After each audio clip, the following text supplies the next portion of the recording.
Happy holidays and happy 23 months, it's been an adventure and a half so far.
Yo, looks like you need new gloves.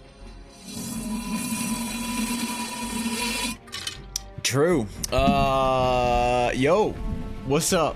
Good to see you all. It's right. It's time. I returned after many days away.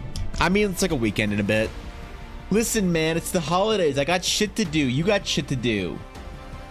But today we back for the last regular stream of the year. And oh boy, we got things to do. We got things to say. We got goals. We got plans. We got to do a year in review, a year to I don't know what this year was, man. It was, this year's a weird year, bro. Either way, we're back. It's time. We're back. So, welcome back, everybody. You had a great Christmas and are going to have an even better New Year's Eve.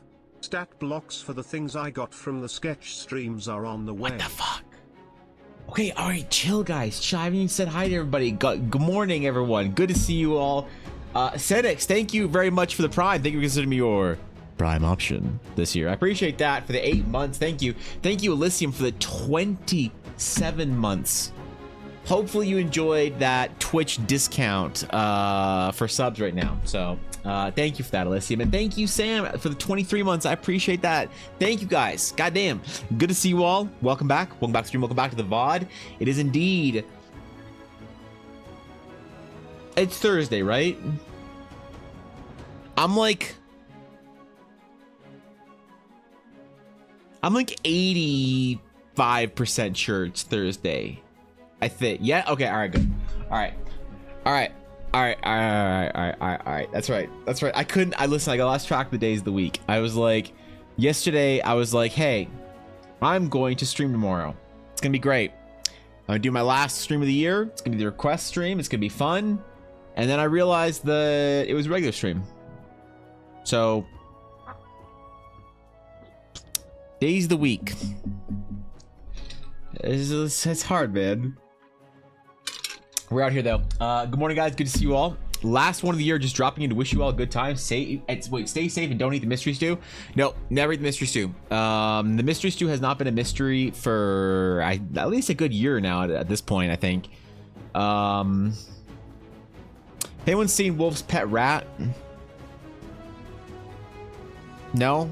Coincidental? Don't tell Wolf. All right. Well, listen.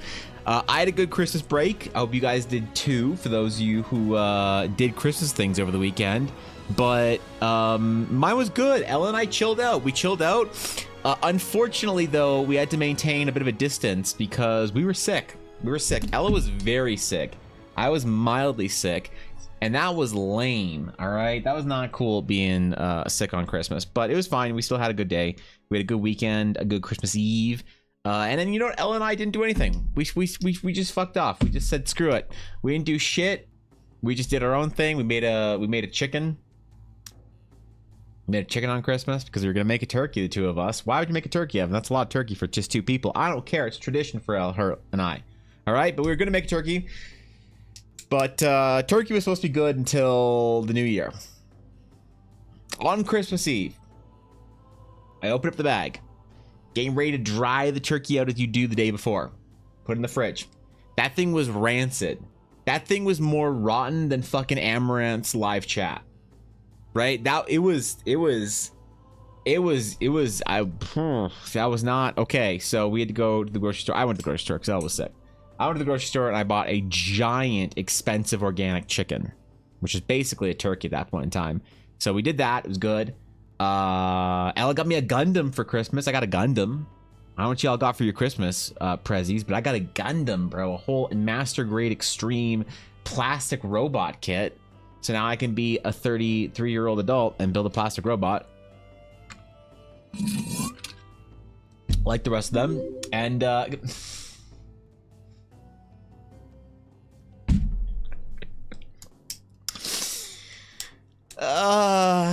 Sam, thank you so much for the tier 1 gift. I appreciate it. Hey, gifted subs are discounted this week, so thank you for the gifted sub to who's that?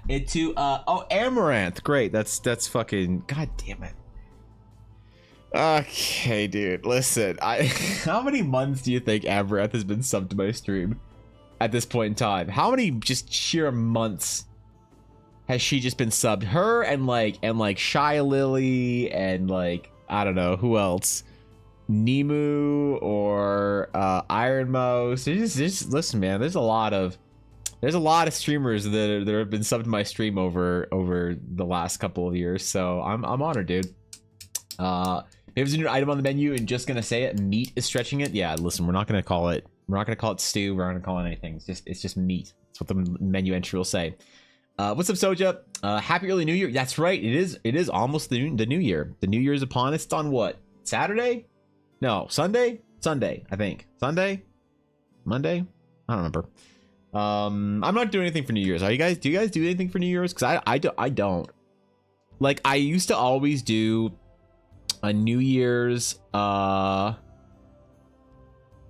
D&D game on New Year's Eve, but I haven't done that in a couple of years anyway. So I don't do shit on New Year's anymore. Belle and I just sit around and play video games. We'll probably play World of Warcraft as we usually do on New Year's. I don't go to parties. I'm not gonna go to some event. All right, I'm not gonna go to some public square where you can all talk about how great the year was and how excited you are for the next year, and then stay up till midnight. Staying up till midnight, fuck that shit, man. I go to bed early now. I'm an adult. I get up for the gym at 6:45 every day, bro. I don't got time to be staying up till midnight. Fuck that shit. Maybe I will for this New Year's. I don't know. It could be fun. Amaranth is on a 6-month streak. Is she on a 6-month streak? She's obviously a big fan. Is she? Is Amaranth a big D&D player? Do you think if I invited Amaranth to play D&D with me, do you think she would? Yep. Do you think if I asked, do you think maybe the new Twitch meta is, you know how all the booba streamers have just like the cropped off cleavage or the censored bars? Do you think I could get, because like here's the thing, they're all just chilling. Like if you're a booba streamer and you have a censored bar over you, you know, and you're just chilling, just being there collecting money, right? You get bored, right? One of my favorite clips on Twitch of all time is Ludwig watching he clicks on Amaranth's stream, and Amaranth was watching Ludwig, right? While she was doing ASMR or whatever. And he was like, oh my God, you watch Twitch while you're doing this shit. What if I get all the booba streamers to play D&D with me while they're just sitting there collecting money with their boobas? You know? Like that could be sick. They're all live on their channels. I'm live on my channel, and we're just playing D&D for like 9 hours with all the that could be the new meta. I could define the meta. All right, you get all the streamers together. You get them in one room, and one Discord call, and you play the best worst D&D game of your life. It's my brother's birthday on New Year's. Oh shit, that's interesting. That's cool. That's a rare birthday, isn't it? I play games and kiss my BF, but that's normal occurrence. There's just a fireworks in the background instead. Yeah, I don't know. I feel like going out and doing New Year's stuff is either a young person's game or an old person's game. I don't know anyone in their like mid to late 20s to like late 30s that goes out on New Year's. It's either all like 23-year-olds or like 58-year-olds.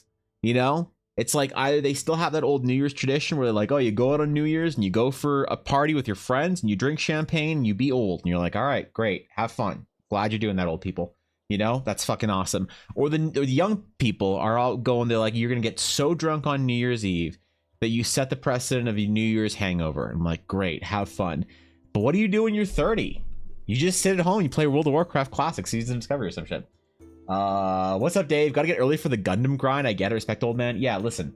You get it, right? Your joints, you gotta get them cracked up so that you can, I don't know, build plastic tiny robots or some shit. What's up, Dave? Good to see you, man. We get to ham that was glazed with orange marmalade, bourbon, Dijon, and maple syrup. It was bomb? That's pretty good. That sounds good. My dad smoked prime rib from 4 a.m. That was my Christmas gift. That's pretty good. That's not gonna lie. I was thinking about making a prime rib on for New Year's this year. I was considering it, but that's like $80. Yeah, that's $80, man. And it's like $80 So I could, okay, so here's my logic. So I could have a prime rib, okay? Or I could have Cyberpunk. Prime rib, you enjoy for like an hour. Cyberpunk, you enjoy for like 4 hours. Because you don't finish Cyberpunk. You say you're gonna, that's what you do when you buy a game. Is you say you're gonna buy the game and play it. You buy the game, you play for it long enough that you can't refund it on Steam. Say you're gonna enjoy it, make all these plans, and then you don't have time for it, and you don't actually play it. So I'm not sitting here thinking that's gonna be like a 200-hour experience or whatever. But yeah, I don't know, man. That's tough actually. Is this the start of the EBA hot tub streams? Yeah, we're gonna try tonight. I'll see if Amma wants to play. Try drawing that way. Just draw cleavage up. I could. You're right. I could just draw. I should just follow the hot tub meta for my own art, Ashy. What, dude? But if I did art and anime at the same time, if I did the hot tub booba meta with also it being anime, just think of all the clicks I would get on my stream. Think of all the views I would get. I'd rack up. Or not. I don't know. What's going on, Celia? Food is overrated. It is overrated. It's overrated. You're right. I should pick Cyberpunk. Pretty sure on sale. Oh, is it on sale? Oh, maybe I'll buy it then. Actually, maybe I will. Because I said I'd buy Cyberpunk when it went on sale.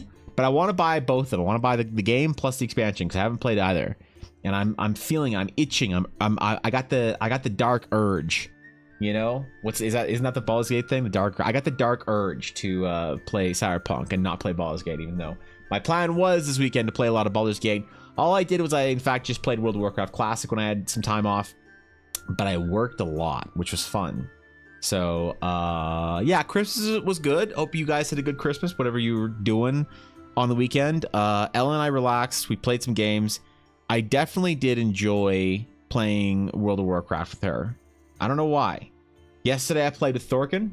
Thorkin played some World of Warcraft with Ellen and I. That was cool. Might play again tonight. Might do some Shadowfang Keep or some shit.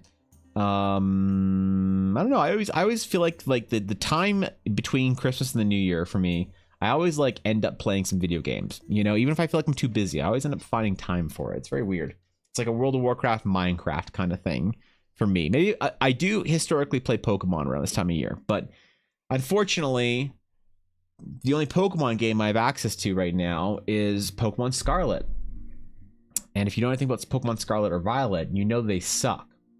So I'm not doing that, unfortunately. Maybe next year. Maybe if there's a new game out or some shit like that. You either up early or just never on this early. Wait, what? I'm on. Wait, what? God, Charlotte, I always start my stream at like 10 my time. It's the same time I'm up every day. What are you talking about? Good morning. Good to see you, bro.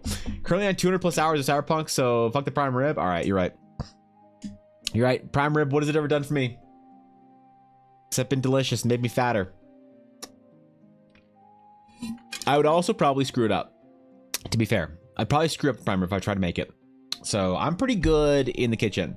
All right. I didn't realize I was like a decent cook in the kitchen.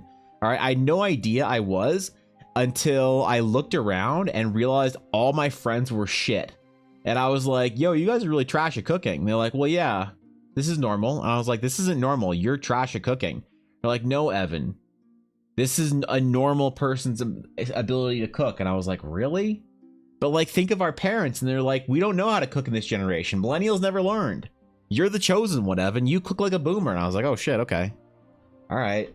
I didn't realize there's anything special. I didn't realize being able to navigate your way around your own fucking kitchen was a rare trait amongst millennials, but apparently it is. So I don't know. Maybe I'm good. Maybe I'm trash, and they were all lying to me. How I played the Cyberpunk TTRPG? I have not played the Cyberpunk TTRPG. That would imply that I played other TTRPGs as opposed to just slamming D&D again. You know. Seeing the new metas, did you follow any of the Wubby madness from the TOS fumble? I didn't. I don't know what Wubby did. Yeah, I don't remember. I don't really watch Wubby, so I don't know what Wubby did. I remember hearing Wubby did something and got banned or whatever, and it was funny, but I don't remember what it was specifically. It was probably hilarious. Here's the thing. I don't follow Wubby. I don't know much about Wubby, but I have a positive opinion on Wubby. So whatever Wubby did was probably worth it and probably hilarious. Unlike what Boogie did, which was hilarious, But I did not need that clip. I didn't need to see that. Imagine being here for 3 entire years. Crazy. This close to New Year's, no less. Here's to 3 more. Fuck, dude. Jesus. Thank you for the 36 months. Thank you for the 3 years, Eldara. That is a long time. That is 3 whole years. Almost. That's 3 whole years of sub, which will be up at the end of the year. We celebrate it now because it says the number. So, thank you, dude. Seriously, thank you for the 3 years. I appreciate that. I hope you enjoyed your discounted sub, Eldara. Twitch is giving discounted subs right now, so I hope you enjoyed that. Knowing that you spent a little bit less money on Amazon, a little bit, you know, that's great. That's a good feeling, I guess. You got today off? Oh shit! All right, good day then. Good day. I'm so far behind WoW Classic. It's okay, Blaze. You have until the end of January to finish leveling to 25 before the new phase comes out. So yeah, it was good. Thorkin, Ella, and I 3-manned Dead Mines, which was funny. I didn't think we'd be able to do it. All right, I did not think we'd be able to accomplish it, but we did.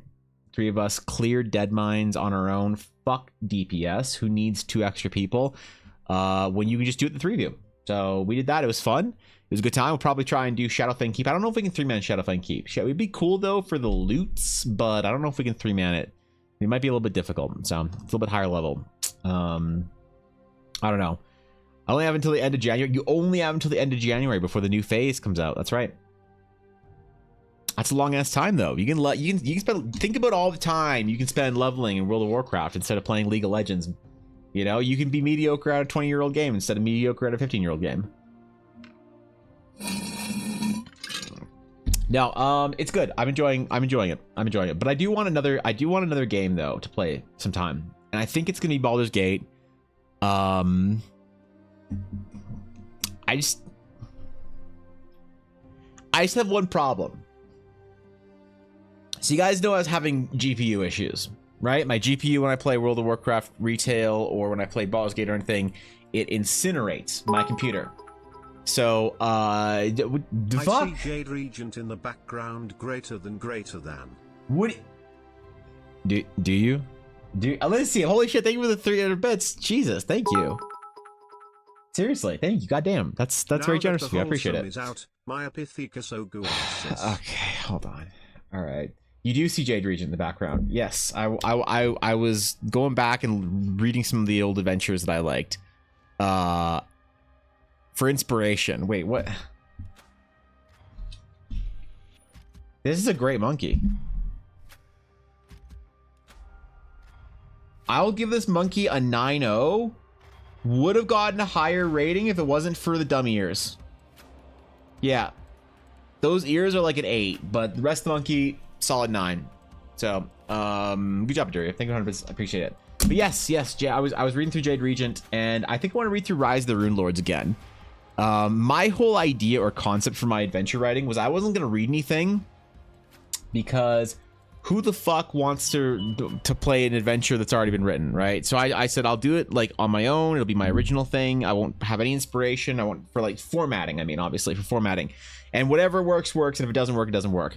But I thought maybe that's a bit irresponsible. Maybe I should go back and read some of the adventures just to figure out some formatting basics, and then I'll do my own thing, obviously. But thank you for 300 bits. Yeah, I appreciate that. Seriously. No GPU league with me. No, here's the thing. So yeah, my GPU is not okay. It's not okay. Good monkey to wrap the year on. That's true, actually. That's a good end of the year monkey. Now, unfortunately, I did not get a new GPU for Christmas. You know, I didn't get a new GPU for Christmas. I was not a good boy. Santa didn't buy me a $3,000 GPU, which sucks. I guess the elves are out of chips in the North Pole. So unfortunately, I'm gonna have to do that myself. You know, I'm gonna have to go buy one, which sucks. I was gonna wait and see if they had Boxing Day sales, which they didn't. So I'm kind of trying to figure out what to do. I got to figure out where I can grab a GPU from and finance it properly, because who the fuck has $3,000 to pay for a new GPU? But yeah, I want to buy a new one. And then I'll be able to play Baldur's Gate, and I'll be able to play other games and do stuff, and it'll be fun. We'll do stuff on stream. But until then, I'll have to just talk about it instead. And I'm not playing.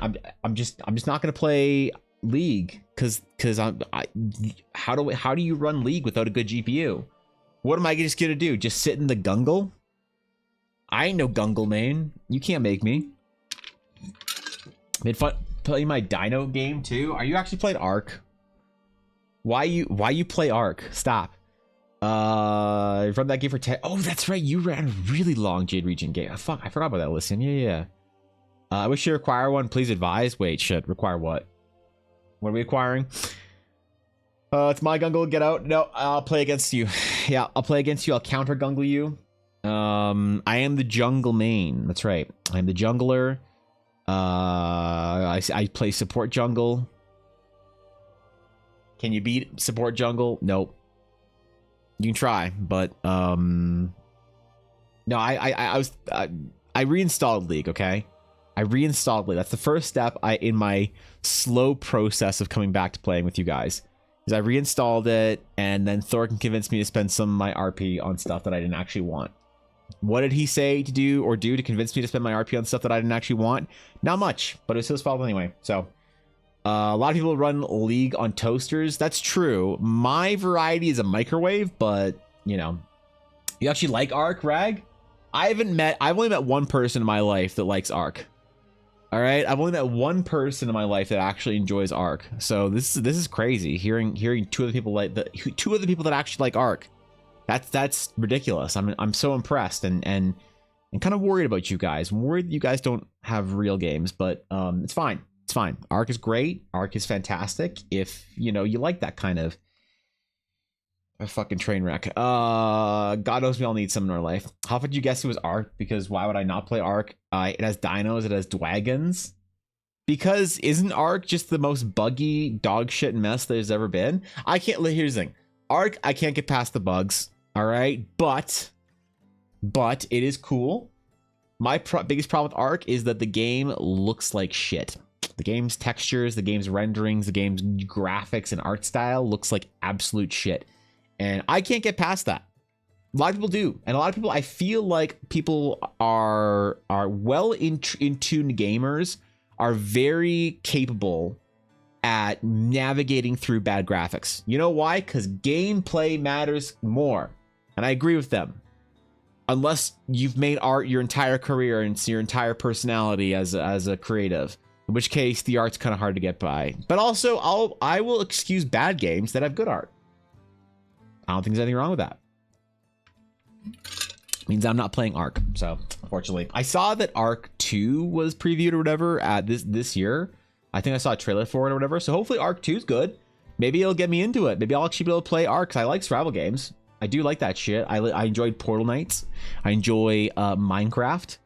You know, here's the thing. I'm turning 34 this year in April, so I will officially no longer be able to play Minecraft. You can only play Minecraft for the first third of your life, and your 33 is your third life crisis. So I can play Minecraft up until the first third of my third year, but don't tell anybody. So yeah, unfortunately, I'll have to stop playing Minecraft in April, and maybe I'll start playing Ark or Risk or what other things do people who are old do? Play Age of Empires? Yeah, I think I have to play Age of Empires or something. Like what else? Or get into like war history games. You know, like revolutionary history, something or another. You know, like painting little pewter figures, or maybe I get into Warhammer. That's what you also when you do when you're old. So.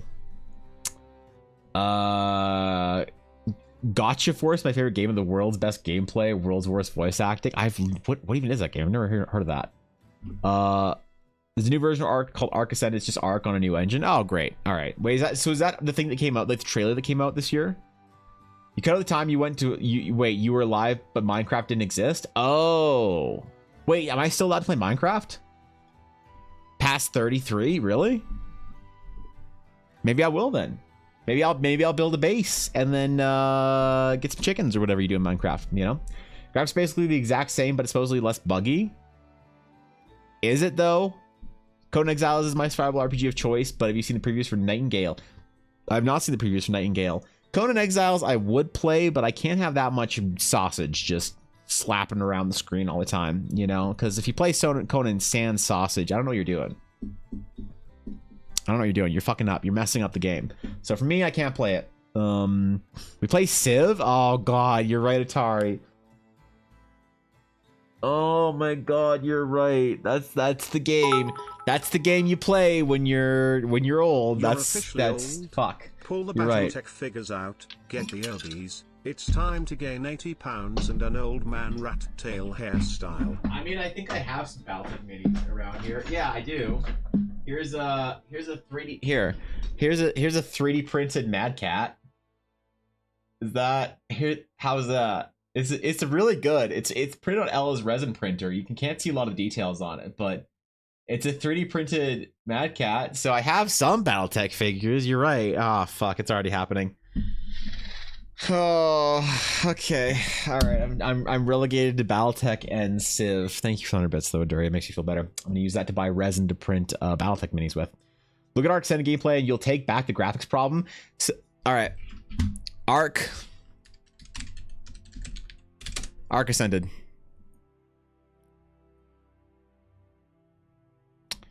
In game. Let's see. Arc Ascended in game.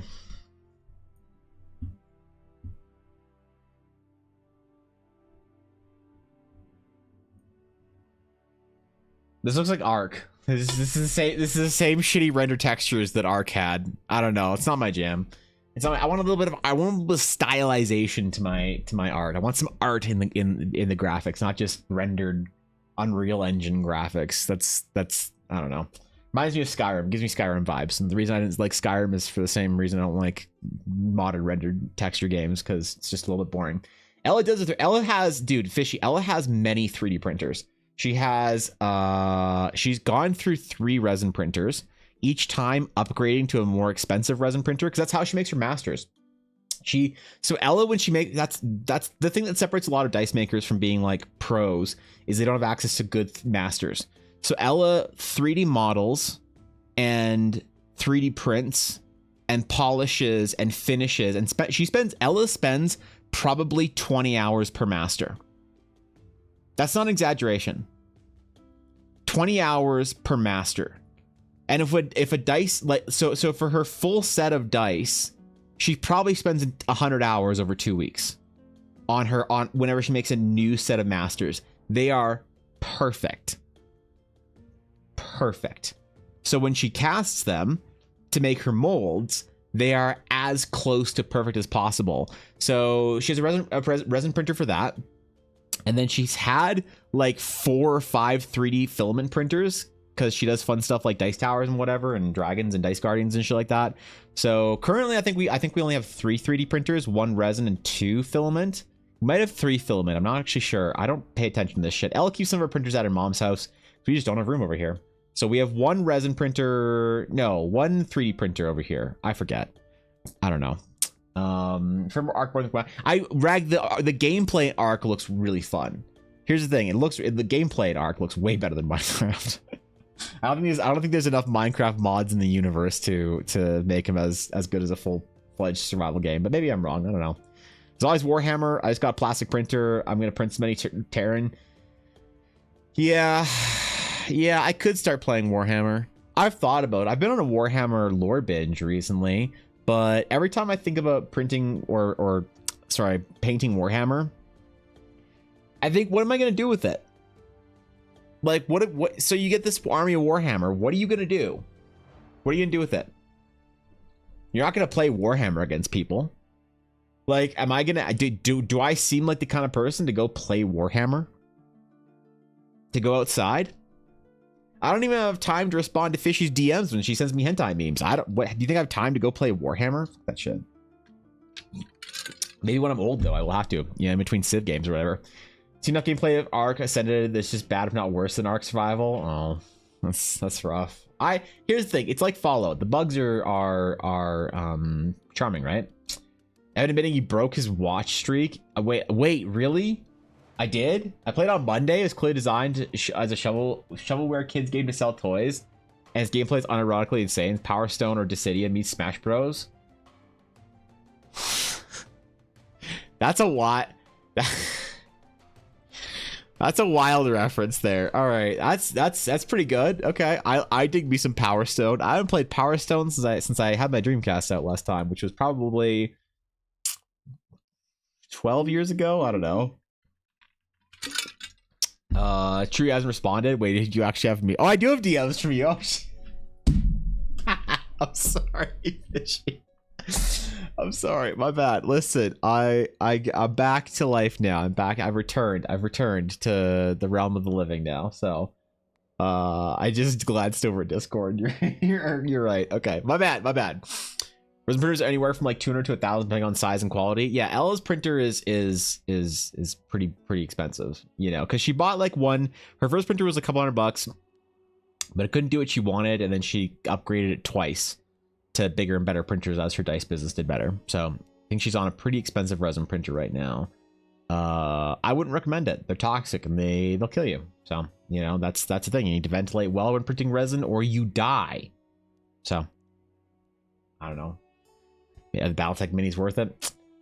You're good. I think it was just me asking you to play League. Was it? Ah, fuck. I'm sorry. Well, I have League installed now, so I can play League with you guys now. Although I still don't know how to play League.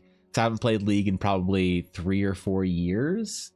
You know, seriously, last time I had played League seriously, I was an ARAM guru. So, I don't know if you need a team fight master, but that's certainly still not me. But I'll be the mediocre player on your team because you guys have the masters of Thorkin, Blaze, and Vidi. And I don't know who else you're playing with, and I'll be the mediocre player that doesn't really know what's going on in the game, but I'll kill everyone if they get into a certain clump. You know, that's fine. Are you guys crafting our streamer to play League player? Wait, he'll be mining salt in no time. Listen, bro, it's not about the game. Do you think that if I could play a MOBA, I would play League when Heroes of the Storm is available? My favorite MOBA of all time. Do you think I would waste my time on League? Absolutely not. But here we are. You know, just like Warhammer. Do I have time for this shit? Probably not. I've been feeding every game we haven't played recently. I'm no master. Oh, okay, good. That's fine. Then I guess we'll just somehow queue into wood tier or whatever. I don't know the ranking tier. Are you guys playing ranked or are you playing quick play? But mostly Thorkin, Blaze, Vidi, and Eldritch Scribe. And the Eldritch Scribe himself, he plays League of Legends. Holy shit. He has the reaction speed to play League of Legends. Doesn't he play Dungeons and Dragons? Like, I think Dungeons and Dragons players are actually really bad at video games. I've never met a good video game player that also plays D&D. Like, have you ever heard of like an esports star or whatever? Like, oh yeah, Faker's busy. He's got to go play some D&D. I've never met anyone who plays D&D who's actually good at video games, which is kind of insane when you think about it. Because like D&D is that's where the real nerds go to. You know, you'd think that they're playing video games and doing all sorts of shit, but they're actually just playing D&D, and that's it.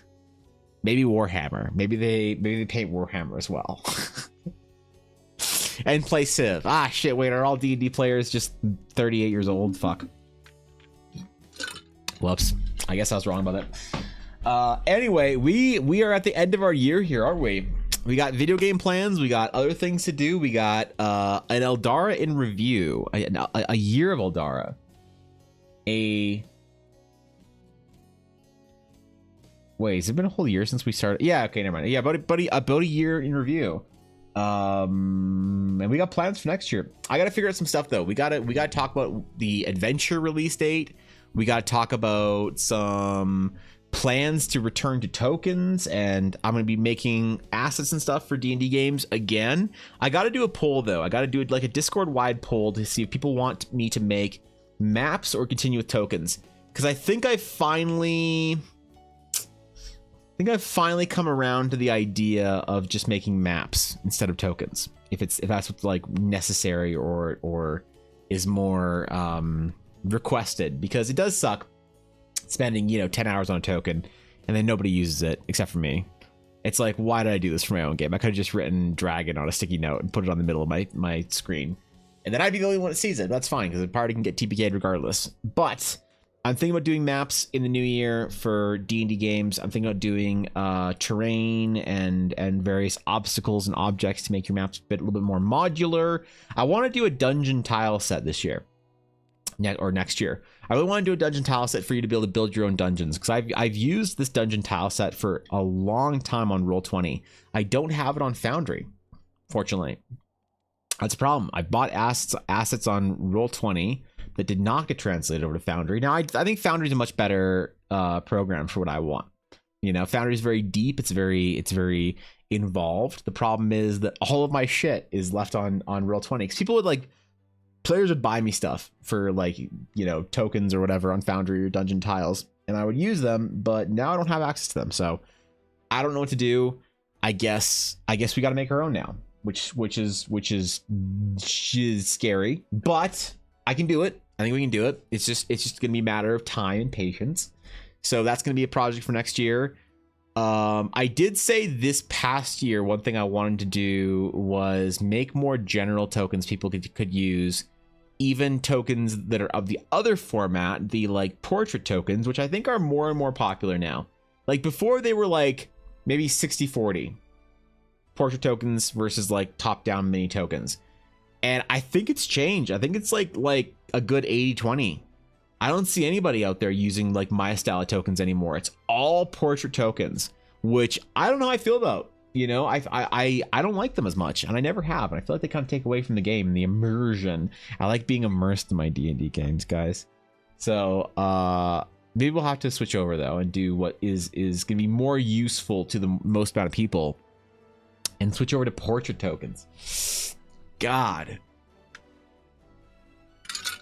Could you imagine drawing portraits of pirates and dragons and shit? It's a flower. They're jungle mains they've been teaching me. Oh, really? Is he actually? Oh, or are they actually? Shit, that's fucking pog. But yeah, so we got a lot of things to do next year, a lot of plans, I want to be producing more usable stuff next year. So this year is a lot about world building, a lot of concept, a lot of planning. Next year is going to be more of a year of execution. I think we're going to probably see the first Kickstarter, which is going to be interesting. We'll see how that goes. The first Kickstarter for the second adventure. I call it Adventure Episode 1 because Horizon's Adventure Episode 0, but I'm not too concerned about that. People will figure it out, I guess. But the first official adventure that's going to be an official product will be probably next year, which maybe I'll have to, I think we'll do a Kickstarter for. Mostly for the physical copies, right? Because the digital version is going to be a digital version, right? There's nothing that goes into it. It's just digital assets and stuff. But I think the Kickstarter for the physical version is just going to be for mostly just for physical books, people who want the physical version, you know? Because I think what would we see? We could get like a bunch of books printed at various different printing sites for pretty reasonably. Like I think I'm looking at around $10 to $15 per book is around what I'm worried there's hidden costs. I'm worried this is one of those things that you look at, you try and chart out how much it's going to cost and you like plan it out until there's like some hidden whatever extra fee that makes it less reasonable or something. I don't know.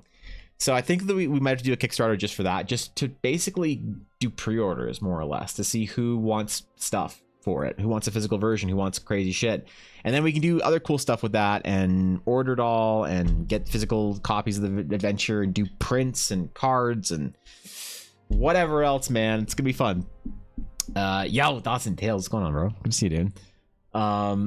So yeah, what else? Next year is gonna be the adventure. Next year's hopefully gonna be 2 adventures. It's gonna be Adventure 0 and Adventure 1. The return of physical tokens and stuff. And I think artistically next year, I also want to do more like fan art projects and just things outside of Eldara, just to kind of stretch out a little bit. You know, I think it's important for me to venture away from my own concepts once in a while and study different concepts or study different characters and art and whatever. Because I think it makes you a better artist when you study other people's designs as well. You see how they handled or solved certain things. It makes you a better artist as opposed to sitting, you know, in your comfort zone for too much. What else? Patreon will be coming back next year. Been on pause for a little bit. It's on pause for January as well. So maybe I think in February. But I think I also want to start developing. We were talking about doing like a more formal concept book that kind of is updated for Eldara so that people can jump in and grab things from that they want for their own game, various pieces of art or whatever. I guess part of what I want to do is I just want to figure out and see what people are going to be doing with their own D&D games next year and try and figure out some kind of like a best possible way to make their games better, because I feel like there's more of a diverse kind of audience for D&D now than there was even a year or two ago when D&D was a lot more popular. These people have kind of settled into what they want for their D&D games, and so you get very different styles of D&D games. You get people that want, you know, like 2 years ago there was a lot of requests for things like tokens and assets, but now there's more requests for things like portraits and NPCs, magic items, that kind of thing. And I kind of make like an Eldara specific concept book of those that people can grab stuff from. I don't know if it'll be that useful to anybody, but for me it'll definitely be useful. And then for anyone who's playing an adventure in Eldara, it'll be useful, because I kind of want, like, I want to treat, in some ways, I want to treat my, okay, how do I say this without sounding evil? I want to treat my RPG releases sort of like a live service game without the cost of a live service game. You know what I mean? I want to update it a lot and have like new patches and new things coming out all the time for it, but I don't want to have the monetization of a live service game, because that's like, that's kind of grungy, you know, and I don't want to do that. I want it to be like you can get it as part of your sub, or you back the Kickstarter or whatever, and there's just constantly stuff that's like stuff that's being released for everyone, so it's being released for people who hold the adventure, so that there's always something new coming out that you feel like you're kind of getting more Eldara because like I recognize if somebody wants to play in Eldara, that's like the ultimate goal, is to get anyone to want to play in the world and run their D&D game in the world. I feel like there needs to be stuff coming out and stuff being updated to keep people interested. You know, I think that's very important. It's important for me, right? It's one of the reasons why I like these old like Pathfinder adventures right there, because there's a new adventure, a new thing every month, and I like the idea of that. I like something to look forward to, and I think that I'd like a release cadence for my own stuff for that too. My buddies and I took a break from D&D and started a Spire game, so I get the logic of people splitting a bit. Yeah, and so like that's a good point also, is like people aren't playing as much D&D either. People are playing other RPGs. So how do I create things that are useful to other game systems, Pathfinder, you know, D&D, whatever you're choosing, whatever small indie RPG, the MCDM RPG, you know, I think a lot of it is my basically calling might be somewhere in the content stream for your D&D game as opposed to the rules. I feel like the rules are kind of like I don't like one rule set so much that I would base all of my like art and creativity on one rule set, like make it only for D&D, because I think that's a little bit short-sighted. But I don't know, Spire seems cool. With tearaway pages for items, that'd be sick. Fuck yeah, that'd be cool, you know. Well, I don't know, if it was item cards, I'd probably just release like have a small deck of item cards that comes with the book or whatever, of like the 5 or 6 item cards that come with the adventure as just like part of it, you know, in little sleeves or something. That'd probably be better, because I can print those out myself as well. I'm trying for the adventure, I'm trying to think of doing as much stuff on my own as possible for 2 reasons. One, it's doable, economical, whatever. You can, you know, it's cheaper, whatever you want, how you want to word it, but there's that.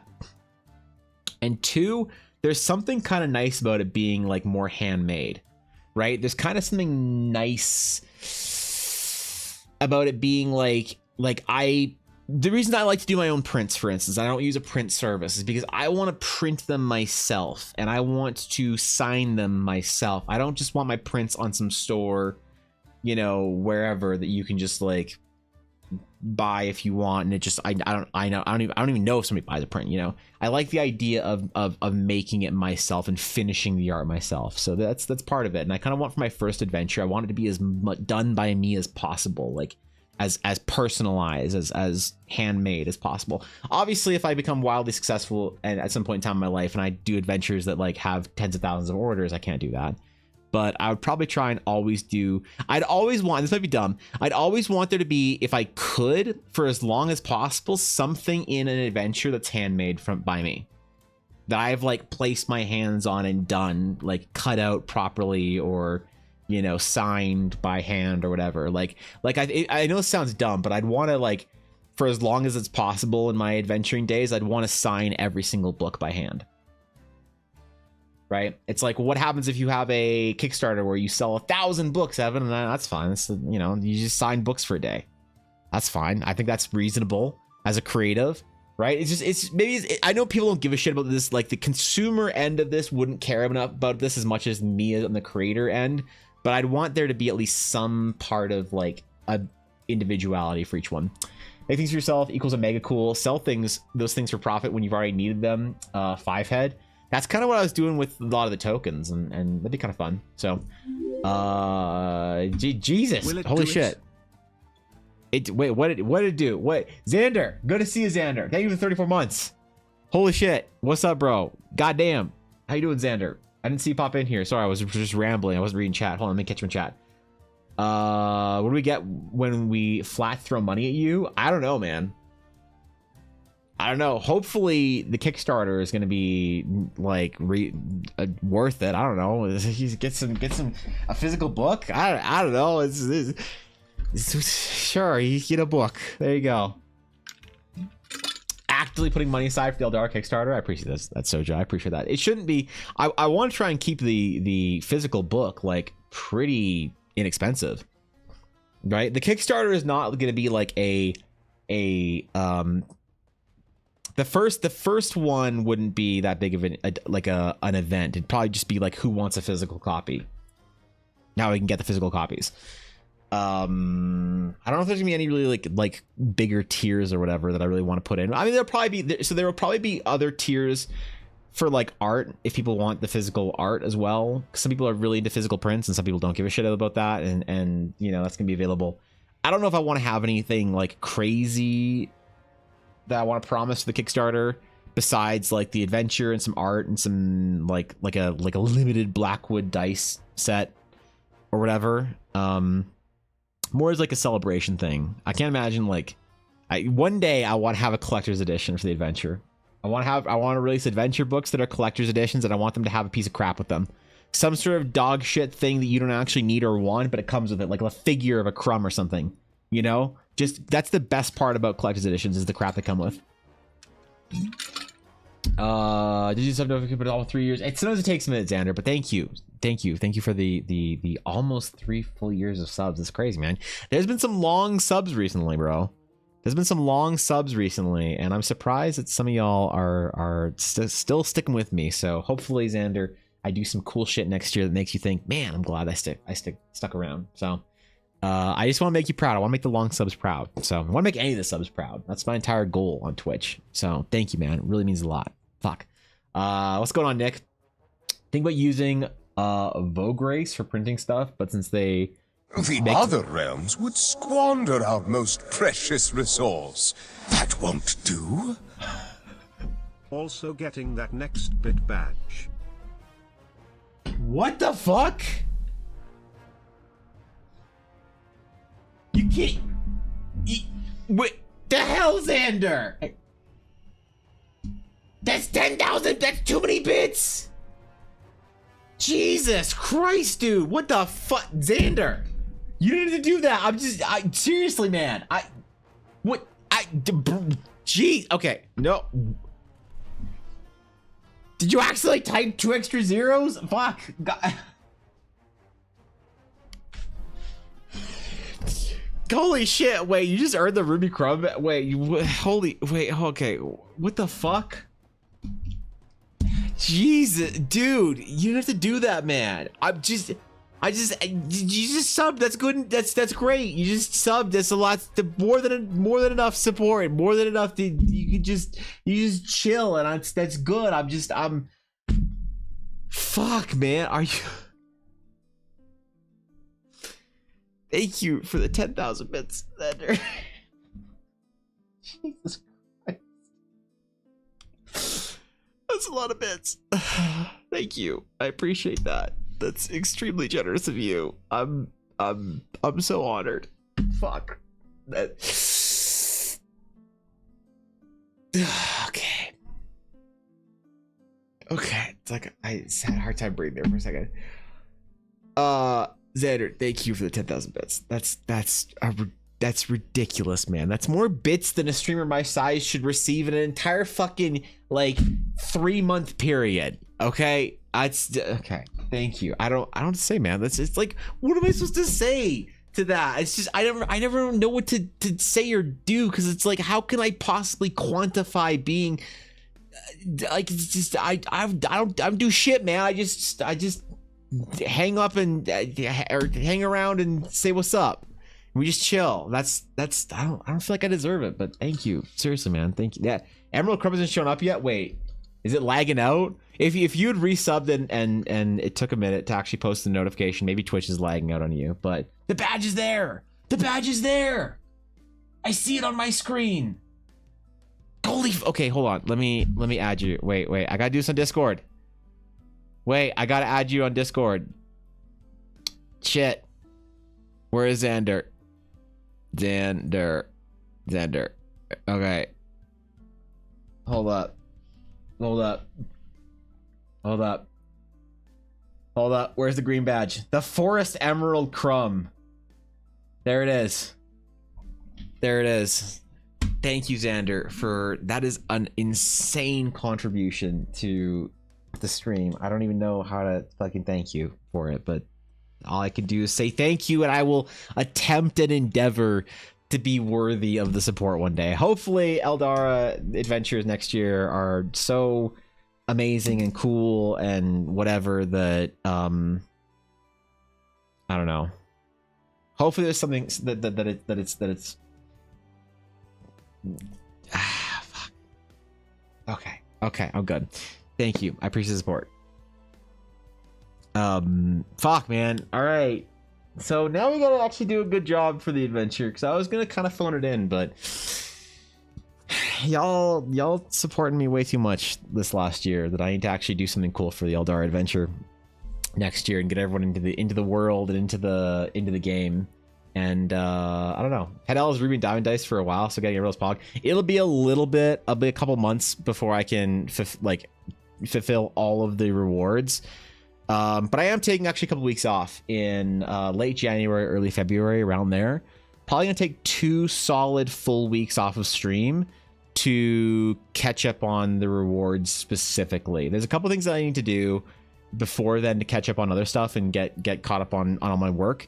But I think I'm gonna take 2 weeks off to get caught up on whatever's remaining from that and commissions and stuff, and then specifically get all the rewards out for everyone. Because that's really important to me, and it's been a long time. And yeah, I mean, I don't ever want to complain about stuff, but man, this last year was a pitch. So there's a lot of stuff I wanted to do this last year, like get the rewards out and stuff before the Christmas season that I just didn't get done for various random whatever reasons. But yeah, hopefully 2024. I mean, because like I don't want to take any time off stream. Taking time off stream is the worst thing in the world for me. I just feel like shit, you know.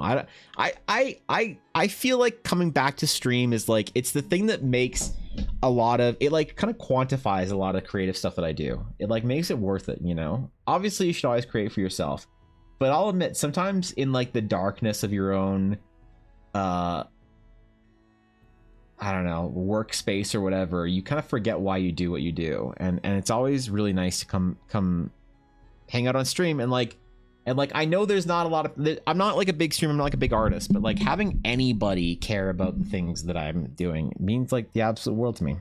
So when I don't stream, it just completely saps me of like a lot of my motivation. And obviously motivation isn't the thing you should require to like get stuff done in your life. Discipline is like a lot better to rely on as an artist than motivation, but it sucks, man, not having it. So I always like to come back to stream every day and remind myself why I do, or why I'm spending, 6 hours grinding away on skin tones or whatever when I'm painting or whatever it is that I'm doing that's really grindy. So I don't know. Holidays were good, Nick. Holidays were great. Elle and I were sick over the holidays, which kind of sucked, but Elle is still sick. She's downstairs just still being sick, but it was good. We hung out, we relaxed. Elle bought me a Gundam. I got her. Ooh, I didn't tell you guys what I got her. I got her a D&D themed gift for Christmas. I got her a bet, like an adventures bag. So I sent her an in-game item, IRL, right? I sent her an in-game item that was from one of her like friends in game to her Astral Sage that had a whole bunch of like adventuring goodies, and she needed like a new backpack bag for conventions and stuff like that. So I got her one that kind of looks like old and vintage and like fantasy-y, and then I put like some stuff in it, some like D&D supplies and some like gold coins in a bag for taking photos with her dice, you know, a new like Stein for when she's playing D&D, stuff like that. And then I got her this like necklace that it's like this armillary sphere. It's really nice. She's really happy with it. That's like a sage necklace. That was her like big sort of thing that I got her this year. So yeah, holidays were great. They're very D&D inspired. So I don't know. Someone who figured out they have ADHD this year, discipline is overrated. Yeah, I don't know. Ella seems to think that I have ADHD, but I think I'm just dumb. I don't think I have an excuse of ADHD. I think I just have a hard time focusing on things, you know. So discipline is what I have to rely on. I have to brute force it, because if I let myself wander, I will never get any work done, and I will just sit around and you know, look up stuff for video games I don't play, and look up Warhammer lore for games I'll never play, and do all that kind of shit. But yeah, discipline is the only thing that I feel like I can ever count on. Is just if I can exercise discipline better at like forcing myself to sit down and do stuff, then that's like the only way that I think that I can actually progress and make progress with Eldara. But I got what you got. The Master Grade Extreme Strike Freedom. That's what she got me. Is the MGEX Strike Freedom. I wanted the Strike Freedom Gundam for so long, the Perfect Grade, ever since I was like a teenager. But the problem is the Perfect Grade Strike Freedom is a little bit dated for what it is. It's not quite as nice as it feels like the kind of quality as the real grade Strike Freedom Gundam. But I've always wanted it. I always liked it. I always liked the wings. I liked the gold. I liked Gundam Seed. You know, the whole thing. But you know, it always felt like kind of a waste to buy the Perfect Grade, which only really looks good if you have time to paint it, which I don't. But Ella would paint it for me. Obviously, she's a Gundam painter. It's one thing she does. But I always kind of felt like there was other Gundams that were better. But I always wanted a Strike Freedom, and so the MGEX came out, and it's pretty. It's pretty. So I think I'm gonna build it over the next couple weeks. Maybe I'll try and do that as my little side project when I take my time off stream. But I'm scared to take 2 weeks off stream and just do work and not be online for 2 weeks. What if people forget me? What if I come back and no one's there? These are fears of streamers, all right? No, you guys are always very supportive, and you might need to take breaks. I took some breaks this year, which were really good for me in a couple ways. Or 2023, and you guys were always there when I was done, cheering me on, and that means the absolute world to me. So, taking a break from stream for a couple weeks, late January, early February. I don't know exactly when, but I'm gonna get a bunch of stuff caught up, and then we're gonna start immediately when I'm done back from my break. It's gonna be the last stretch in trying to get the first content released for Eldara that people can actually interact with. So things like the adventure and the classes and whatever, get them formally released in a way that feels good and feels like fun to play and cool and whatever. So, yeah, I don't know what else there's gonna be in the next couple weeks as far as like Eldara stuff coming out, but I'm looking forward to it. Though, all right. Today we have to do our last warm-up of the year. We have to do our last warm-up of the year. We have our 2023 warm-ups, okay? I need our very last warm-up, and I need something. Because I haven't done shit like art-wise. I've done a lot of other work, but I haven't done anything art-wise since last week. And we only have one day to actually do dumb art things today. Before tomorrow is our last request stream of the week. So maybe we'll do, what were we doing this year? We did a lot of landscape things and little vignettes. We did a fat baby crumb. We did a mimic yep clock. We did an unfortunately smooth beholder. What else did we do? Some airships. We did that which stares at you through the darkness for Eiley, because this was inspired out of nothing but love for one of my mods. What else? We have towers, insignia. We could do another insignia. That'd be kind of cool. Another druid insignia. Maybe another sage design, airships, skulker, mage, towers, the wing. I don't know what happened here. I don't know what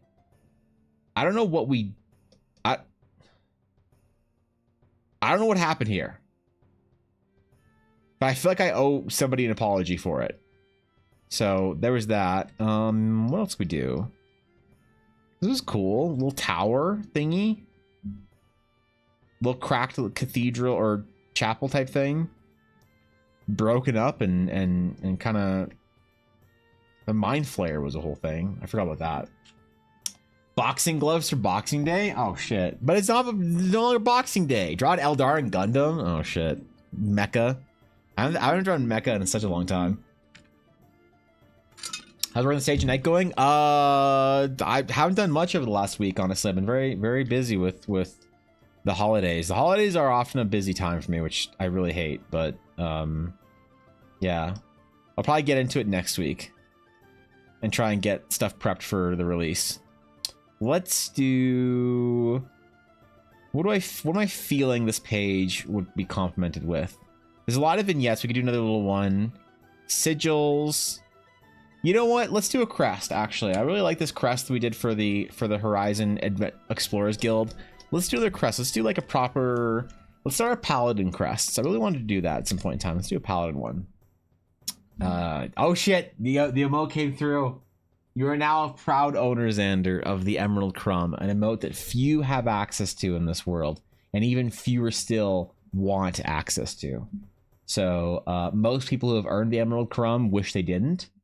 But hopefully you're one of the few that actually enjoys it. Thank you, dude. Thank you for all the support over the last couple of years. I wouldn't be here doing this and building the adventure for everybody and whatnot if it wasn't for you, Xander. I hope you understand that. Like, it's often the kind of like weird to like get too emotional, so I try not to, about the support that, you know, I somehow receive from some of the nicest people on the planet and the nicest and most amazing gamers in our hobby, such as yourself. But it really is...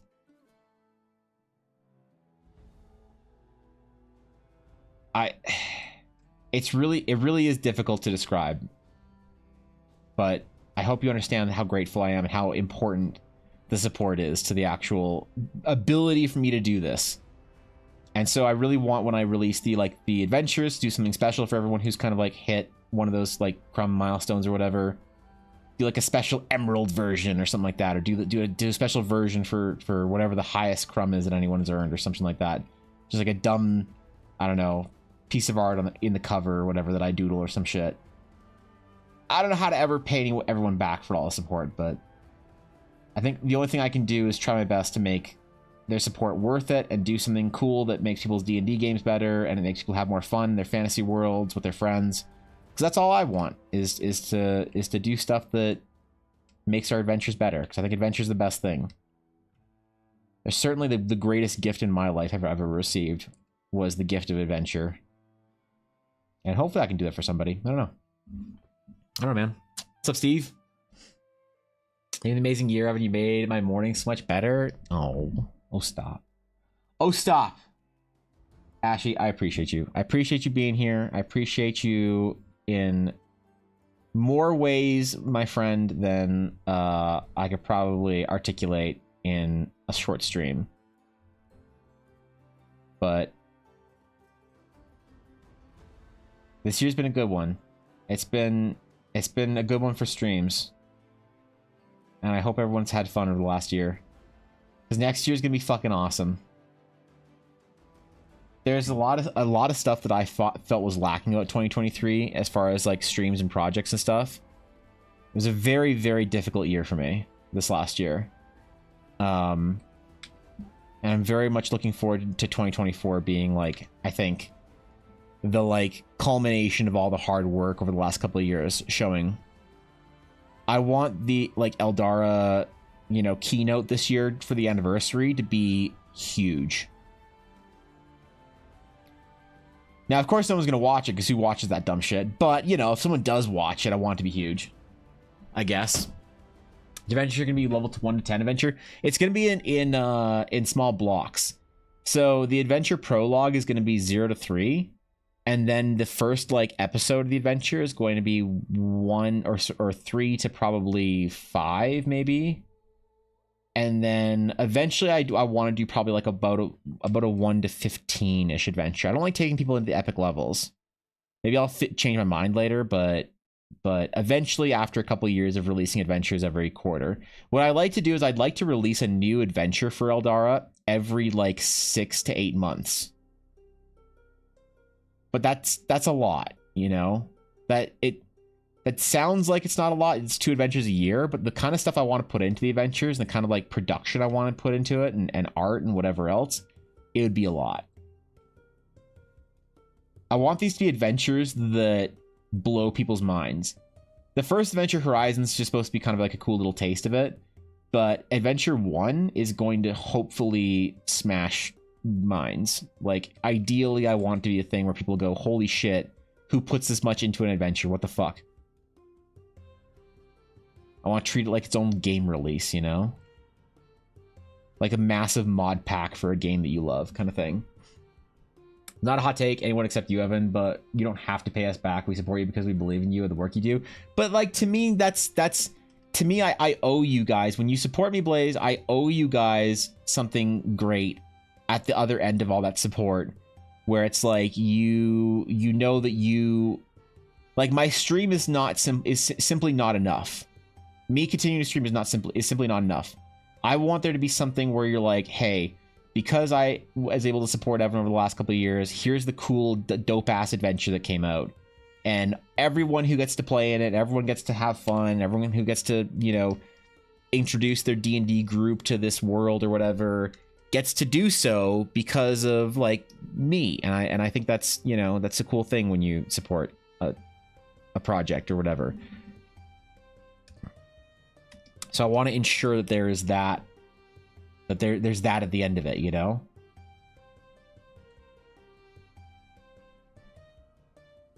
That you know there's like some dope ass thing that happened to the world because of you and your support.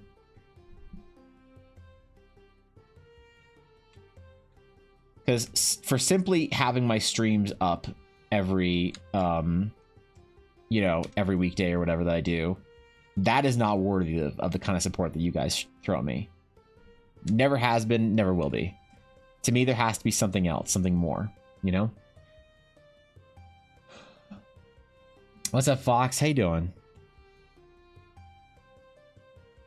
Hope your holiday was good, Fox. Did you go hang out with your dad, or were you away for the holidays?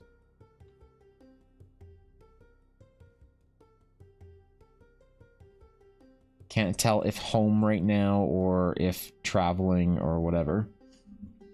Love shorter modules that can interlink, but I don't have to. Yeah, that's kind of what I want. Is I want each module to be a starting point, right? Like if you want to play through the adventure start to finish, you could do so. But I want there to be almost this like idea, Ashy, that like, hey, these like there's been all these events up until now, and either you did that because you played through the adventures, or some other group did that, and now you're here to like continue their work, you know? And so I want there to always be an entry point in each adventure. I think that like if you're like releasing adventure number 8 or whatever, it's like not as cool if people can't jump into adventure 8. Obviously it's gonna be more meaningful if you've played through the entire thing, but that's not gonna be every player, right? Dungeon Delves are amazing for that. Dungeon Delves are especially good for that. You're right. What's up, Ed? Morning. I hope your Christmas was good. I'm sure you're tired of thinking about it by now. Or talking about it right now. No, we haven't chatted about it that much, actually. No, Christmas was great. I hope yours was good. I mean, the fam relaxed and did some cool stuff. Ella and I had a very relaxing, albeit sick Christmas at home, which kind of sucked, but you know, it's not like we went out to see family or anything, so it didn't really matter that we were sick. There is a big family gathering though, tomorrow that I was gonna miss stream for, but I don't think I'm gonna go because I worry about still being a little bit sick, you know?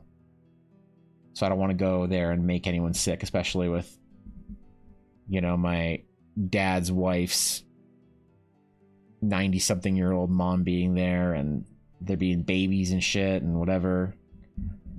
So even though I feel better now, mostly, Ella's still pretty sick. So definitely don't want to go and do that whole event while I'm sick as fuck, or while she's sick as fuck. Same for all us because couldn't do trip this year. That's fair. That's fair. Well, I hope it was a good one, Fox, regardless. Let's go, Garthan. Happy week between Christmas and New Year's. That's true. It's the week of relaxation, the week of World of Warcraft. We actually did play some World of Warcraft. Thorkin, Ella, and I did Dead Mines yesterday, the three of us, which was awesome. I did not think we'd clear it, the three of us, but we actually did somehow. Sick Bummer Mine was pretty good. Got lots of painting supplies. I'm excited to break out soon. Painting supplies? What kind of painting supplies did you get? Like traditional painting supplies, or like mini painting, or what are we talking about here?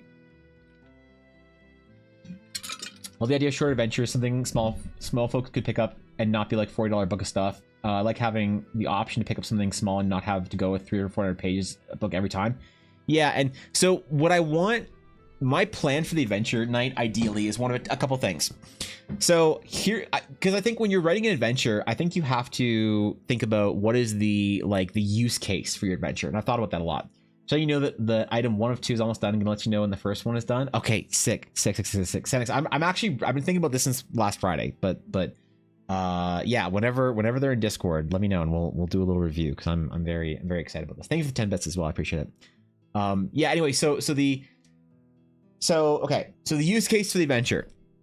Use case 1. We've got 3 use cases basically.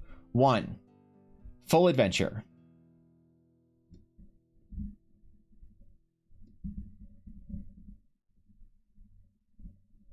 All right.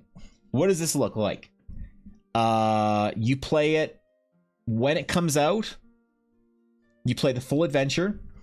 If it takes you, 3 or 5, or if you're really pacing yourself, you can. The idea is that you can play the adventures in as short as maybe 4-ish sessions, but as long as maybe 12 or 16, depending on how much you want to do in side quests and stuff.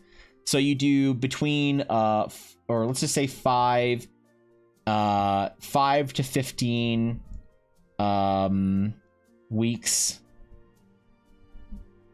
of D&D, and that's like, you're not going to have a big, hopefully not a huge break between adventures, but it'll be a couple of weeks, couple of months between adventures, right? So you play through, you and your group go through, you have your characters, you play through it the long way, hopefully doing the side quests. Great.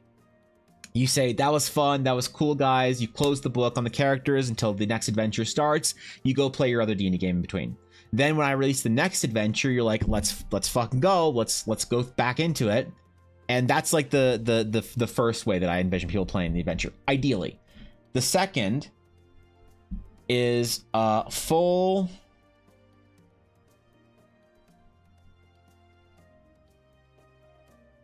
adventure plus homebrew.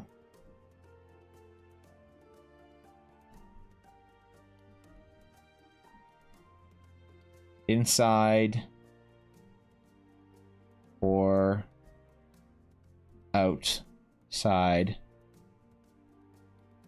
of Eldara. And so what this looks like is, once you've finished the written adventure, you've gone through your 5 to 15 weeks of D&D, you go somewhere else in the world. Right? You know how like when you're playing an MMO, you might finish the campaign quest and then the NPC's like, great, we're gonna look at this thing and try and figure it out. I'm gonna send the relic you brought back to my scholar friend in Northmark for them to figure out what's going on with it. When it gets back, I'll call you into the guild hall. Great. So now you have like, you know, a couple months or whatever, or however long it is between adventure releases that you can play in the homebrew. Like you can homebrew your own Eldara now to go play in. So you can go through the Shattered Sea and you can go do whatever. You can play inside of Eldara or out, meaning that you can like basically plane hop in or out of Eldara. So if you have your own homebrew, that you're running your own homebrew campaign, you're like, hey, let's go on this adventure in Eldara. Guys, you stumble through a portal and you find yourself in the land of the Shattered Sea. Crazy. Then you do adventure number 1. And then you're like, great, we've solved adventure number 1. And Endrick, the guild master, says, cool, see you later. I'll let you know when adventure 2 starts, basically. And then you go back into your DM's homebrew and you keep playing your game as usual. So you continue. So the adventure is the full adventure plus homebrew. Or the third is, which is similar, which is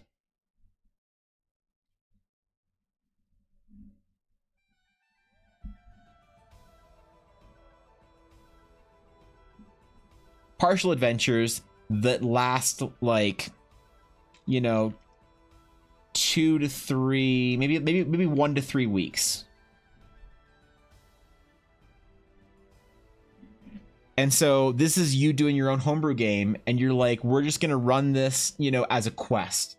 I'm gonna port you guys into Eldara. We're gonna run through the main, like, real rapid speed. Not gonna do a whole lot of world building. Not gonna do a whole lot of like explanation of where you are. Maybe the Shattered Sea is a location you port into your own world for the purposes of the adventure, right? Or maybe you sort of take the ideas and you put it onto some other floating island somewhere else in your world, and you run the partial adventures as a quest for your regular D&D group, right? Any one of these options is kind of going to be really cool to see people playing in, but that's kind of what I'm designing a use case to be. Obviously, this is sort of the most this is the most pure version of it, but this is the one that I like the most as far as the idea of people playing the game, because I want there to be enough Eldara that if you want to play through the adventures and then go play homebrew shit, you want to brew your own Eldaran adventures outside of the released adventures, then that's cool too, you know? And I got to think about this sort of in the way of like somebody coming into this adventure once adventure like 5 is released, and you play through the full adventures. You play 1, 2, 3, 4, 5. You just do it like that. But what happens for people that play it and are caught up but are waiting for the next adventure to come out? It's like, I don't know how it's going to work. So yeah, that's really what I want to do or where I want to start with it. Ooh, I didn't realize I was still in symmetry. That's okay. I have a lot of control Z's on this. We're fine. I hope so anyway. But yeah, it's kind of where I'm thinking about it, is I want the adventure to be, the use case of the adventure, I want to be multiple sort of formats for you to be able to play in your game and use it however you want. That's like ideally what we'll go with. I want there to be new stuff every single time as a new adventure too, like a new class or a new, new magic items, new things, new subclass. I want there to be something new into the game for people who are creating characters each adventure in. Don't do it. Family gatherings are a trap. I am at one, like 3 people in my family who got out of Christmas unscathed by disease. That's unfortunate. That's true. Maybe I just get sick again, Blaze. Mini paintings, so like airbrush, Army Painter, speed paint, solutions, and some brushes. What are you painting? What kind of minis are you painting? Are you playing like D&D minis? Or are you painting like Warhammer? What's the mini of choice for you, Ed? I mean about 4th edition, but I definitely think pull up some of that, like this module is to get players from level 1 to 2 for short, punchy ideas, because I'd rather buy a lore book for a setting than plop the random adventure into it. Yeah, it's like I want the Eldaran adventures to kind of function as that for the Eldara setting. I don't know, it's really weird. It's like kind of meta and self-referential and hard to explain. But I don't know. Have you heard of Dungeon in a Box? They kind of do pocket-sized adventures that can be treated as one shots, or if you get everything, you can do a whole adventure. I've heard of Dungeon in a Box. I don't want to look at it, if that makes sense. The reason is right now I'm trying to build the adventures because I was going to do a whole bunch of research, right? I felt like I had to do this whole massive research, you know, thing to try and figure out exactly how to make and write adventures properly. And so I was going to like research the most popular adventures and figure out what people wanted out of them. And it was going to be this like massive endeavor. And it was actually Thorkin that convinced me otherwise. He said, why don't you just write the adventure the way you would? And I was like, what do you mean? He's like, well, what are you worried about? Why do you want to do all this research? And I was like, well, because I'm worried that I won't do it right. And he was like, there's no right way to write an adventure, Evan. Write the adventure in the way that you would make sense to you. And maybe it's going to be different and crazy and people are going to love it. Maybe it's going to be different and crazy and people are going to hate it. Or maybe it's going to be pretty standard, then you didn't lose anything. But he said he encouraged me to risk doing it wrong the first time to make sure that it's original or honest. Like it's the most honest expression of adventure that I could write. So I started reading my Jade Regent book again, just because I kind of wanted to refresh myself on some formatting things. But I don't want to sort of put too many ideas in my head until I've written the first prologue. Before the first adventure, the first one, the official one's going to be kickstarted and whatever. Obviously, I'll do some research before that. But this very first one, I don't want to like put too much in my head of like other influences, if that makes sense. But I have heard a lot of people talk really, really favorably about Dungeon in a Box. So that's definitely, it's on my radar, I guess. Yeah. That's my idea. You almost need a Shattered Sea book, or rather a large PDF book. And I'm going to have that in the form of the World Anvil, Nick, hopefully. People who want to dive into it and start and play in the Shattered Sea will hopefully have enough content written for them that they can homebrew their own stuff within it, or just straight up yoink whatever I've written for it, and that should be good too. Hopefully, number 2 could eventually become number 1. Yeah, maybe. Good morning, Azalea. You pizza rolls. Congratulations. I'm officially jealous. They work better in Eldara or incorporate Eldara NPCs, but can be plopped anywhere. I think the low barrier to entry, the better. Yeah, that's like an important thing for me is like if you want to grab the Eldaran adventure, I won't have people until maybe the later adventures. This is all an experiment. Maybe nobody wants adventures from me. Maybe I'm not a great adventure writer, or maybe that's not what people like about Eldara. And maybe the adventures are going to be so unappreciated and no one's going to give a shit that it'll be the biggest waste of my time. And that's something I'm willing to risk. So I'm committing to doing a couple of adventures, but if the adventures are very well received and people actually like them and are playing them, then I might do a more serious, like bigger adventure later on. But for now, I want it to be very like accessible for people to jump in on the adventures and you know, just like sort of put their toes in the water, I guess, for Eldara without having to do some massive setting. Because like, why would you want to play in Eldara? Like I ask myself that all the time. Why does anyone want to play in my stupid setting? I think that there's like, you have to have like a balance of like humility and a bit of arrogance to write a good adventure, to build a setting. You have to have obviously humility, and remember, like, why does anyone want to play in your stupid thing? Like, what are you bringing to the table as like a setting creator that's going to make people who play D&D want to play in your setting? You know, how is it going to help them and enhance their game? Otherwise, you're just kind of building this very selfish, like, storytelling project for yourself, and like, why would anyone give a shit about that? You know, and I don't think they would or should. So what are you bringing to the table for people who are D&D players or TTRPG enjoyers? And then, on top of that, what is sort of the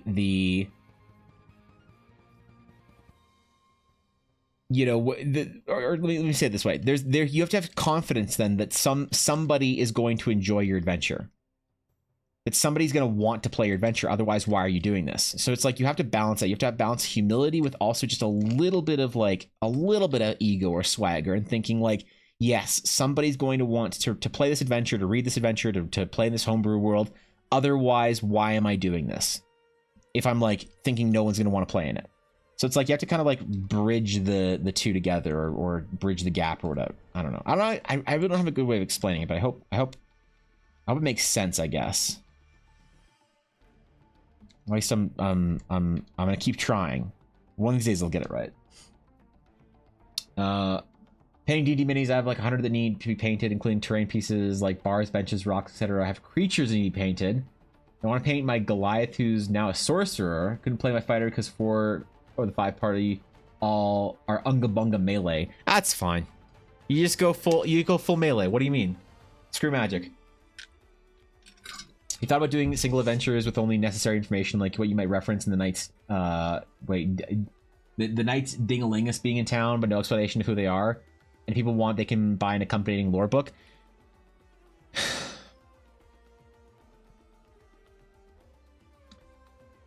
That's kind of the way I'm writing it, I guess. That's kind of what's sort of the way I'm doing it. The idea is that most of the concepts are going to be pretty in Teleria, as far as you know the adventures go, are going to be pretty safe, pretty general D&D fantasy stuff that's hopefully just really well executed. And then if people want to know more about it, there's the World Anvil. There's like the encyclopedia for them to go read. They're like, hey, the Knights, the Sky Knights are pretty cool. You know, they came to town, they did Sky Knight things. All right, neat. Why do I care? And that player can just keep doing what they're doing. But maybe another player that actually does really care can go like look up that term that their DM said in the World Anvil, and there's this whole article about those knights. And then that's cool, you know, hopefully that they enjoy it. There's like a couple of the adventures are also not the campaign guide, the campaign setting. I do eventually want to release a campaign guide for playing in Teleria, and then another campaign guide for playing in each of the Eldaran sort of worlds. But that to me is a big Kickstarter that I need to think about for years, because I only have one shot at doing that. And the adventures are just kind of a way for people to get into Eldara if they want. A way to get invested in the world if they so choose, in like a very kind of a non-committal way. That's like the whole point of it, I guess, for now. We'll see if people want to do it. I don't know. Maybe people won't give a shit and won't want to jump into it, but I have to assume somebody does, you know? What I worry about is there's a lot of people that like want to be supportive of projects, and I appreciate that. But how many of them are actually going to want to take the time to play in Eldara? And I don't know about that. Like, I have to make it worth their time. I have to make it worth their while. And that's like a big responsibility. I'm very conscious of it. I don't know if I'll actually succeed, but that's like my goal next year, is to get people into the world if they want it. For those who wish, Eldar will be waiting. And we'll see how many people actually want to run games in it or play games in it. I want to have official games in our Discord as well. Like I want to play through the adventure with like maybe 4 to 5 people who are DMs and who are willing to run games for people in the Discord. You know, run it for like Thorkin, Blaze, Ashy, I don't know, whoever wants to run a game, and then be like, I'll run it for you guys, and then can you run each run it for a group in the Discord, people that want to play. It's kind of the idea, so that everyone who does want to play the adventure gets a chance to, without having to worry about finding a group or getting their home brew or their home team involved or whatever. But I don't know how well that's going to go, so obviously I don't want to make any promises on timeline for that. That seems like a bit of a mistake on my end, but I don't know. We'll see. Help someone with computer stuff? Ah, the IT life. Of course.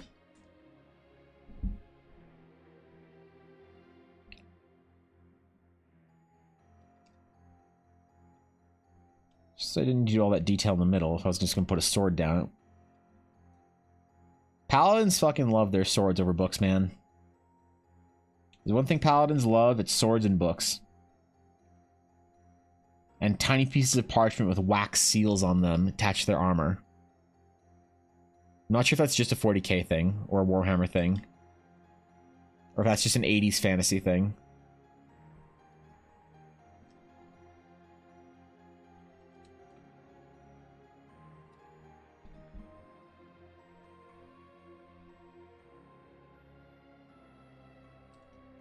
guess we'll find out.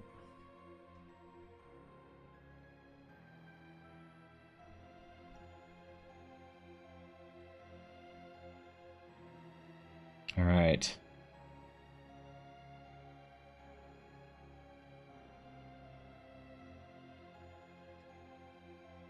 So I want to do a couple of little order warm-up things, and then we'll jump into our review for our 2023 projects.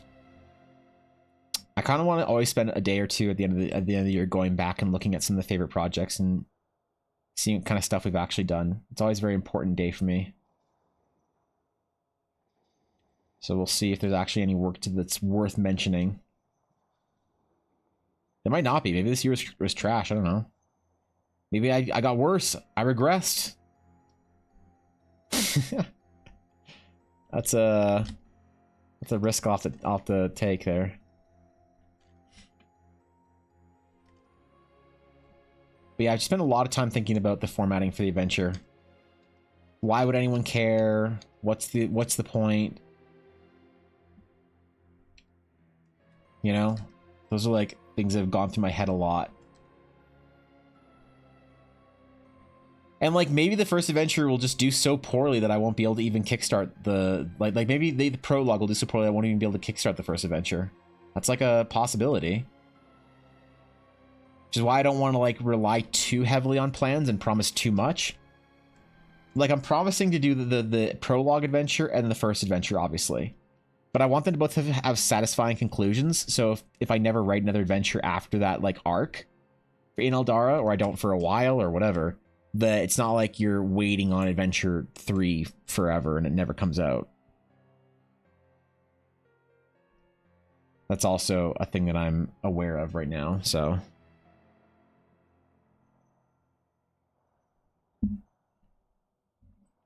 Because like I see a lot of world building, and I always kind of think to myself, what's the point? When I see people doing like a world building streams and stuff like that, I always ask myself the question, what is the point? Who cares? Because world building for world building's sake is fun, but is it really useful to anybody? You know, world building without a product, more or less, without a book, without a thing to interact with, is kind of just like, it's fun, but it's just like you doodling for yourself. It's not actually work that matters to anybody, really.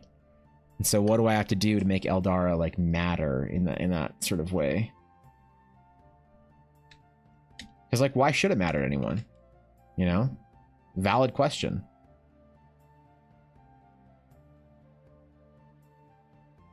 And the answer is it doesn't, unless you make it matter. And that's the way I want to do it, is by making a cool adventure to start with. Because like the project is a very long-term project that I, you know, foresee into the future, but like that's great for me, but for the average person watching the stream or whatever, it's like, well, what does it matter to you if the project is this like cool thing in the future? What do you get out of it today? Maybe not everybody thinks like that, but I know some people do. And I kind of respect that too. You know, it's like not something that I'm upset about.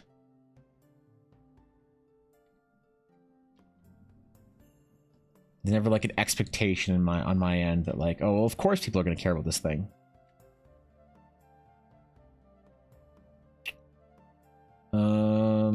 What do our Blood Knight dudes want? What would they need? They need the book, the sword, the shield.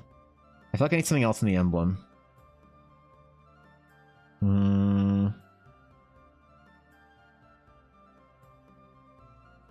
Like a wreath or something.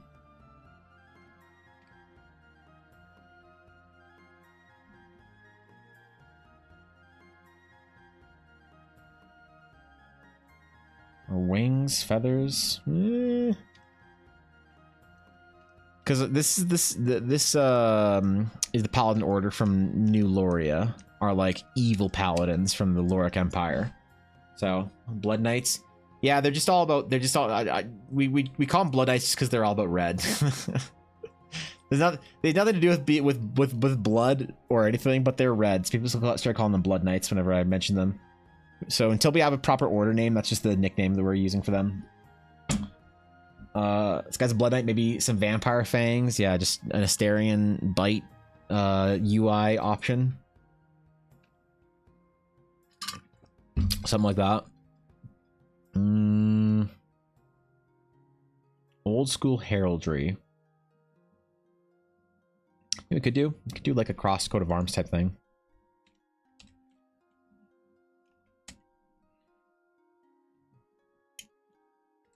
Just do like pole axes kind of thing.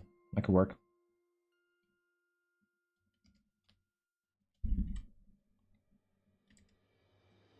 Oops.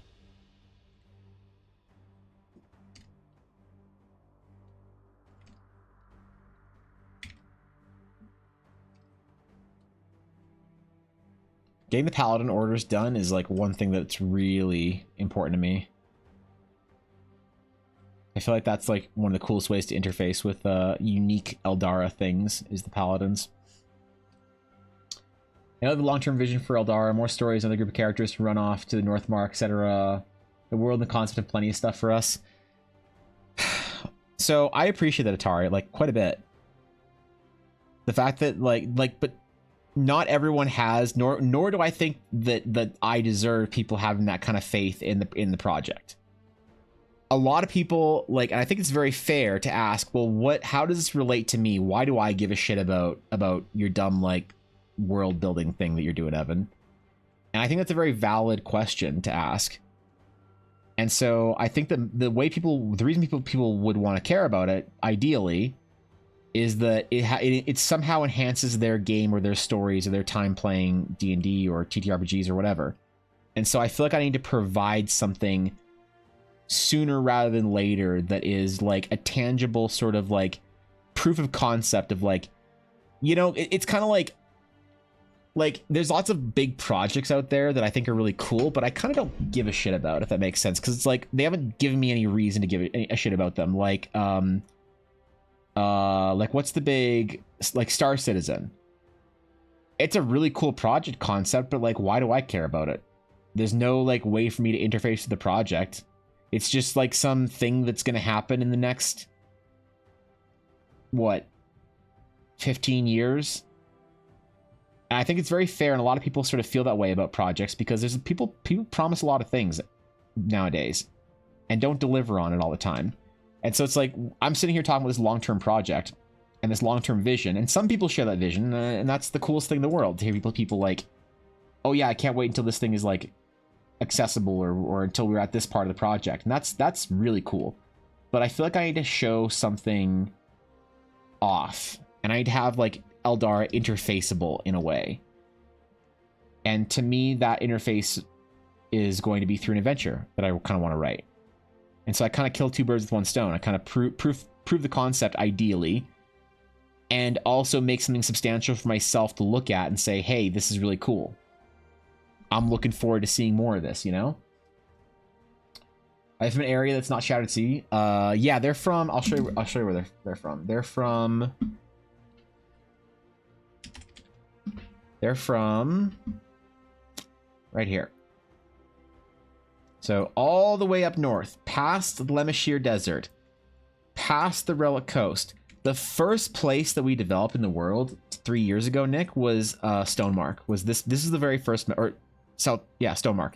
The very first map that we developed was right here. And actually the very first region I developed was right here, was Southwood. When I built Southwood, I knew that it was going to be a large, dense forested area, and there was going to be country above it. But what this country looked like was a giant question mark to me.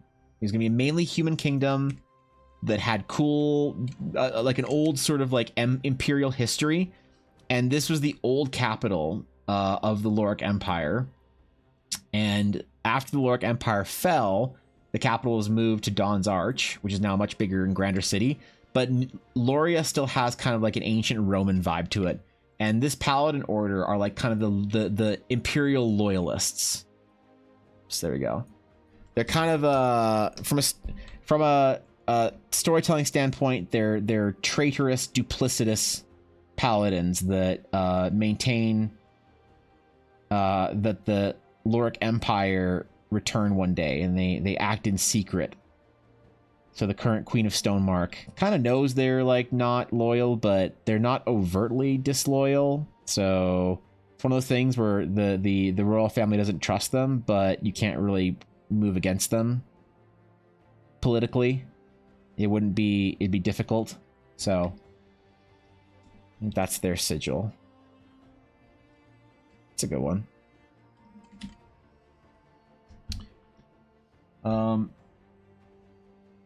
Like brother, I'm gonna slap some confidence in you when I see you at Gen Con. I appreciate it, Atari. I appreciate it. I feel like there needs to be. I don't want people to think that there's just nothing tangible coming out of the project, and I want people to see that there's something of value in the project right now.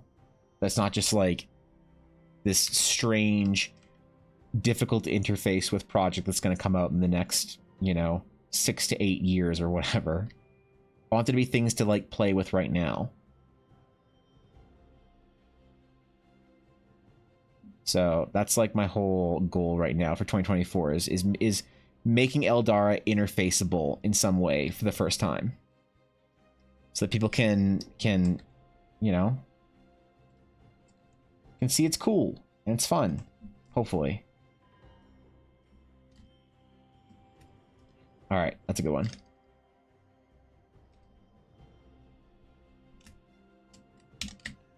All right, I think these are officially our warm-ups for 2023. Not quite as full as our 2022 warm-ups. Our warm-ups for 2022 were much yeah, we did way more warm-ups in 2022.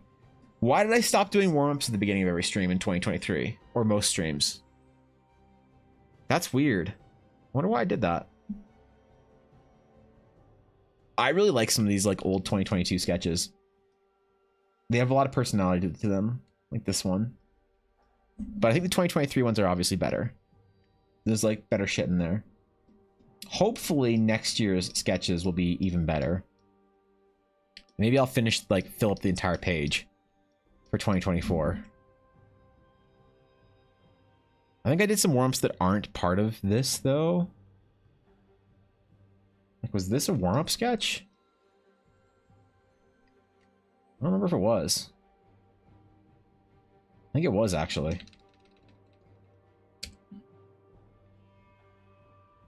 What else is a warm-up sketch in here? They have our weird knights. What are these guys? Oh, whatever.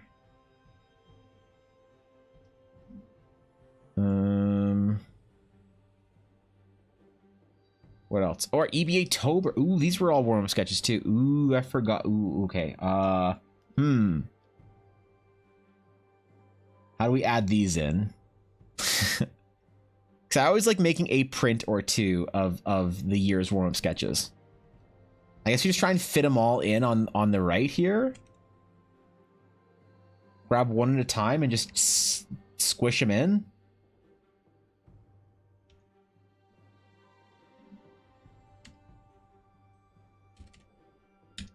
We're gonna have to do some squishing here. We're gonna get cozy. So, how are we gonna do this? We grab a...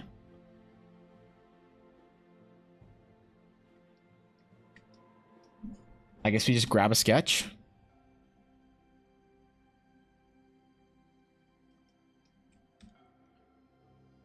And we smash it in.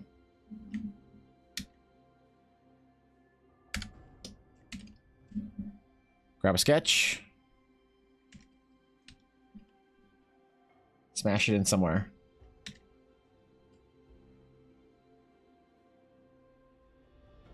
Our crumb Primarch. Our shaman. You can go right there.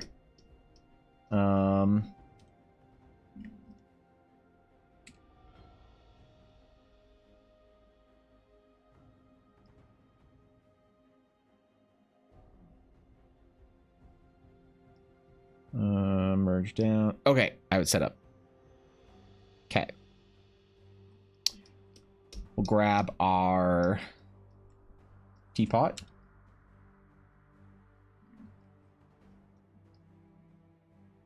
Oops. teapot.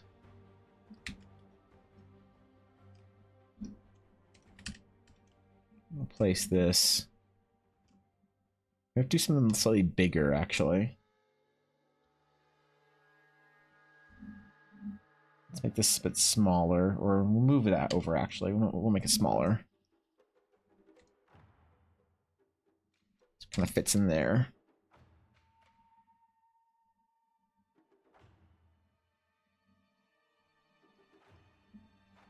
Grab our chests next.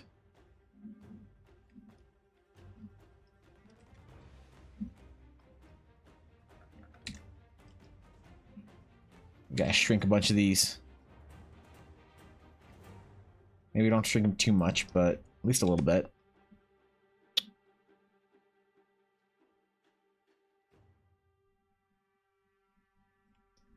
Next, we'll grab these 4. What we'll do is we'll do them in clusters when we can. So we'll erase the words. That's ultimately not useful. Let's do it all right now. We had some good challenges, some good art challenges this year. Our Inktober's, our early summer project. I kind of want to do a substantial art contest this year. But I don't really know how to format it, you know? How we prize it and things like that. Oh, let's start with actually some of the bigger ones. Let's do this one, then we'll do our cluster.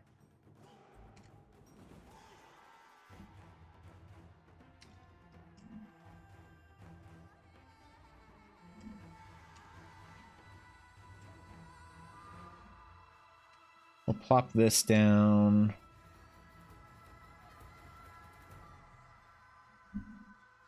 Right. It's always nice to have some of the bigger ones a little bit more forward facing. Shrink our teapot because of that. They'll have to fit together nicely, alright?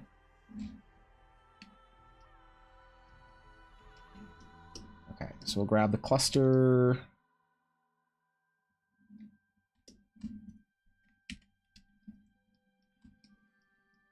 And we'll place probably right here.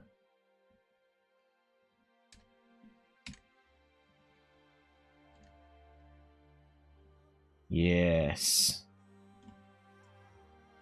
That's what we needed.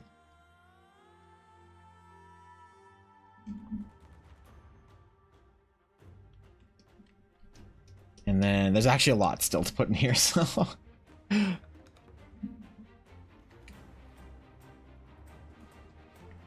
I just realized that. I just squish down a little bit more. But I suppose we can like speckle them in through the rest of it and not worry too much about it. We'll find empty space to shove them into.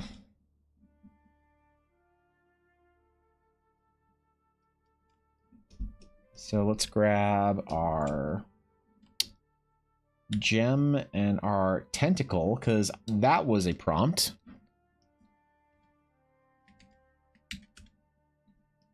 We'll just spend an entire month drawing eldritch monstrosities for Eiley.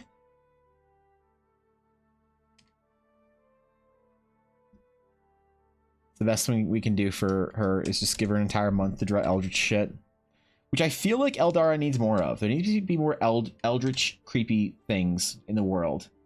I've focused a lot about the heroes of the story, but not much about the villains. I feel like because you kind of start defining more about the world when you define the threats and dangers of it. And I've just been kind of trying to create overall vibes for the world and not necessarily the narratives.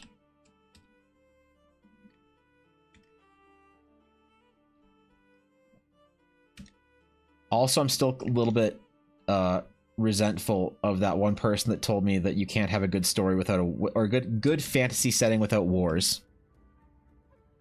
When I told them that the nations were not at war, that it was an era of peace among the nations. and that the dangers and threats come from elsewhere in the world. Look, man, everybody's got their opinions, but some opinions are dumber than others. It's a good thing to remember.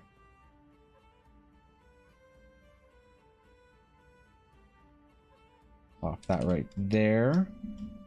Okay, so we actually did fill up our page, which is great. I was worried that we didn't. I was concerned for a minute there, alright?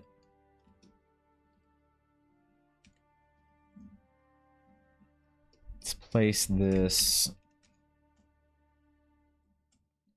potion bottle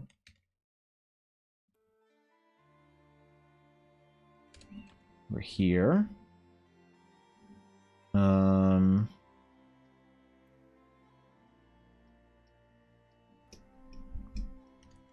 Get our little... I don't know what this was. It's kind of an ice crystal or something. Generic fantasy crystal is what it was, I believe.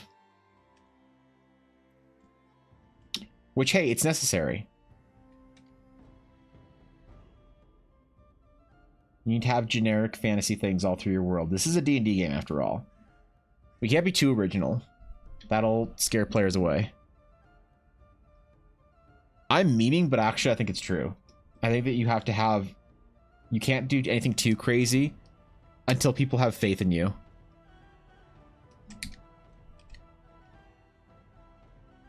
It's like a Matt Mercer thing or whatever. It's like, who are you to do something different?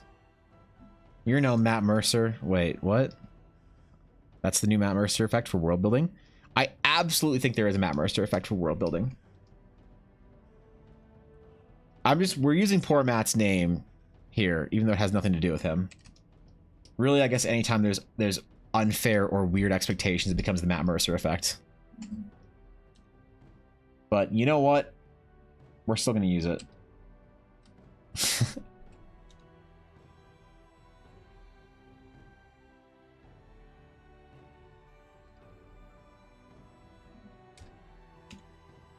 I'm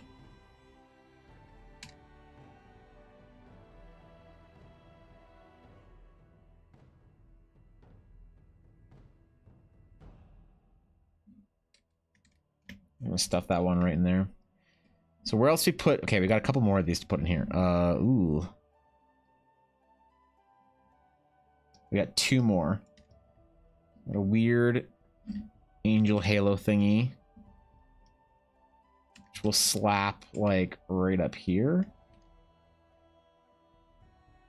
Our winged crumb. We'll shrink the winged crumb, all right? That's what we'll do.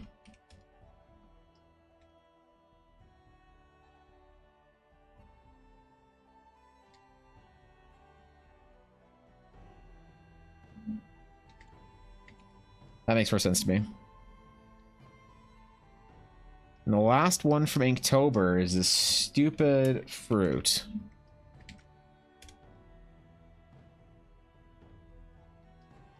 Where do we have room for a stupid fruit? Let's put it right up here.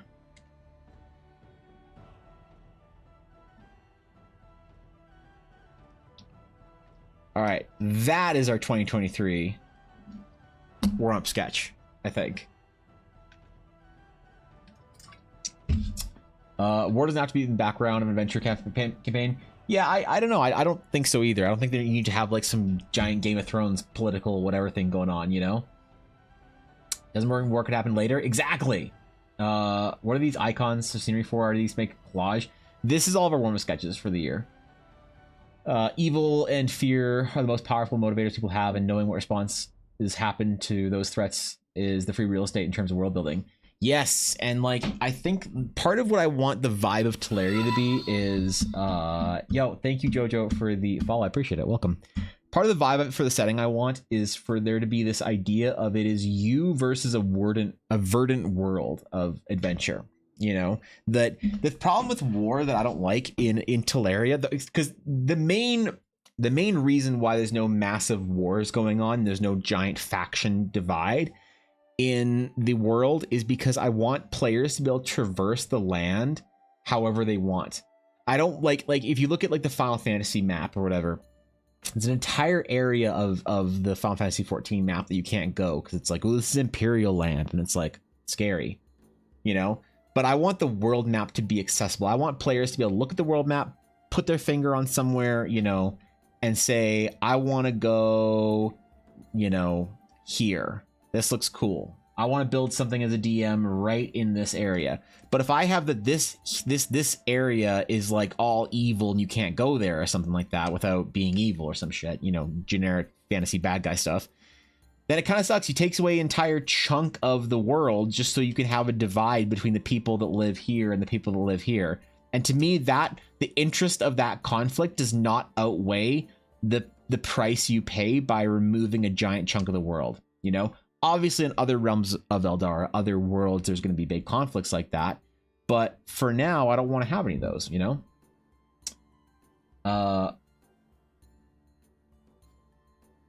Yeah, by no wars you mean no conflict like BBG or even a gang of assholes running town, or like entire nations are in conflict. Yeah, I just mean there aren't giant factions like the Horde and Alliance that can't, you know, reconcile their differences of kingdoms. There's of course wars and stuff going on, but no massive setting defining war, I guess is what I mean. No empire.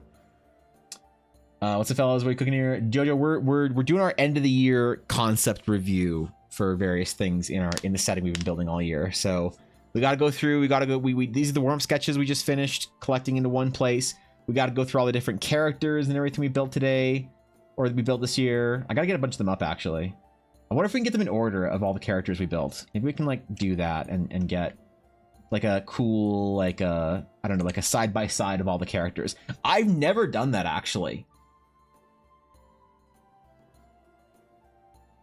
Oh, wait, that's an idea. Hold on, I wonder if this would work. Okay, so if we go image, canvas size, inches, 13 by 19, we do 26. Let's do like 34 by 19. Now, if we copy our pattern, no, hold on. How do we do this?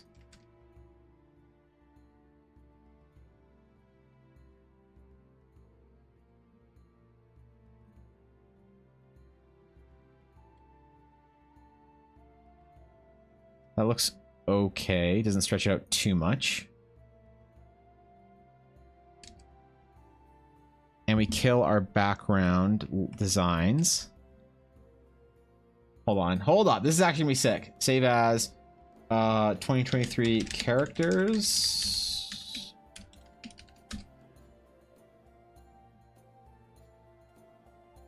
Can I do a question mark? I can't. Okay.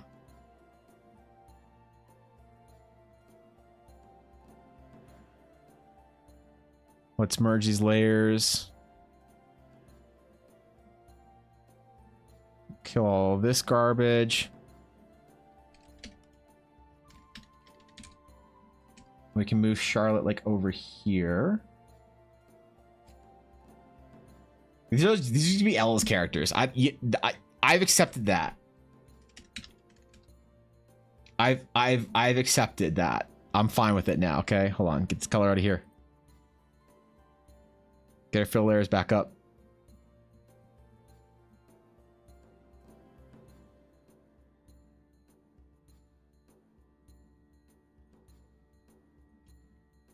Merge layers. Hold on. This is actually gonna be cool.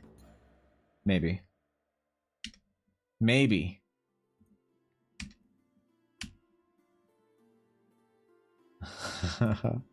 What else do we do this year? Who else do we do? What other characters we do for Ella? Do we actually draw Amelia this year? Was that this year? We'll see by the signature on it. Is the signature 2023? It is 2023. Okay.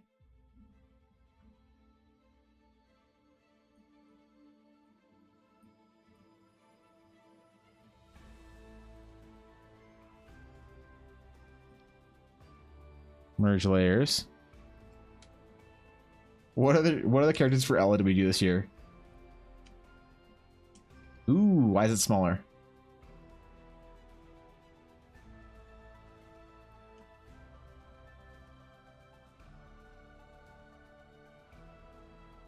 Amelia is the tallest.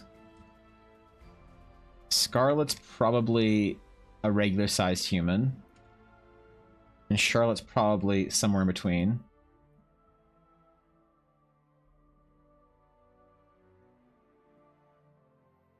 Ah, fuck it. We'll just make them all fit within the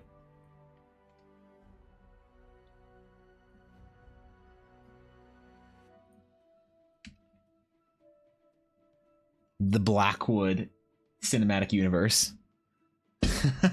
Oh, it's a cool piece. We're gonna do a 2-hour break. I do need to do that. I'm out of water actually, so let me go do that in a second. My diva landscape, the BBG lives in, should reflect the BBG's powers. For example, poison swamps. BBG's mastered poisoning, floating debris, gravity powers. Yeah, I guess it's like, how much of the world do you want to like give to your villains? You know, that's an interesting question. What about Aruna?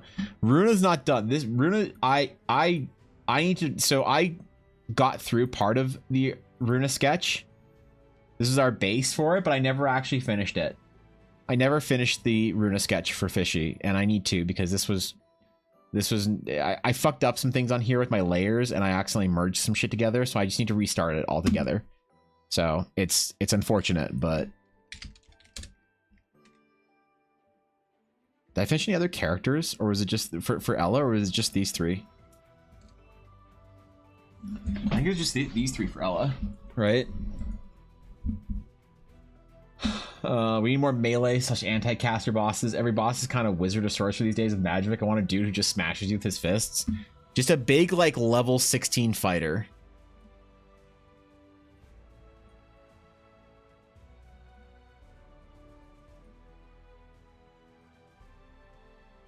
Yeah, okay, this would be cool. I'll make this into a thing. Okay. Anyway, some warm sketches. So, do you put the color section in here? I don't think so. I think that's lame. We'll leave that out. So this is 2023 versus 2022. There it is. Definitely sketched less this year for the warm-ups, hey? That's interesting. All right, I'll post this though. We'll post this. Let me just put it for my records in our Discord. And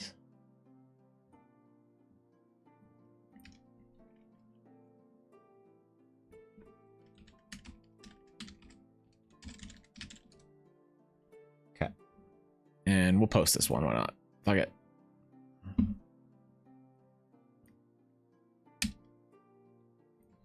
The official EBA 2023 warm-up sketches.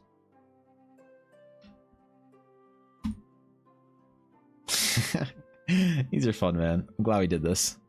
Okay, let me go grab a new water real quick. I'm gonna do that, and then when I get back, we're gonna do part 2 of our year wrap up. Year B.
All right, I returned.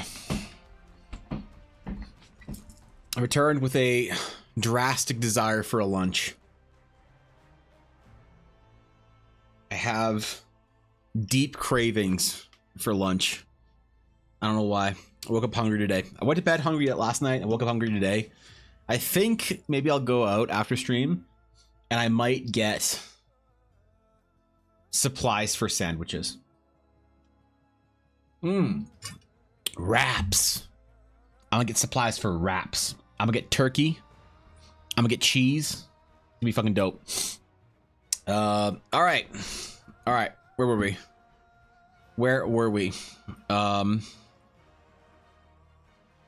Okay, 2023 post is done. I wish there was like a way to go through, like, I wonder if the sketchbook has too much shit in it though, so it's not the best way to go through the year. I need to find the best pieces of world building art to then post to like Twitter or whatever. Because every artist on Twitter is showing off how cool they are right now, except for me. I'm the only one not posting anything. Maybe Instagram. What pieces did I actually finish this year?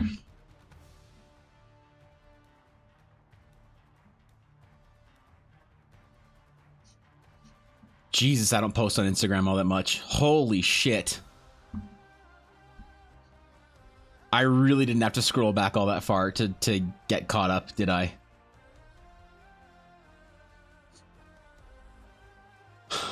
What was my most liked piece? Amelia? I think it's Amelia. The Sage stuff, maybe? Yeah.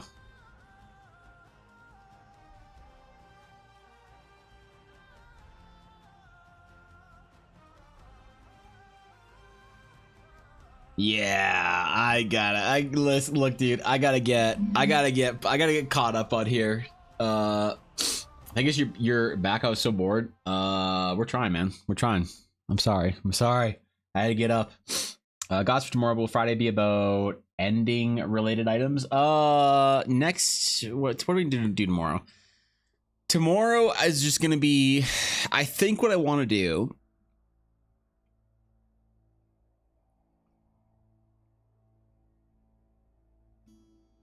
Do we do an arena tomorrow or not?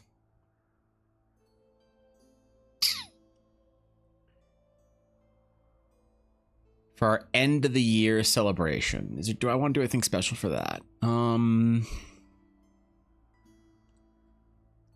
The problem is arena doesn't work unless it's a busy day. And Fridays at between like streams of any kind around the holidays are always a little bit slower. So I don't know if there'll be enough people here to do an arena tomorrow. So I think it might just be a regular day. Yeah, I think it might just be a regular day. Kind of cheese like craft slices. I don't know. I think I want to do like something fancier. I don't know. I'm feeling fancy today, Nick. Where the Discord? Can I put the first magic item cards? Do it in stream topics, because if we're talking about it on stream, then stream topics is the place that we always go to for the context of like, this is something we're talking about in stream. That'd probably be the best place, I think. Stream topics is our like go-to general. Also, thank you for 10 bit Senex. I appreciate that. Oh, did you get a sub, Axman? Oh, PogChat, dude. Congratulations. You got one of the discounted subs. Dude, I saw the hype train, like with the discounted subs, streamers were trying to break the hype train records in their channels over the last couple of days, or like the hype train record on Twitch. The hype train record on Twitch is like level 55 or something like that. I would have thought it'd be way higher. I guess people are throwing subs around right now, Axman. Was Evangeline also this year? Hold on. No way.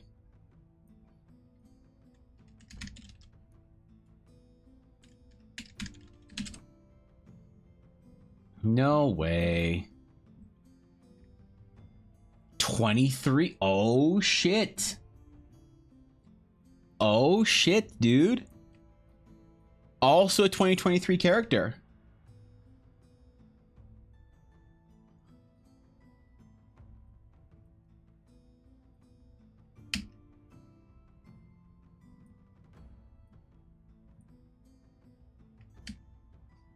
We gotta fit. Wait, we gotta fit him in.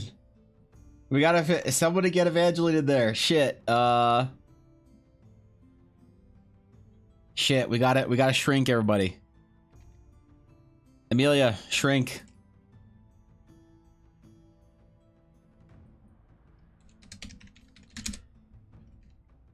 God, did anybody actually ask me to draw a dude this year? I don't think so. I think anybody asked me to draw a dude this year. Considering 3 of these characters were for Ella, though, it's probably understandable.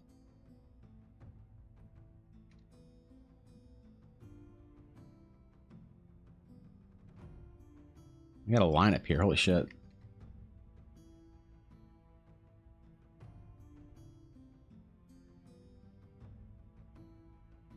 You're gonna move Evangeline over.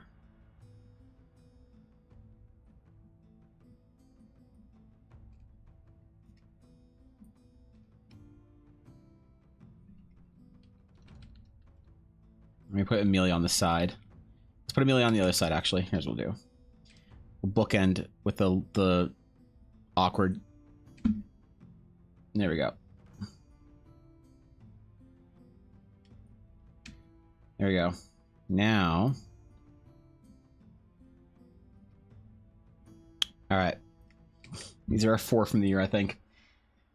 Cat Monk. Oh god, Evangeline's a long story. It's a long story. Do you get less of the discounted subs, or is it Twitch offer? It's a Twitch thing. So no, it's not. Steve, I don't ever think that the Twitch monetization or anything like that is a secret. But no, for subs streamers get half of a sub, so $2.50. And the discount doesn't actually, as far as I know, it doesn't actually give. Yeah, no, it doesn't. It doesn't give any less to the streamer, because streamers would be mad about that. Then they'd be mad if Twitch was like cutting into their revenue. So no, it's just a discounted thing for Twitch. So, which is pretty cool. Shit, runes. It's not supposed to be there. That's not supposed to be there. All right. I think these are the best 4 character designs that I did all year. Also, weirdly, man, we really gotta get Edric done. I gotta next year,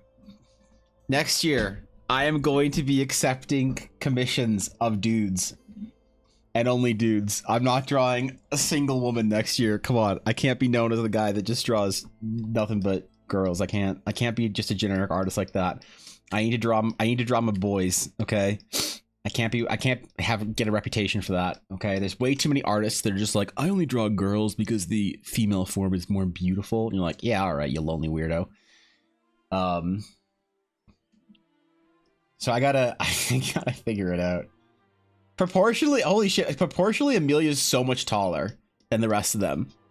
And I'm actually surprised that I conveyed that. Cause like, height-wise, Amelia should be like... Amelia would just tower over the 3 of them. This is like the actual like height, size, whatever. I don't know, because what is this? This would be like what, 6 foot? I think we decided that Charlotte was 6 foot. And Scarlet was like, well, she's floating, but she's short. She's okay, so 6 foot. Scarlet's like 5'6" or something like that. Evangeline is also like 5'5". Shorties. Meanwhile, Amelia's like 7'1" or something like that. Yeah, all right, that makes sense. That makes sense. The designs fit. They worked. You drew one for me on a request Friday. One of what? Wait, a full-on dude? Surprised no one asked you for an orc chef to celebrate the orc baker joke. What's the orc baker joke? In the Discord, hope PDiff is okay because I couldn't make him do PNG. PDiff should be fine. What's where we got? Ooh.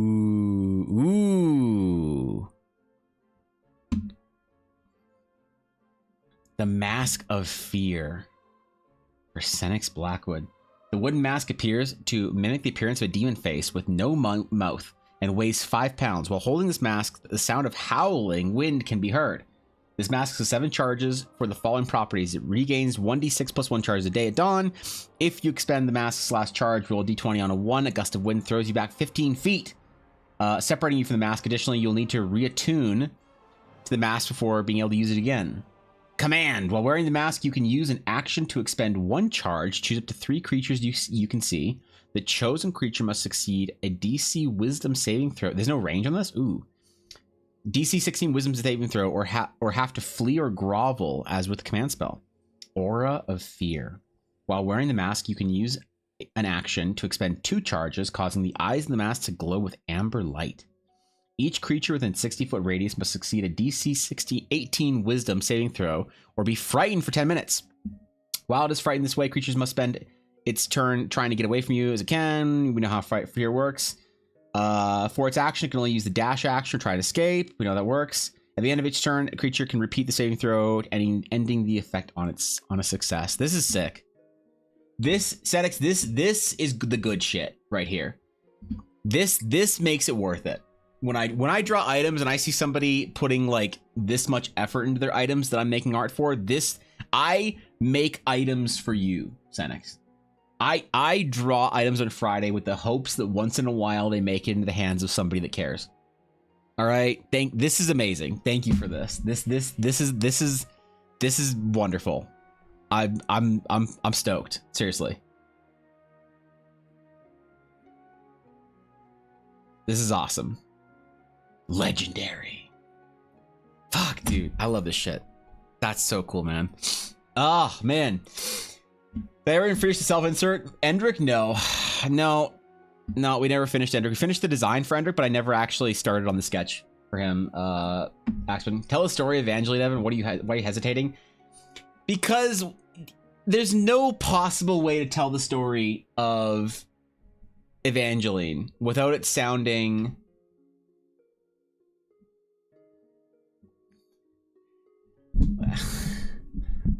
Look, Eiley,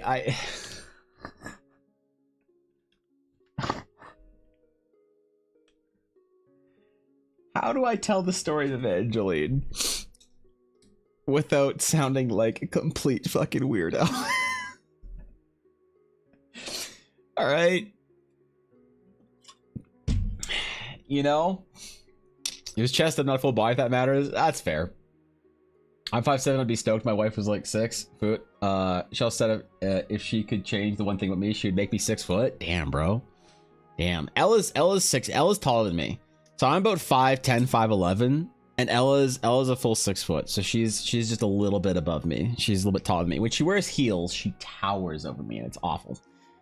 One of the first ever sketch kept it. I think the first ever sketch went to Garthen. I don't remember actually. Do it tell us a story. All right. Okay. All right. Fine. Fine. All right. Let me get. Okay. Does somebody? Okay. One of you mod goblins that wants me to tell the story again. Can you get me a clip of the first ever Evangeline stream? Can you find a clip while I go to the Reddit archive, to the EBA Reddit?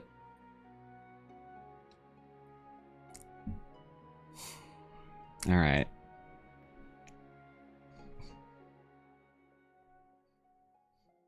Okay.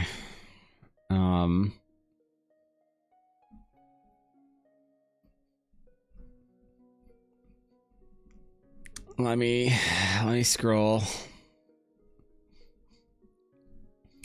Okay, you guys asked for this, man. You guys want the story? I do this once in a while. Once every like 6 months I tell the story of Evangeline. All right, that's one of them. Hold on, I need both.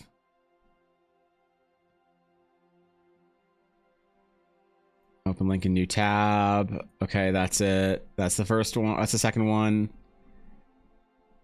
Where's the first one? Scrolling back even further. All right.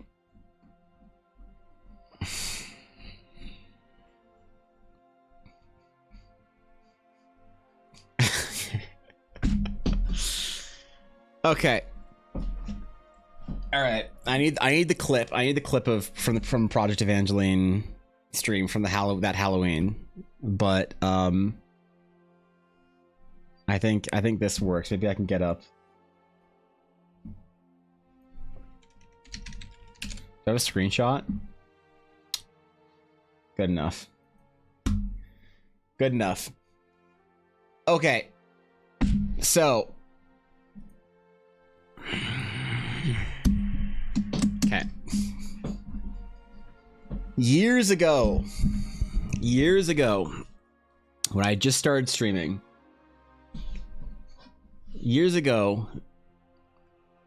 I happened upon a very sweet girl in my chat on the exterior who, upon revealing her true nature, does not actually care about the best part of your week. Did not actually want the best for you and everybody in chat. No. Her heart was as black as tar. Her soul as evil as they come. Her name was Vasilienter. Her name was Vasilienter. Now in chat she goes by Idoloon. And you'll notice that she has an artist badge. Why does she have an artist badge? What has she ever done for my channel? Why does anyone have an artist badge? No one should have an artist badge except for Dashdo. He's the only person who's actually produced art for my channel in the form of music. All right, we're stretching the use of an artist badge here, but I'm allowing him to be an artist because, you know, if you don't call musicians artists, they lose their mind, and that kid needs a hug. So why does she have an artist badge? Because she made art for my stream. So she decided, I don't remember the specifics of why, but she thought it would be hilarious. She thought it'd be hilarious to make art of me, the most masculine person she knew. The vision of strength and power. Look at that. Look, I've been lifting, bro. Urgh. And because she saw me as such a paragon of strength and power and masculinity, she decided what better use of her time than to reveal her nature and gender bend me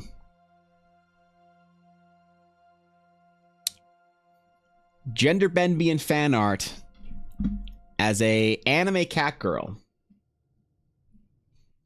And this is the piece of art that started it. Right here. This horrified me. Now, if you guys know anything about Idoloon, you know that she thrives on suffering. And as I cringed into my own soul, folding in on my own reality, creating a black hole of cringe, she grew in power. She decided to make other pieces of art, such as a story of a cat finding the Evan Blair art voodoo doll that Sienna said she was going to make of me. The cat then proceeding to cosplay as me. Hold on, we'll get here. Cosplay as me. I can't find the rest of them, but I continue to cringe. And while Eiley decided that I had to wear the cat ears from now on, she decided to take her talents to the next level. She decided to make a VTuber version of me. The Catboy VTuber. This was for a Halloween stream. I would dress up that Halloween as a Catboy VTuber. This Catboy VTuber model had every meme possible in the Dragon's Claim. It had cat ears. It had croissants. It had belts. All right? Now, I don't remember which came first. The Catboy VTuber or Evangeline. I think the Catboy VTuber came first, but it doesn't matter. Those two things happened around the same time. What this led to was an identification amongst the guild, a meme that I somehow am obsessed with cat girls or cat boys or some shit, and thus wanted to be one. And so Eiley delivered. She proceeded to make more art. She made more art of Evangeline. Art that would make me uncomfortable to be in my own skin. Memes to the old Discord that would traverse time and space and eventually lead here. The famous NSFW post of Reddit. Of the EBA Reddit. The famous NSFW Evangeline post. Blurred for your safety and mine. But oh boy. Is that unfair? You're like, Evan, you're gonna tell me there's an NSFW marked post in the Discord, the Reddit, NSFW marked post in the Reddit that you're not gonna show on stream that supposedly spawned all these memes? Well, you know what? Here it is. We're gonna click it to see, because you know what? Twitch under the new TOS. Is it stream safe? Sure it is. New Twitch TOS. Here you go. This is Eiley's envisioning of me as a hot anime cat girl maid that became voted by the guild as the official cat girl maid of the guild hall. And the meme developed its own consciousness. It became self-aware. Where did that lead to? You'd think that that'd be the end of the meme. You'd think that that would be the end of the cat girl meme forever. She cringed me so hard that I imploded in cronge. Okay? She wasn't done. Eiley, beautiful artist, by the way. You guys should support her on Patreon if you like her art. If you like this, you can support her on Patreon. She decided to take her talents. Back to the VTuber scene. Now, VTubing is difficult. V-Roid rigging and modeling and whatnot is very difficult. This cat boy that she developed, right here, took her hours, days, and was professional quality, even though it was a meme. It wasn't good enough for her. She then, for the next Halloween, decided that I needed a new VTuber. And so she made Evangeline 1.0. She spent days and dozens upon dozens upon dozens of hours. If only I could find one Ava clip on this channel. Oh my god.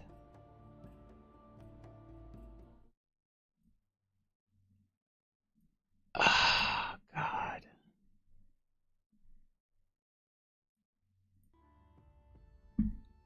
Tenties. Actually, let's rename these, because what does a tentacle do?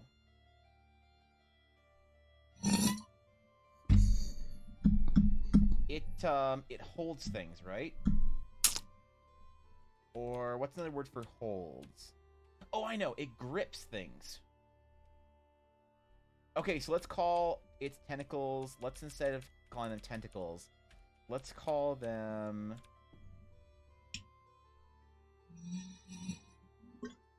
grippers. Okay. That has 6 grippers. Okay. I want you guys to understand something. This VTuber model... Wait, was that the same song I was playing?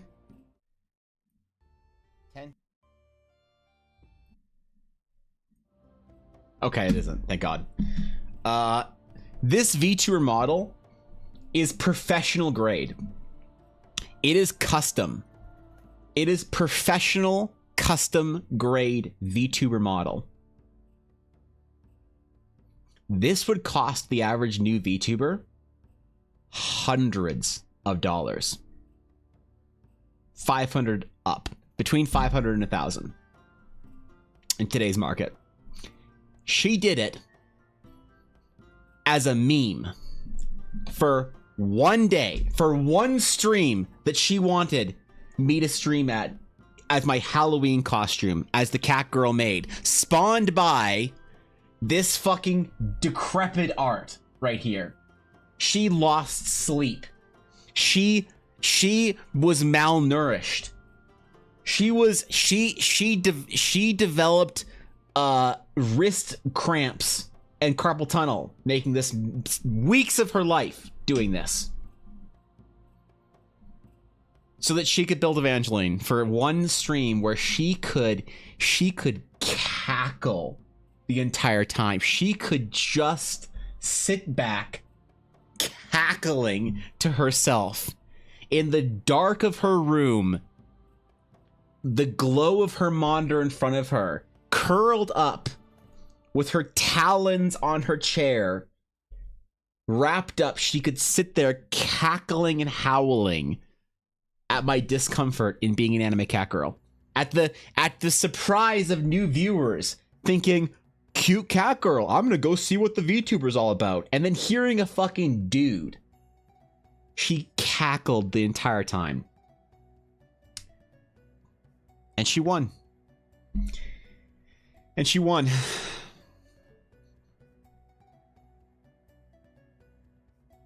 Oh, you think that's where the meme stops? I said touche. Touche, Eiley. You want to try and ruin me as a creator, ruin the seriosity of my work? Fine. I'll take your stupid cat girl meme. I'll make it into an actual character. You spent hundreds of hours on this shit? Fine. I will make Evangeline into an actual character in D&D. In our world. A canonical character in Eldara. So I made this piece of art. Evangeline the monk. Alright? I was gonna be more modest about it, but Evangeline demanded the cleavage. She initially had completely covered up. Alright? Completely covered up. And Eiley was mad about it, so she made me make a boob window. So. And that's the meme. That's the meme of Evangeline. There's nothing else. She never did anything to respond to this. She never did anything to respond to this. Oh yeah, she also is a guild maid in Final Fantasy XIV. If you go to the Final Fantasy XIV guild hall, there is a catgirl maid that I had to spend $20 on the outfit for, sitting outside of our guild hall in Final Fantasy XIV. And that's the end of the meme. That's where it ends. You never did anything in response. Nope.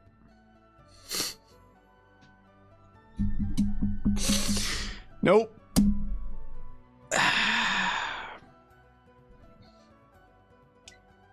Eiley was not going to lose. This piece of art was a challenge to her. So she said, okay, motherfucker, you want to go? Fine. So Eiley went back into the tank. She went back into the tank. She spent well over 100 hours on an Evangeline version 2, which none of you have ever seen. None of you have ever seen it. Evangeline version 2, 2.0. Completely new 3D model, fully rigged. This time in more of a maid outfit with some of the most disrespectful jiggle physics I have ever seen on Twitch. On a 3D model.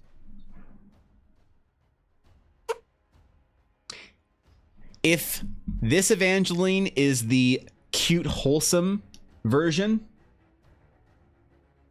Evangeline version 2 is heinous. And you guys haven't seen it yet. I have not chosen to stream with it yet. I haven't. Nope. So what did I do? Fine. I made an entire Twitch channel.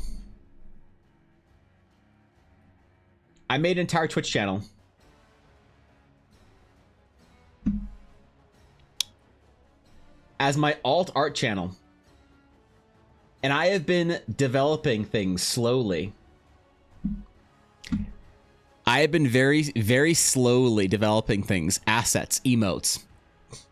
We got the channel to affiliate. And she has 2 subs. I think one of them's Blaze. I'm pretty sure one of her 2 subs is Blaze. I don't know. She has 2 subs right now on Project Evangeline.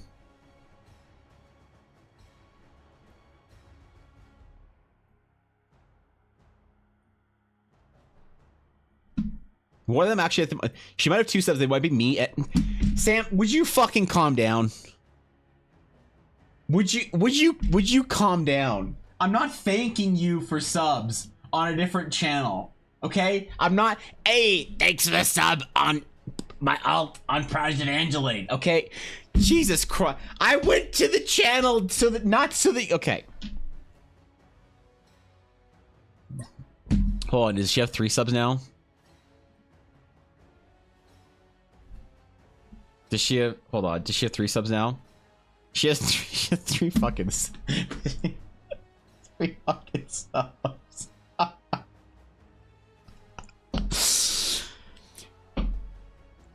And so my response to Eiley making this model is going to be well crafted.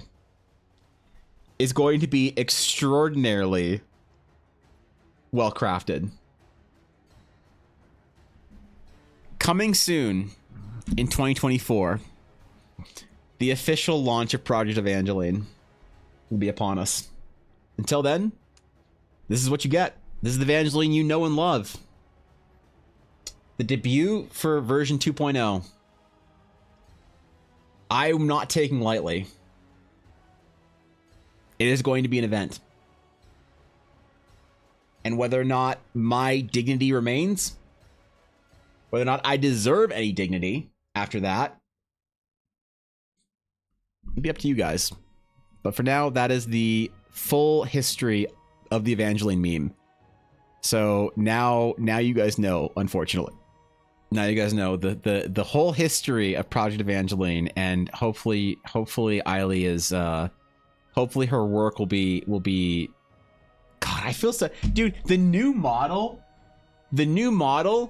is easily, and I'm not, I want to stress this to you guys. The new model Eiley made, don't listen to her. She'll meh at it or whatever, or be fucking emo, you know, angsty 20-year-old.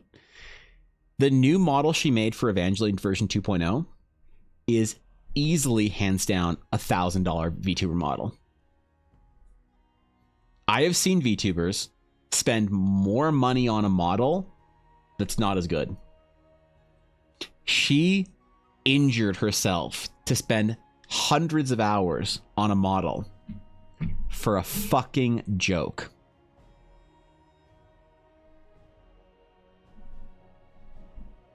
What can I say, man? What? Like, how do I respond to that?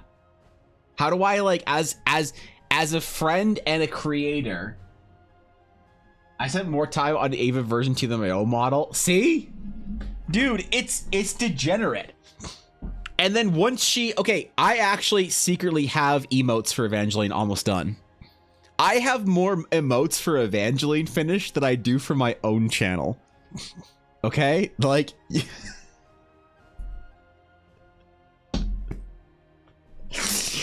I'm taking the meme seriously. I'm not messing around. And in Evangeline's channel, there is no reference to me, to EBA whatsoever. All right? Zero. Occasionally,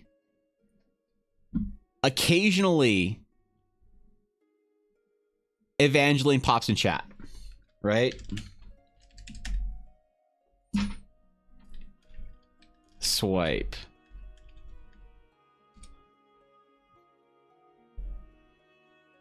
And anyone who acknowledges in Evangeline's stream that it has anything to do with me gets banned. And if people don't know, they don't know.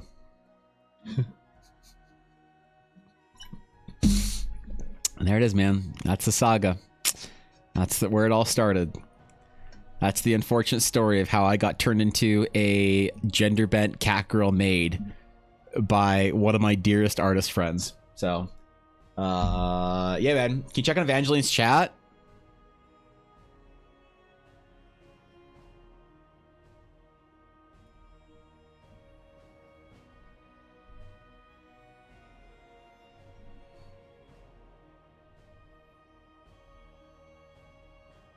How do I ban myself from my own channel? Okay, so that's Evangeline. That's why I put all this effort into an actual character design for Evangeline. Well, I tried to give her all the same features and qualities of Project Evangeline, who I think this is one of the better pieces of art I've made, one of the better characters I've done. Her design's a little more simple, but I think it works. You know, also, you know what my favorite thing about this character design is? I gave her metal gloves, and I cannot believe how many people had a problem with me putting metal gloves or gauntlets on a monk. It was actually insane. Like, people lost their goddamn minds. First chatters would be like, are those, you said the character's a monk. Is that metal? Are they wearing heavy gloves? Do you know how much slower their punches would be with metal gauntlets? It was unfortunate. Or thought their low metal scrutiny only exists for druids. You'd think, but this is actually worse. So, gifting subs where, Nick? No, they have not started gifting subs. No, there's not. I do think it'd be funny, honestly, on Evangeline's stream though, to do like a subathon, because I think it would be funny to have how many followers does she have? 72, 73. It would be funny to have 100% of Evangeline's community subbed. And I might do a gifted sub bomb or something at some point in time when we do the Evangeline subathon, which would be funny. So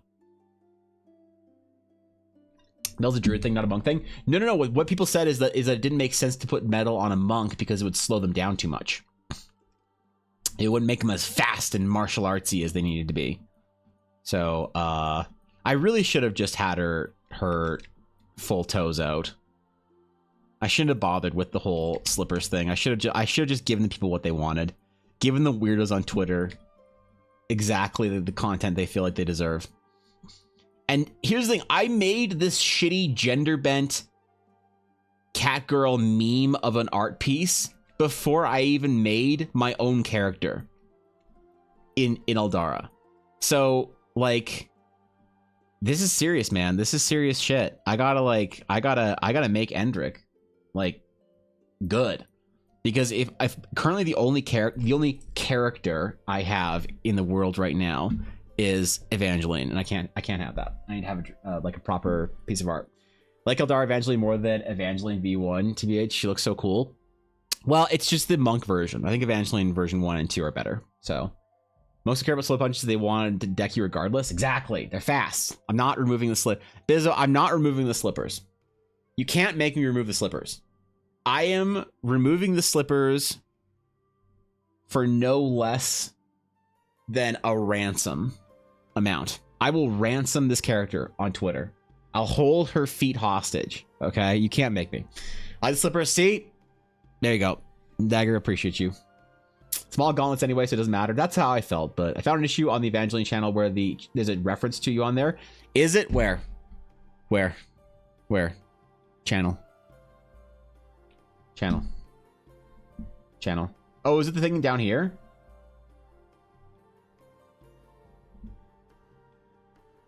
Wait. First ever official VTuber from the world of Eldara. More info coming soon. This is always going to say more info coming soon, by the way. I'm Evangeline, but you can also call me Ava if you like. Uwu. I'm from a mystical world of Eldara, and I serve as the maid for the Dragon's Claim Adventures Guild. Right now, I'm only on Twitter. Nya. Is it? Oh, I didn't want to open that on by accident. That's not happening. Sam.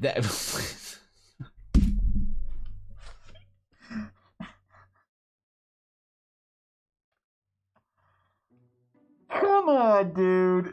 Ugh. Come on. What is this shit? Don't make me say it. Come on, dude. I don't want to say it. I don't want to say it. Okay. He did gift the sub. Thank you, Sam, for the gifted sub to Free the Feet. Today you've gifted a sub to Amaranth and Free the Feet. Thank you so much for that. I can't describe to you how much your support means to me. And subs are always not just supporting me, but also saying that you feel like there's something of value in being here, you know, in the guild. So you want other people to join the stream. And today you've chosen the fine folks over at Free the Feet. So thank you so much for that. That's just great. That's okay. God damn it. God fucking damn it. Evangeline does have... Wait, stream topics? Okay, hold on. What is it? How do you explain if there's no reference to on Evangeline's channel? The Eldara thing is... So Evangeline, as far as anyone's concerned, is... she is the first VTuber in the Eldara VTuber team. So, has nothing to do with me, necessarily. But... Evangeline does have everything to do with the Eldara VTuber team. So she's our first in-world VTuber. What I want is I want somebody eventually to want to make their entire brand as a VTuber on the internet being a character in Eldara for their lore. And until that happens, I need to meme about it with this. I think also in her Twitter... I think in her Twitter, it also says something about me. Her Twitter says, hold on, home. I cannot bring up Evangeline's Twitter on my screen.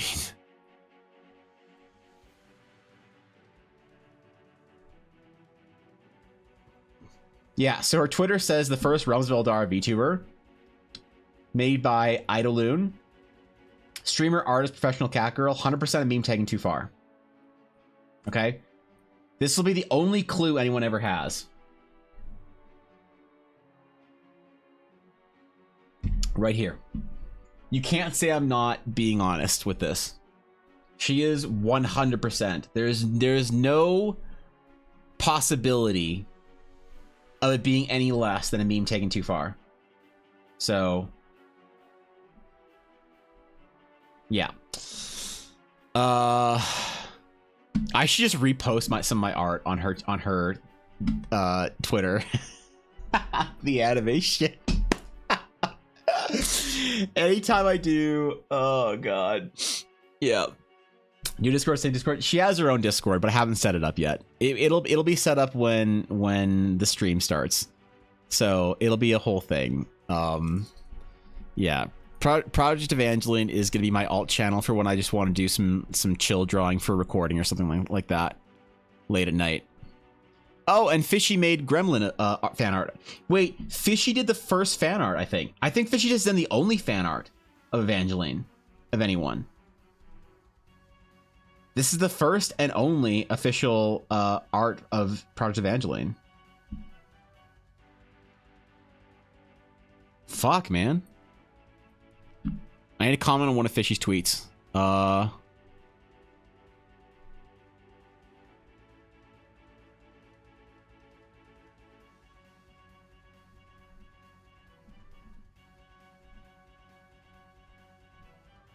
all right, I'm not doing that. That's gonna be a lot of work. Fuck that. All right. Have you tried the fan art? Not post-release, Eiley. Not after stream debut. And you can't draw fan art because you're the artist. That's like saying that I'm doing fan art for Eldara. You're literally the creator of Project Evangeline. What do you mean? You made the model, bro. It is what it is. You can't do fan art if you're also the principal artist. So But yeah, I've been working on Evangeline's emotes. I'm working on some stuff for the channel because I actually want to do like a proper launch for her when I do it. So, I also made fan art. It's in the fan art channel on Discord, dated June 19th. Is it? I'm not gonna scroll. I ain't scrolling. That's a lot of effort. That's just so much effort. All right, let me close this shit up. Let me close it up. Who's she even following on Twitch? Cottontail, Vidal, and Asmongold. Nice. Sick. That's a great. Wait, is Evangeline subbed? No. I gotta fix that. You can be your own biggest fan. Can you, Ian? Is that how it works? Is that how? Oh shit, maybe you're right. Just give her some wand fans, and you'll never have to draw a fan art ever again. I should try. You're right. If only she had, if only she had some sort of platform where only her fans could access her. Something for only her fans. It's yeah, it's crazy. You want me to add you with the link? Sure. Add me with the link. Hit me up. Let me see it. All right, where is it? Fan art. Here, click to see attachment. It's true, actually. Okay, good point. You did make, yeah, that's fair. You did in fact make some Evangeline fan art. I fine. I retract what I said. Okay, you win. You are correct. There is Evangeline fan art. So what I need to do is I need to get a D&D game with Evangeline in it at some point in time for the party to meet and it to be entirely a meme. I need to do like my proper VTuber Evangeline or Project Evangeline game. I need to have like I need to have like Eiley and Fishy and like Ella in a game or something. I don't know who else would want to play, but make Evangeline the quest giver. So she is gonna be an NPC in the guild hall. When you go to the guild hall, Evangeline is in the corner, as an NPC that you can talk to or interact with. She's like, her story in the world is that she has this like sort of shady background. Maybe she's an assassin. You don't really know, and you're kind of too afraid to ask her because she kind of has the sense of like, she kind of has your vibes from Spy X Family, I imagine. I don't know if Eiley and I talked about this, if that's a comfortable vibe for her character in game, but I kind of imagined her being slightly your like, which is this character.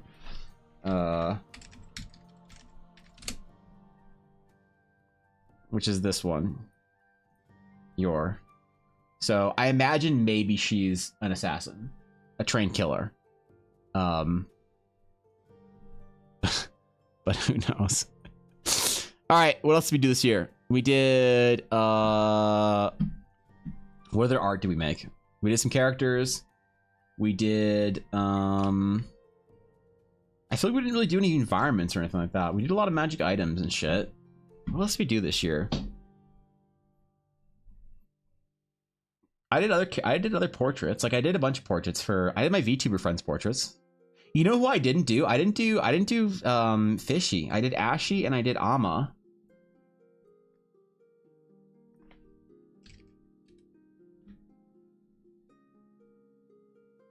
Wait.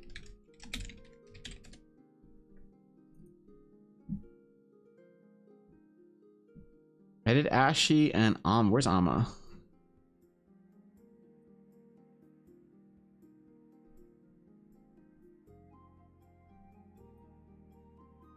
Yeah, I drew Ashy and Ama as characters in Eldara, but I never drew Fishy. I gotta do Fishy next year, I think.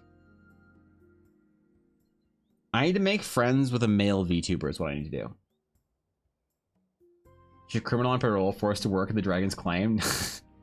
No, she can't have already gotten caught. You're told mommy material. Stop. It's not what I mean. That's not what I mean. God damn it. Fucking okay. Wait. Am I out of water again? I'm out of water again.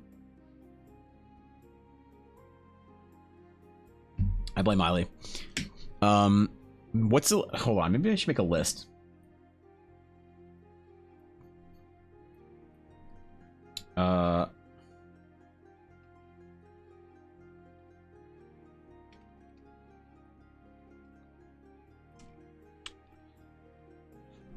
2024 art project goals.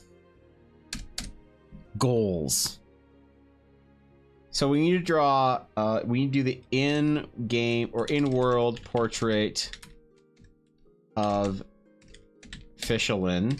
I can't call her Fishelin because other people started doing it. It used to be my nickname for her. I used to call her Fishelin, and other people started doing it. It was cringe. So I can't call her Fish. I need to find a new nickname for her. In-world portrait of Fishelin. What else? I need to do... in-world portrait of Evangeline V2. Evangeline V2 Eldara. Yeah, we're on the same page, Nick. Yep. I blame Ali for Evangeline being a thing. Wait, not blame. I think Ali. Stop. Don't listen. She thrives off cringe. You can't. What else do I need to do? I need to do Endrick character design. What else do we need? We need a guild hall painting. We need a... What else do we need? Oh, we need the album artwork for Dashto so we can play his music on Spotify during stream. It's so hard to type on this keyboard, like so far up. What else? Crumb Paladin? Pass. What do you mean a crumb? What do you mean a crumb paladin? You really want, dude, you really want to give these things weaponry?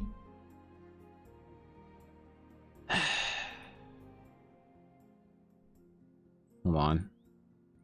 Let me close some of this shit.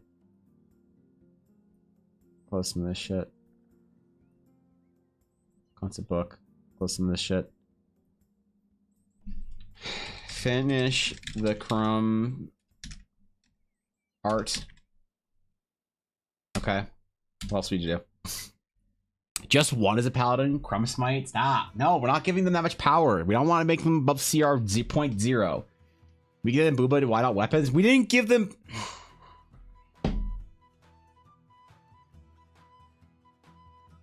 We didn't give them Booba, Eiley. They're just fat. They have to evoke, the crumbs have to evoke the same vibe that an orangutan or like a pudgy 58-year-old Italian man in New York would give. Those are the vibes we're looking for. We're not giving them, no, stop. I am not, there is almost no amount of bits that could convince me to give them Booba. Okay? There is no amount of bits less than 10,000 that could convince me to give them Booba. All right? So let's just be real. Everything has a price, but this one's pretty high, so it absolutely exists.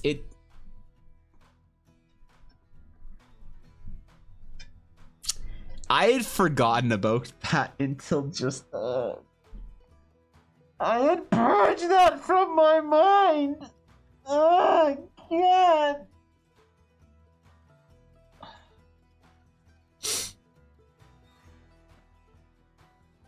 I can't believe I haven't thought about that in like a year.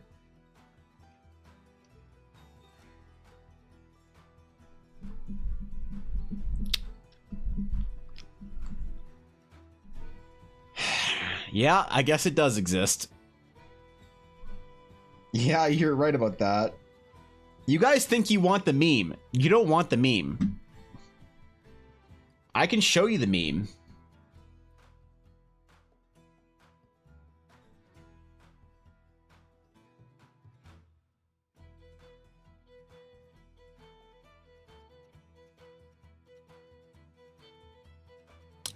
I'll scroll.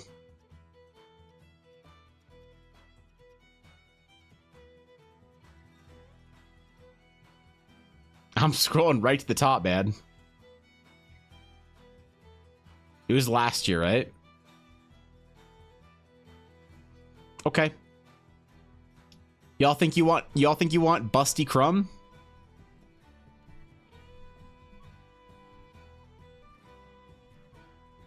Yeah, you see that now.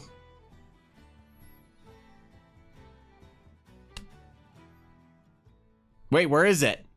Did it get deleted? Wait, where is it?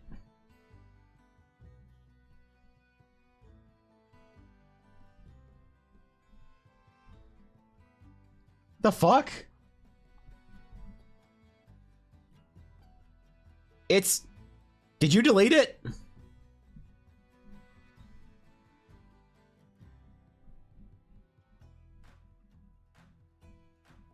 Jesus fucking Christ.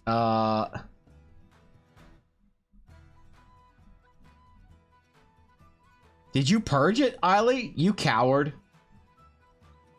All right. Okay. Well, it exists, but it's somewhere deep in the archives. So, wait, is this it? No, let's just CJ again. What the fuck's wrong with Bizzo? 2023. Oh. All right. Okay. Okay. You guys want Busty Crumb? You thought you wanted it.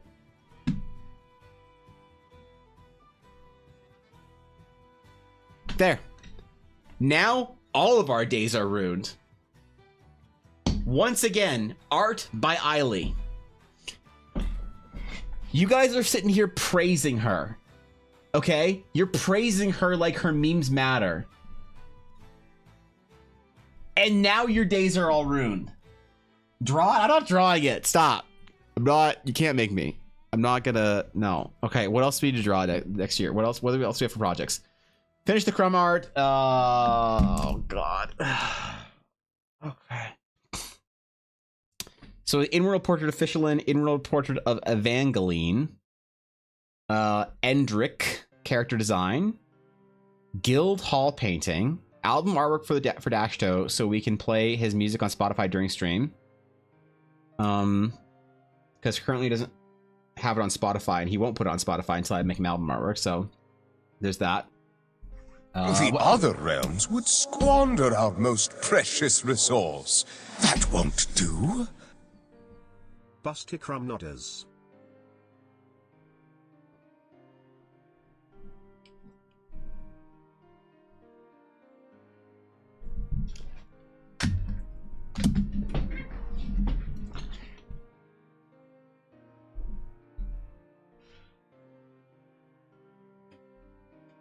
What the fuck?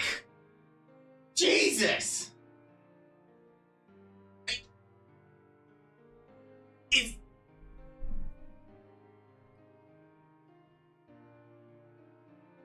Is that real? I can't...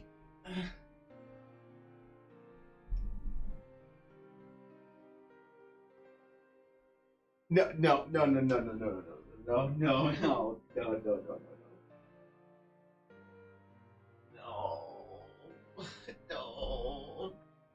Just can't. Oh, God. I'm so conflicted.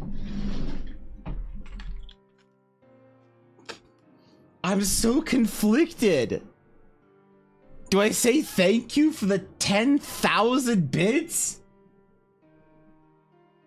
Or do I crawl into my own skin and try and escape reality by imploding in on myself?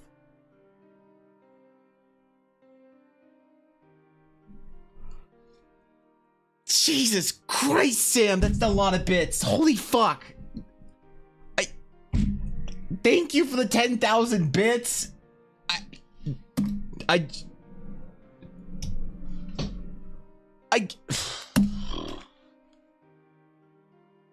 have to draw this now. I have to draw Busty Crumb. I said it as a meme and I regret it.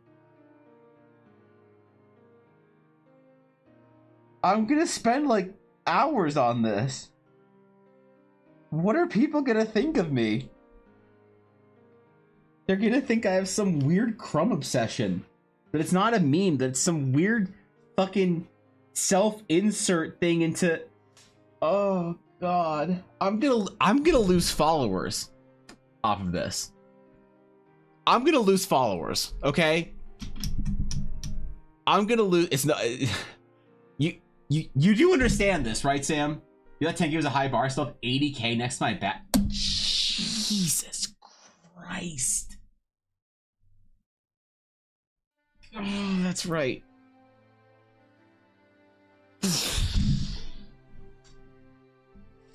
Fuck.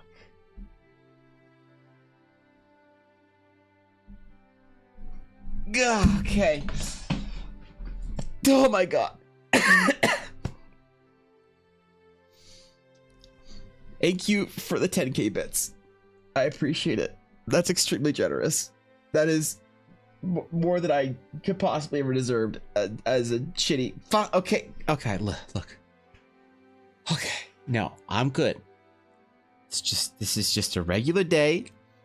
Sam's just trying to be hilarious, okay? That's it. I don't need to fucking... Dude, I can't... My fucking heartbeat... My heart, I can feel it in my chest.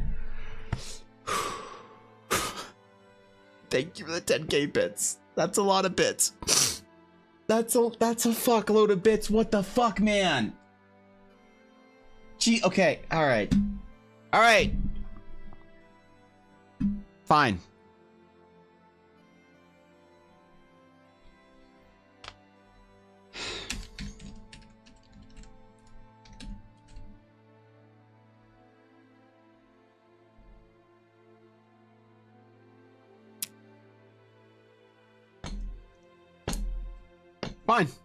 Fine. You know what?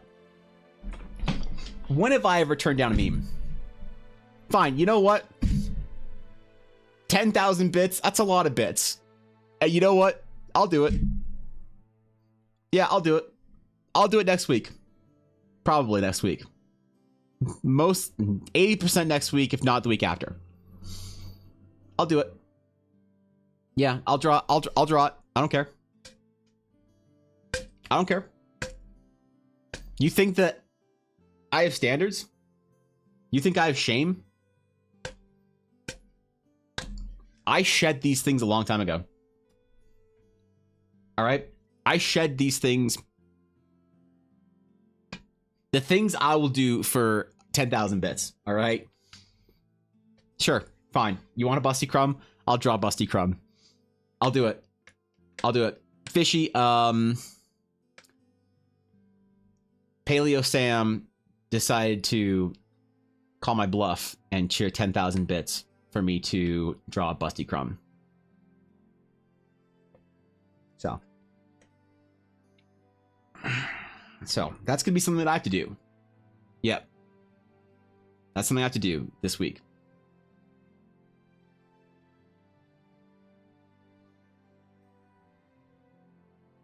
Am I gonna lose followers when I post this in Discord?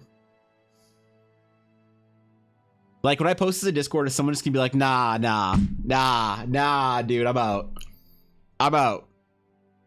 Fuck this. I'm gone. You know? They see Busty Crumb pop up in the sketchbook, and they say, no, I'm out. I'm out. For those reasons, I'm out. It's over. Oh, God. Look, thank you for the 10,000 bits, Sam. That's an extremely generous amount of bits. Like, seriously, that's more bits than I could possibly ever deserve, even for a meme. So, thank you. I will be. Oh, God. Well, I'm gonna have to make prints of it, aren't I?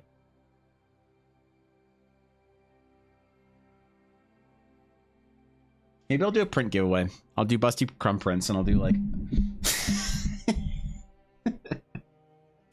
No, okay, never mind. I had an idea for art contest. You'll gain followers for drawing Booba. True, but not when they see what it's not. Okay, all right, Busty Crumb there. All right, it's fine, Sam. Maybe there's a couple of normies, but I think all the Goblin King followers you'll gain. I don't want. What makes you think I want them in as followers? What make? No, stop.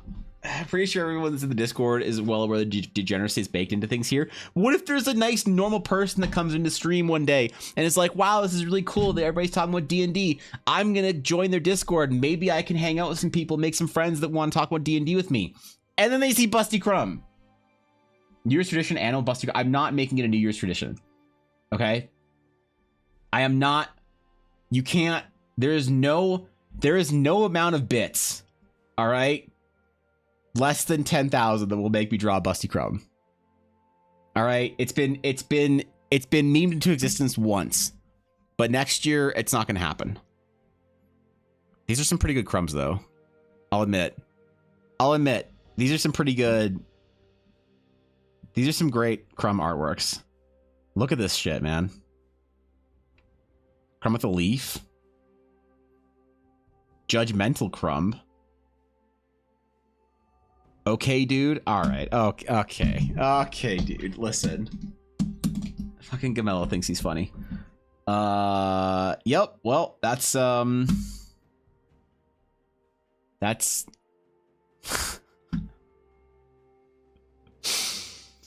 it's gonna be a weird year. What else do we need to draw this year? All right. What else do we need to draw this year? New Year's tradition, busty character in general. Stop. I'm not starting the year off by drawing Evangeline fan art. What else do we need to draw next year? What's on our project list for the first quarter here? The New Year's tradition is for the guild member it's for the guild members to draw Busty Crumb. Nobody else is drawing Busty Crumb. This isn't gonna be a thing. I don't care how much you want to start it as a thing, Eiley. There is not going to be some small cult of Busty Crumb enjoyers. Okay? I propose we draw the guild mascot. What's the guild mascot? Don't say Busty Crumb. If you say Busty Crumb, I'm ending stream and deleting my stream key. Don't challenge them. Why would you have the will? Because it's not. All right. Damn it, Senix. A generic Astral Knight. Oh, we do need to do Astral Knight and Astral Sage. Yes. Class art for sure. The Astral Knight. Class art for the Astral Sage. Good call. What else we need? A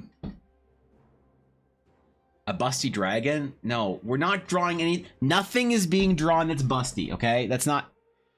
Knight of all. Please do not get it. Oh, thank God. Oh, I've never been so scared for a green dragon check in my entire life. I actually held my fucking breath. Oh, that was close. Okay. All right, we're good. Evil dragon. No, what else? So these are important projects. What else do we need for important projects for our first quarter? So we need to do the animal portrait because we have our portraits of Amma and Ashy. We need Fishy. Animal portrait of Evangeline. So we need to finish our VTuber series. Endrick, the Guildhall painting. Album artwork for Dashto. Finish the Crumb art. That's, oh wait, where is it? Whatever. But Busty Crumb. Class art for the Astral Knight. Class art for the Astral Sage. What else is on our list? Like seriously. I don't want to put too much on here, but need any more art for the book release?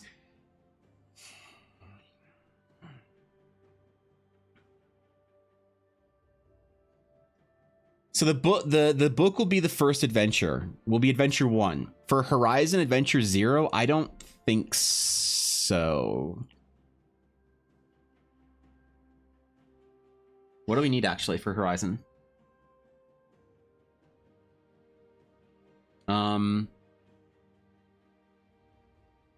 That's a good point. Scene for large sky shards crashing into mountain range. Yeah, something like that. Okay, sketches for the Horizon Adventure. And what we'll do is we'll use the album artwork. We'll use the album artwork we're doing for Dashto as our artwork for the title artwork for the Horizon Adventure. Because it's supposed to be kind of a welcome to Eldara type thing. Fireplace artwork for Evangeline in front of it as a meta reference for your stream setup. I'm not. I am not drawing Evangeline in my stream setup, okay? I will not be replaced by a cat girl VTuber in my own stream. Okay? I will not be replaced. Do you actually... Okay, no cap. Like, legitimate here. No cap. I have lost followers every day that I've streamed with a VTuber on my channel. Like as a VTuber. I have lost followers.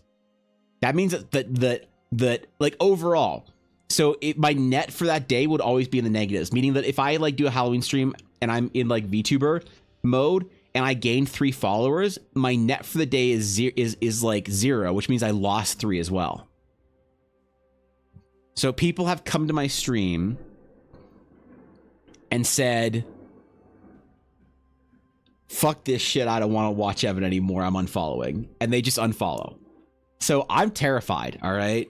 I'm terrified. I think I also lost followers when I had VTubers on my stream. I think I've only had VTubers on my stream twice, but I think I lost followers when I did that. But that's less of an issue because that's me just streaming with friends. So, yeah, I don't know. Draw yourself as a cat boy and add it to your stream. I am not drawing myself as a cat boy for anything less than 10.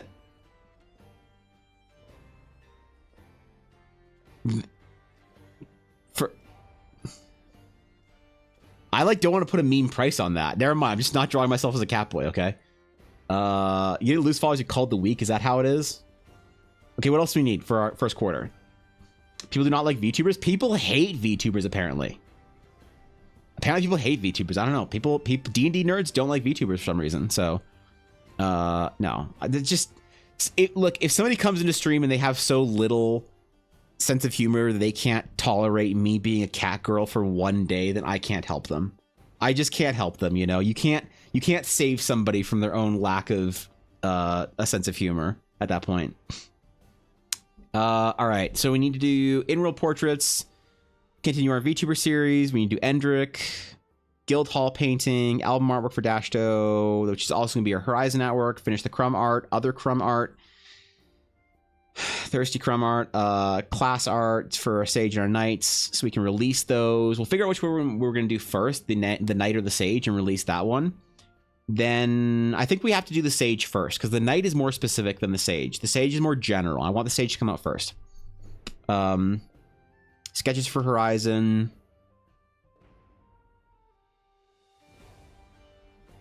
What else?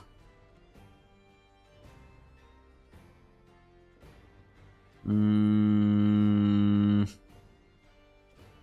we need to finish our shadow heart art. We need to do our shadow art. I prefer someone complained about it in chat so I'd have an excuse to ban them. That's fair. No astral monsters. Do you want to do any monster art? That'd probably be something for the first campaign. I guess we do need to do all of our tokens, or some like our tokens and items for Horizon. Map for Horizon. Yep, that's fair. Maybe we'll do like one unique monster art. One unique monster art.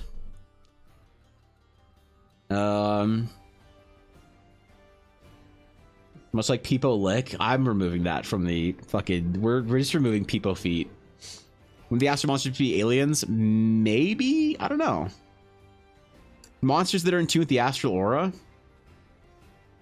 Evangeline fan art. You don't want to? I just did it for you. No, stop. We're not doing any fan art for Project Evangeline. Okay, Evangeline's a terrible streamer. We're not gonna encourage her. Okay.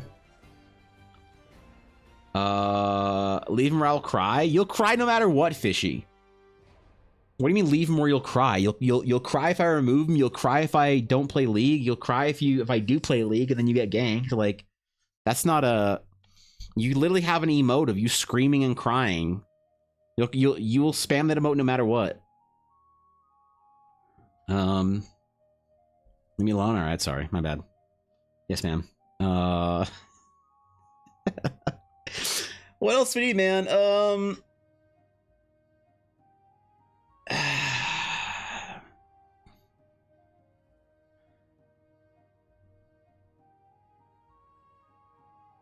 There's got to be something. Do I put that on here? Okay, let's put it on here. We need our title painting. The title painting is something I'm doing. It's a project that I'm doing for the print store. So it's going to be like an Eldara thing. Don't worry about it. This exists. What is that emote even called? Oh, Evangeline Pog. Oh. Yeah, that mode does exist. You're right about that. So, great. Obviously, there's other projects that are later in the year, but I'm just trying to think of things that I want to do before like March is over. January, February, March.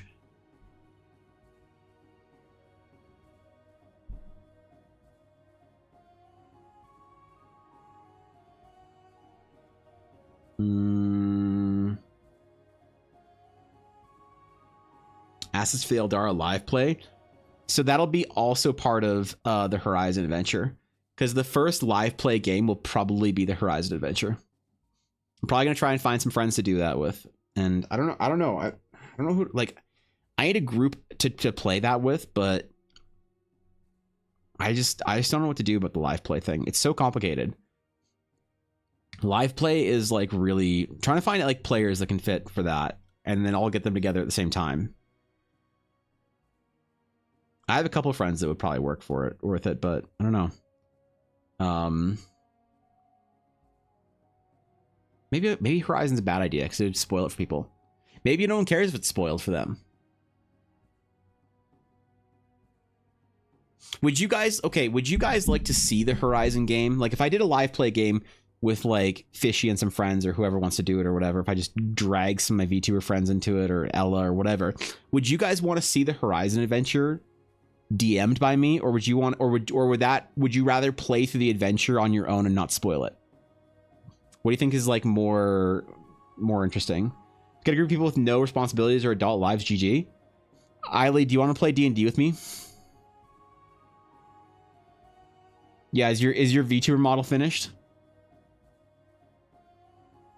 Yeah, is your VTuber model finished, Eiley? Are you ready? Are you ready? Cause that, can I see? Wait, actually, can you DM me? Or is this supposed to be a surprise? Can I see? Are we ready? Cause I need to, hold on. In-world portrait of Eiley. You can, I'll show you. Oh my God. Okay. An astral unicorn. Astral pet. Ooh. Also, I am a recent graduate who hasn't been accepted into grad school. I have nothing but time. Do you want to play? Fishy, what would it be like if I had a game with you, Eiley, Ella, and like Fox?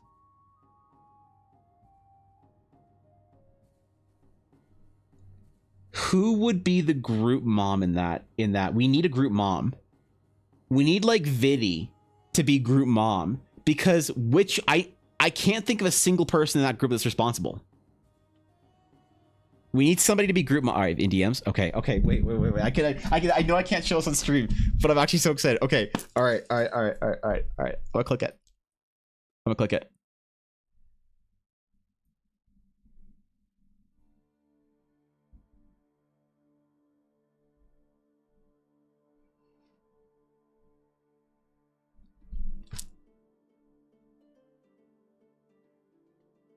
What?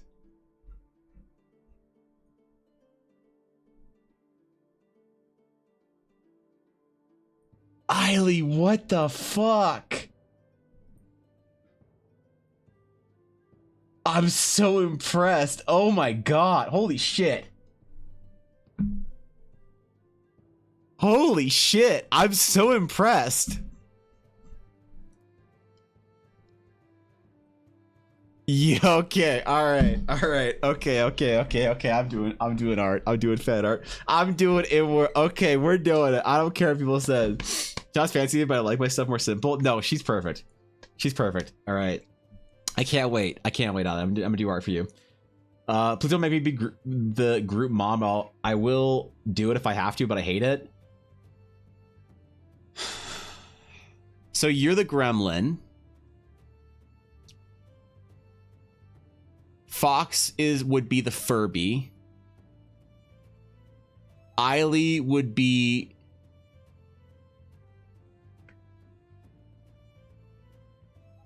Ella would be the Umaru. Yeah, we need a group mom. Yeah, we need a group mom.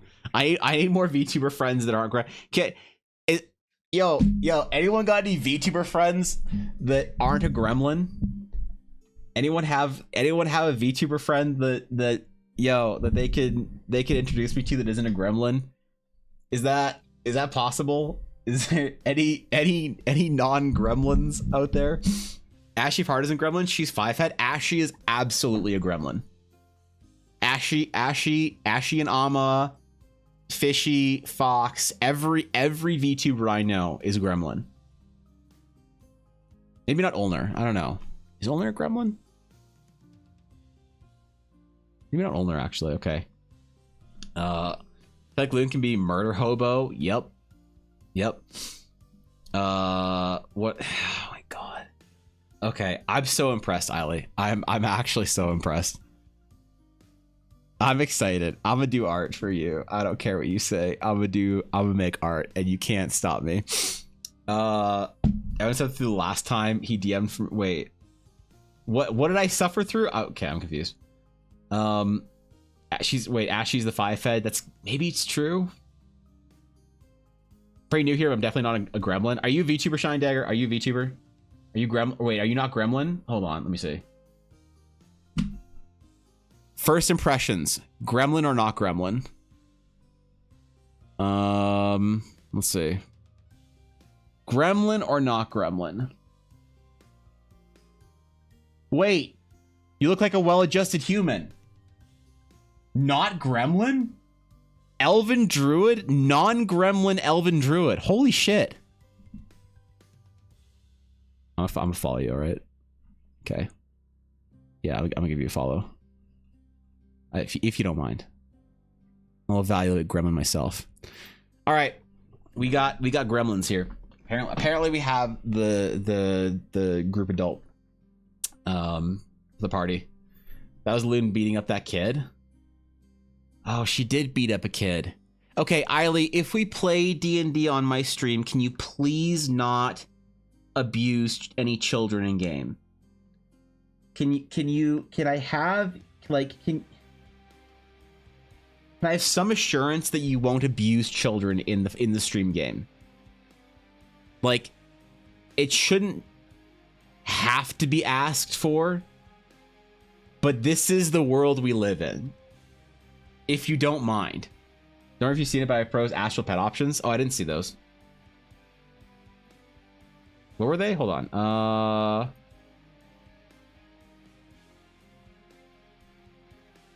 Elder Dragon. What's an elder look like? I kind of like the idea of that. Probably don't abuse any children specifically. Oh, okay, great. Well, now we have her. Oh my god.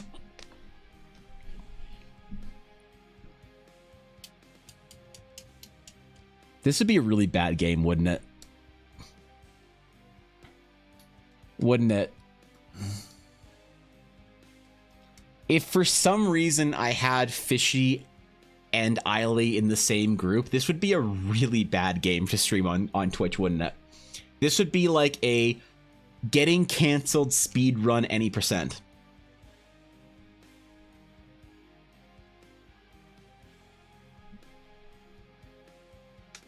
All right, I'll do it. Okay. Unique monster art. Title painting. What other art do we need to do next year before I forget? Before we end our goals for the first quarter. This is like I don't know, more sooner rather than later stuff. I'm a wholesome gremlin who likes to make sex jokes from time to time. You need to be wholesomer. This is my Twitch chat, all right? My channel. My channel isn't age gated. You can't talk about certain things in my channel. Shit, we'll have to age gate the channel. I think we'll have to go we'll have to age gate it. Shit, maybe you're right. Here's what we'll do. We'll age gate the channel. We'll ban the kids. I know who the kids are. All right, we got some younger artists in chat. I'll ban all of them and it's be fine, all right? Promise to sheath my murder hobo self into the deepest orifice of my eldritch form can muster and leave it unrevealed for stream.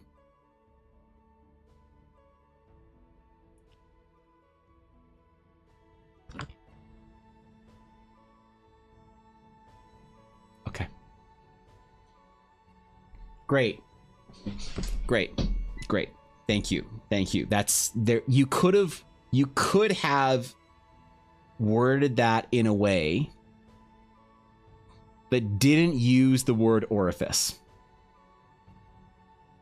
I want to say thank you for being willing to sheath, but you could have done all of that. You could have communicated the entire thing without that, but here we are. How's class building for Astral Night Stage going? I haven't really done anything in the last week or so, honestly, because holidays, but we'll probably get back to it next week. This is the end for me. Yeah, it's the end for all of us, I think, at this point in time, Rag. So take care, my friend. And I feel like the wording was quite beautiful. God damn it. Stop encouraging her. All right. Do you know the problems of when we encourage Eiley? Do you know what happens when we encourage Eiley?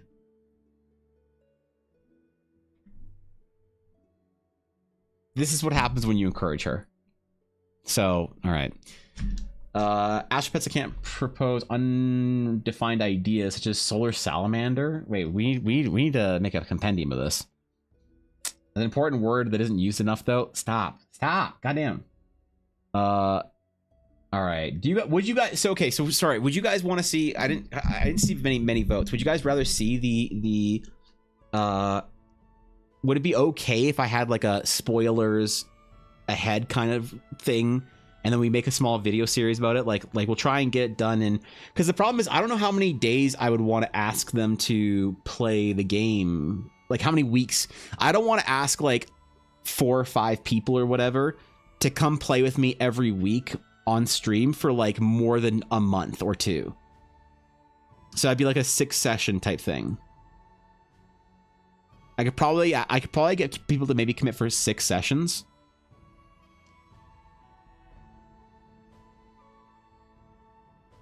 But more than that would be a little bit more difficult. So we could do the Horizon adventure. I've already run 1 group through Horizon.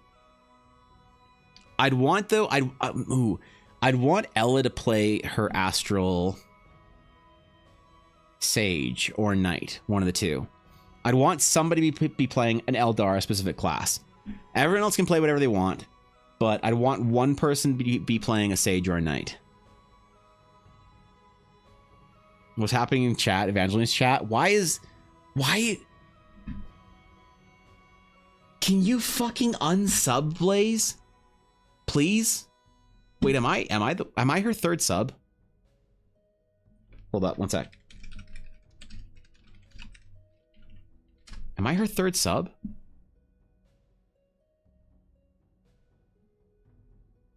Oh my god. Oh my god.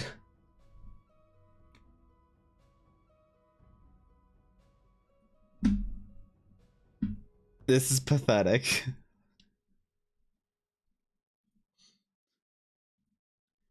Where's the not like this?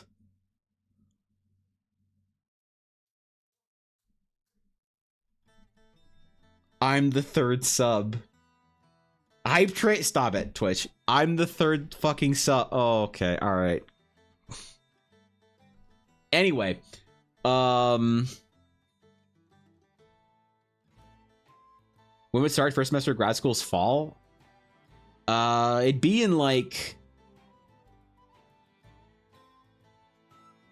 probably February, Fishy. Yeah, February. She's got a hype train going. This is the biggest hype train she's ever had right here. 3 subs? Yo. Yeah. Wait, so do you have more free time, Fishy? Holy shit, maybe we can actually hang out. You guys know I'm sucker for hype train? Yeah, that's true. Me too. So we could do this, man. I don't know. How many weeks would it have to be? It'd have to be like probably... I need to tell everyone it would be between 6 and 8, I think. Probably between 6 and 8 weeks.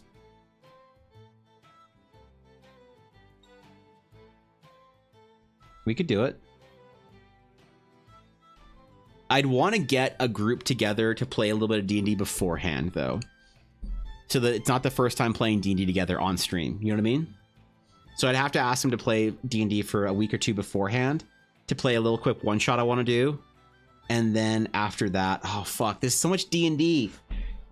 Oh, fuck. I need... So, wait. So I need to find... I need to start a D&D group beforehand to play a week or two to get everyone accustomed to each other. And then we run the game on stream. We run the Horizon Adventure around when it gets released. The question is, will we do it before the adventure comes out and then finish the adventure and release it right then and there, or will we do it when the adventure is released? I think we'd have to do it before, right? So it's kind of a surprise. Right? That's the way to do it, I think.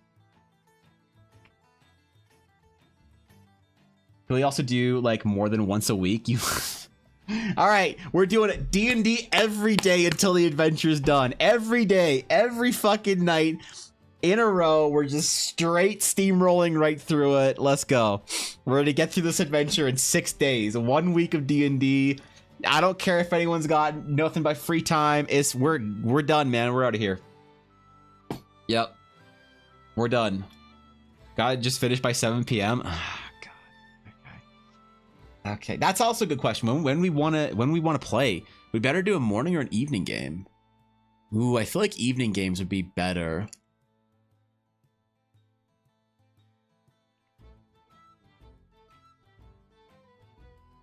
That's hard though. Morning time slot would work though for people. Ah, fuck. I don't know.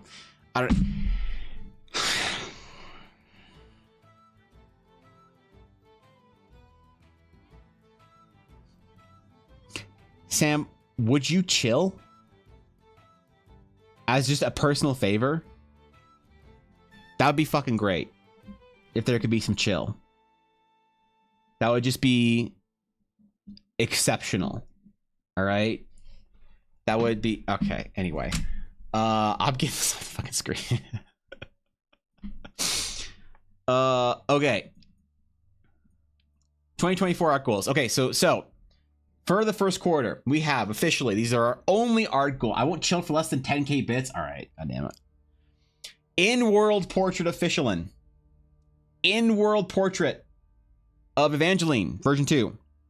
In-world portrait of Eiley. Endrick character design. I just forgot it was there, Blaze. Guild Hall painting. It's gonna be a difficult one. Album artwork for Dashto, so we can play his music on Spotify during stream.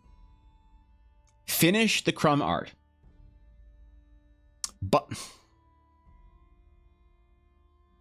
Busty Crumb. Class art for the Astral Knight and class art for the Astral Sage. Sketches for the Horizon Adventure. Shadow art. Tokens and items for Horizon. Map for Horizon. 1 unique monster art for Horizon. And the title painting. And I think that's good. I think that's good. Love morning, midday D&D games. Still have enough energy to give my all. Yeah, maybe it is better to do it in the morning. I like it because I don't like to have my evenings. I don't like to have plans in the evenings. If that makes sense.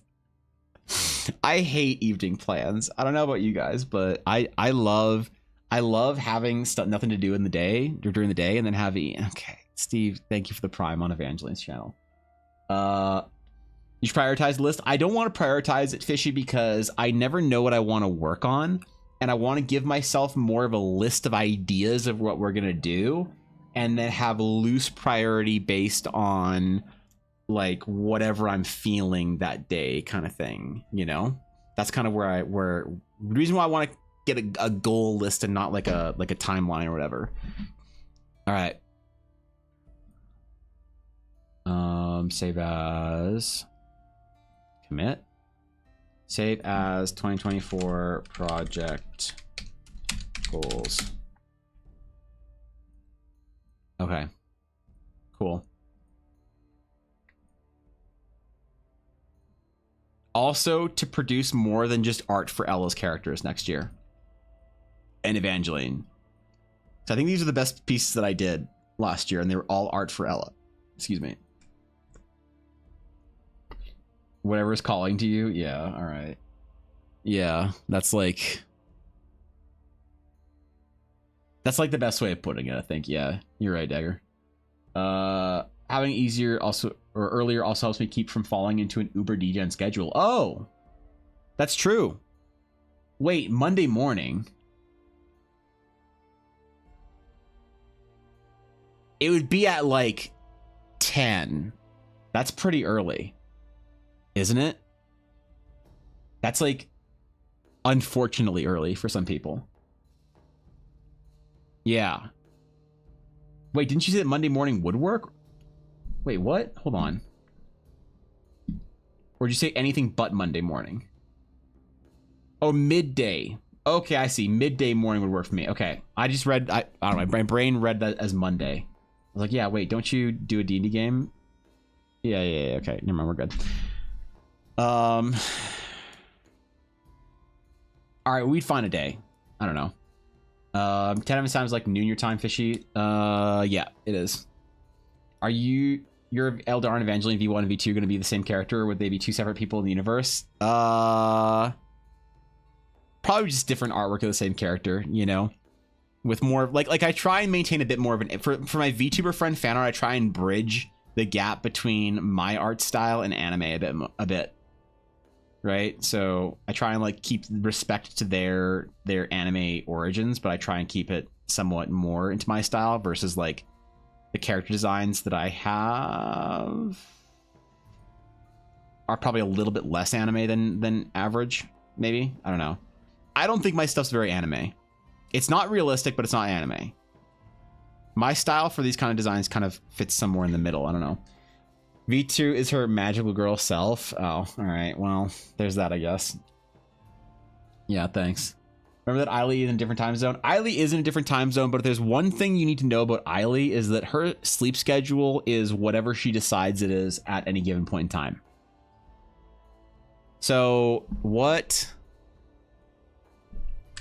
time is it in South Africa? It's currently 11:02 p.m. So if it's in the morning, if we start 4 hours ago at 10, that'd be like 7 her time, right? 6, 7 her time. That's fine. Yeah, there's that. What about the squire in your world? To your in-world character, the Mendari squire. Oh shit. Yeah, maybe we got to do Mendari art. Mendari in-world art. Make her the official squire of the Astronauts. So that definitely fits closer to the more Western fantasy style. I try and not keep it too realistic because that's like boring for a lot of people. But I definitely try and stay away from anime because I find a lot of anime is, here's the thing, the more stylized your art, the more dated it looks. Right? That's like a big problem with anime artists that aren't thinking for the future. Like if you want to make art that like gets a lot of attention, like I can do anime shit. You know, we have we did Evangeline.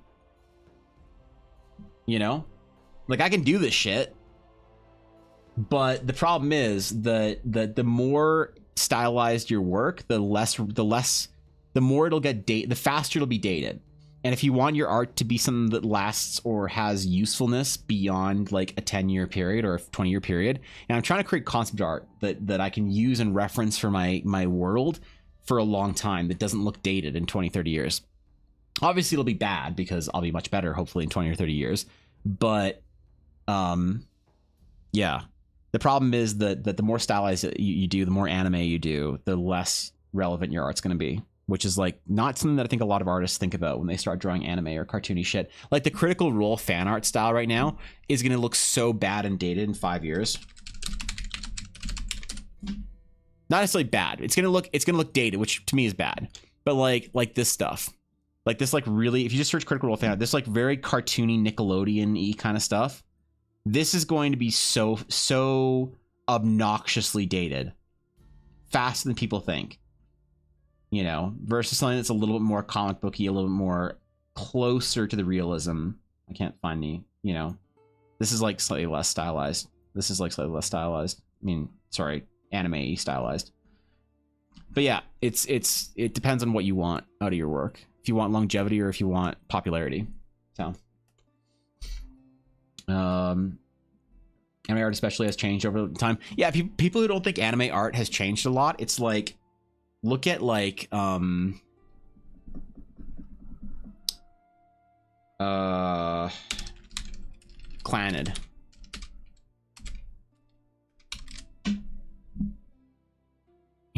You know, like this is like ain't no VTubers looking like Clannad characters, right?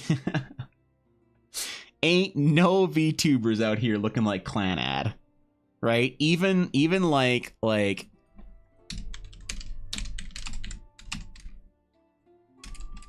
2004. Oops.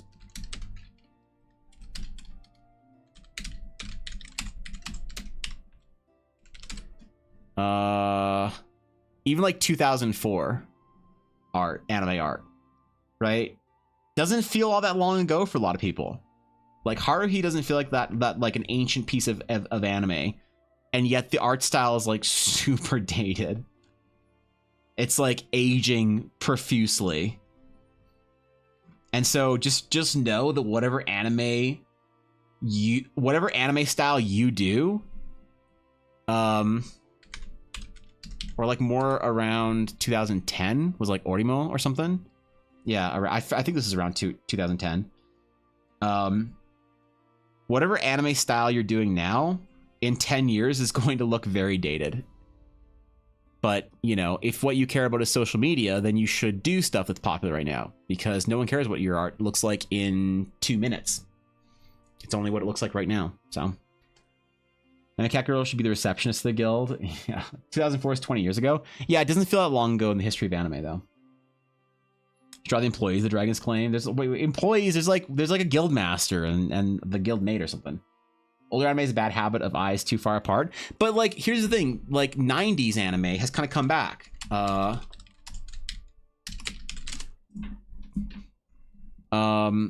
like 90s aesthetic has sort of kind of come back in popularity, right? But even then, this is super dated. So if it's the more unique the style is to one anime, like JoJo's or something, the less the dating will hurt it. Like Dragon Ball Z, you know, Dragon Ball Z, for instance, doesn't have as much problems with dating because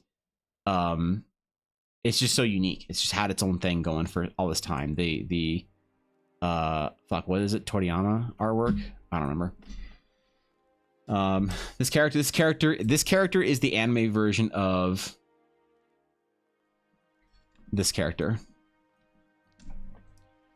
Shows even more when you get some classic series gets remade, then you're able to sit there and compare to the original, the remake. Yeah, true, exactly. I love your profile picture. Yeah. The Blind Goblin Chef. There's currently no there's currently no chef in the guild hall. There's no chef. The guild has no chef, unfortunately. We've been looking for a new chef for a while, Axman, and we haven't found one yet. The Sailor Moon remake. Do you mean Crystal? I think it was. Yeah, Crystal was really good, I thought. I know people didn't like it for some reason, but I watched it. It was just a movie, right? But I watched it with Ella, and it was fun. Or maybe that was like something else. I don't know. I'm not a big Sailor Moon buff. I'm a mid-tier Sailor Moon buff, I guess. But I did buy Ella a Sailor Moon book for Christmas. I got her Sailor Moon Eternal, which is like a remake or a reprinting of the original series, which is apparently different than the American or westernized release or whatever. So, don't like much the old one. It feels like they spent the anime budget on the intro. I mean, yeah. It's really gonna be only the first arc. Oh, all right, that's fair. Big remakes, showing how good the original was. Diamond Pearl versus BS or BDSP. I didn't play the remakes for Diamond Pearl. I still haven't played them. I don't know. We bought them when they came out. We bought like the 2-pack, and I just never played them. I don't know why. I'll feel it at some point in time in the future. Like probably next year, I'll be feeling it and want to play some Pokemon, and I'll go through it. Crystal's a series that has a movie as well, I think. Is it? Because I remember we watched the movie, Ella and I. It was on like Netflix or some shit, which was a good time. But yeah, it's making the more like you want to see like big, you know, influential artists that are very trendy are like Sam Yang or something.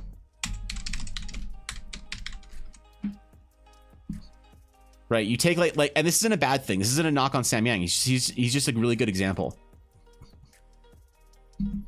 Like Sam Yang.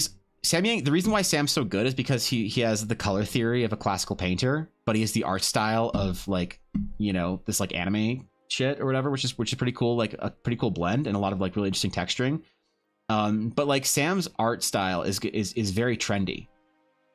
So you watch Sam Yang's art in 20 years, and you take like a stylized version of a real person. I think this is Daisy Ridley, right? Supposed to be Daisy Ridley or Ray? Is this, maybe I'm wrong about this. I don't know. I could be completely wrong. I thought he did a Ray piece. Maybe that's, I'm thinking of Ross draws. But yeah, I mean, like really crazy shit. And when he does like tries to do like real character, like more realistic people, he stylizes less, right? To try and pull that in, which is a very intelligent choice. He has a really great like use of style, but his use of style is very much something that is trendy. You know, this shit's great right here, as far as like his less stylized stuff, which is still very textured, and there's still definitely a style to it, but it's less stylized, if you know what I mean. But you don't need to. When you're a social media artist, you don't need your piece to be relevant for more than a year. So it depends on what you want, I guess, out of your art. If you're trying to be like more of a classical painter, you know, or versus if you want to be like Igor Sidorenko.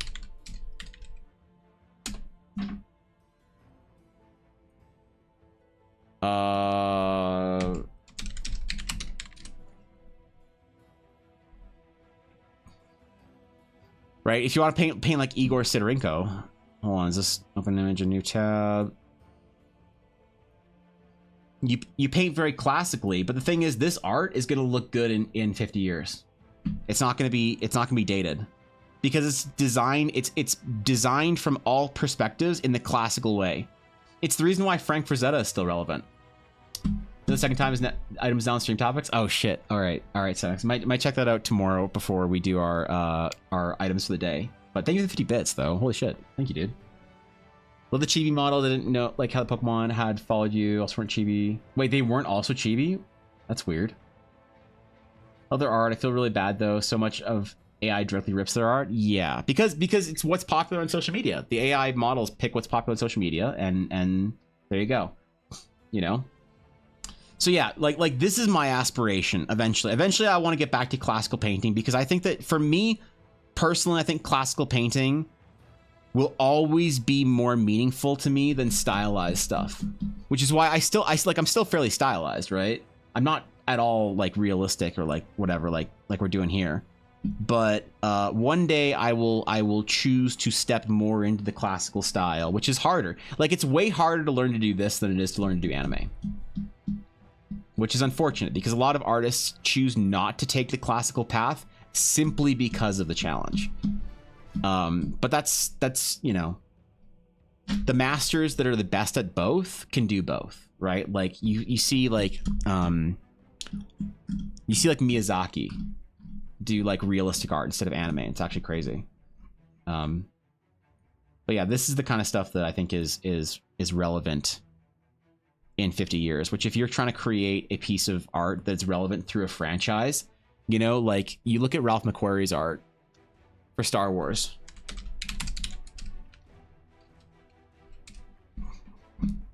And it's stylized, but not in a way that it becomes so dated, so fast, and so hard. Still more so than like Frankfurt Frazetta. But Frazetta is really the best example. I can't bring it up on stream because Frank Frazetta. Where's something from Frank Frazetta that doesn't have Booba in it?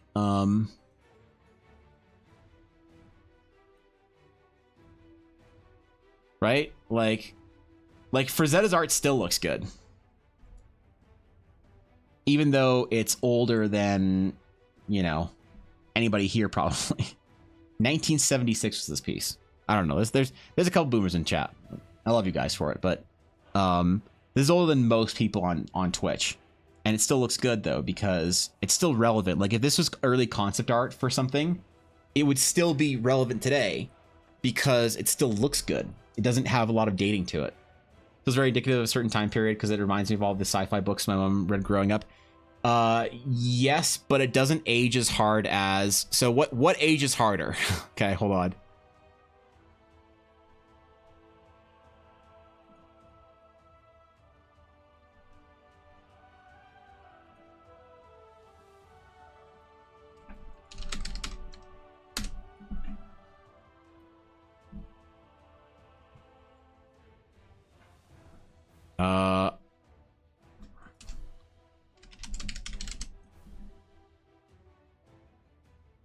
Oh yeah.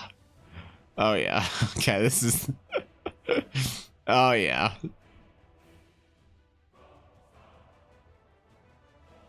So what age is harder?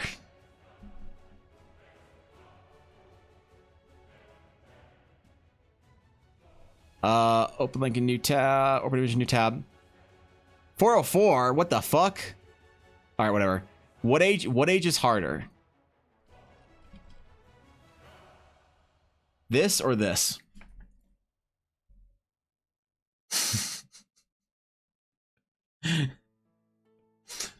I mean, so, you know, it's like, yeah, this is older, but it doesn't age as hard as like anime stylizations or comic books. You look at comic books from the 70s and you're like, oh my god.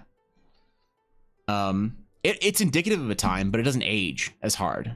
Like it collects age, but it doesn't age. I don't know how to describe it. One Piece first season, yeah, good example.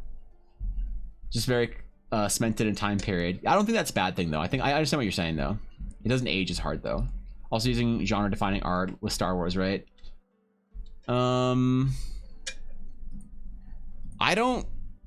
From an art perspective, I actually disagree, Fishy. I think that Star Wars didn't define the genre of 70s sci-fi. I think it was the best example of it. But there were earlier examples of sci-fi art from that time that I think were the genre defining ones that I can't think of a lot of examples off the top of my head. But there's other stuff I think from that time period that was more indicative to it being like a seminal genre piece than Rick McQuarrie's stuff. Obviously, McQuarrie's was like maybe the most well known, but which maybe you could argue is genre defining. Actually, that's fair. Yeah, I don't know. You might be right. I guess it really depends on what your idea is for. Like, we're getting into definitions. In spirit, yeah. In spirit, I think we're both on the same page. But yeah, I mean, you just take art like, you know, what's a.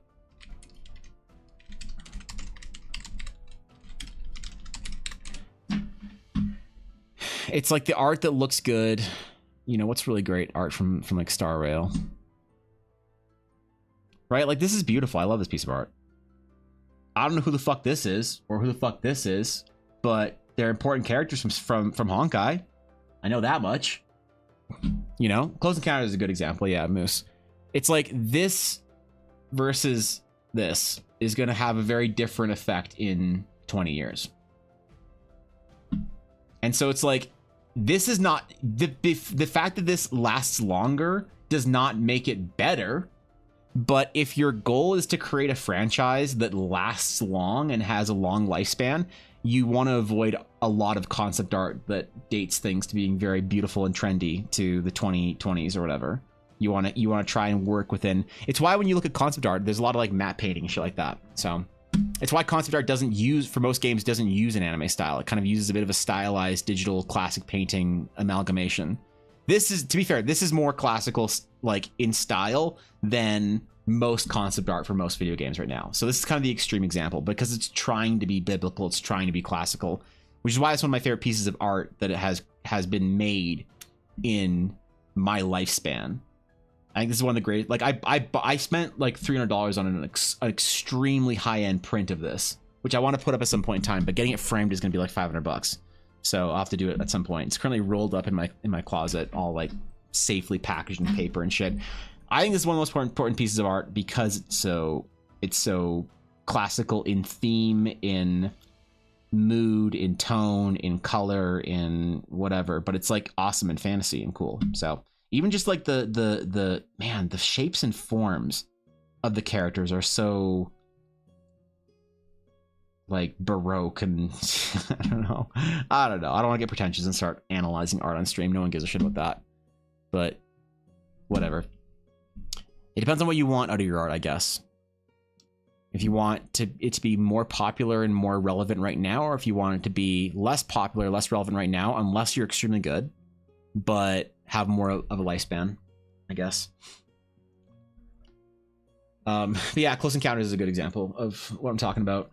When did Close Encounters come out? Close Encounters,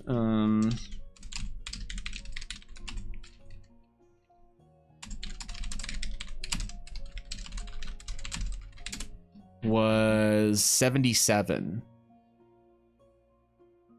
Yeah, that was good shit.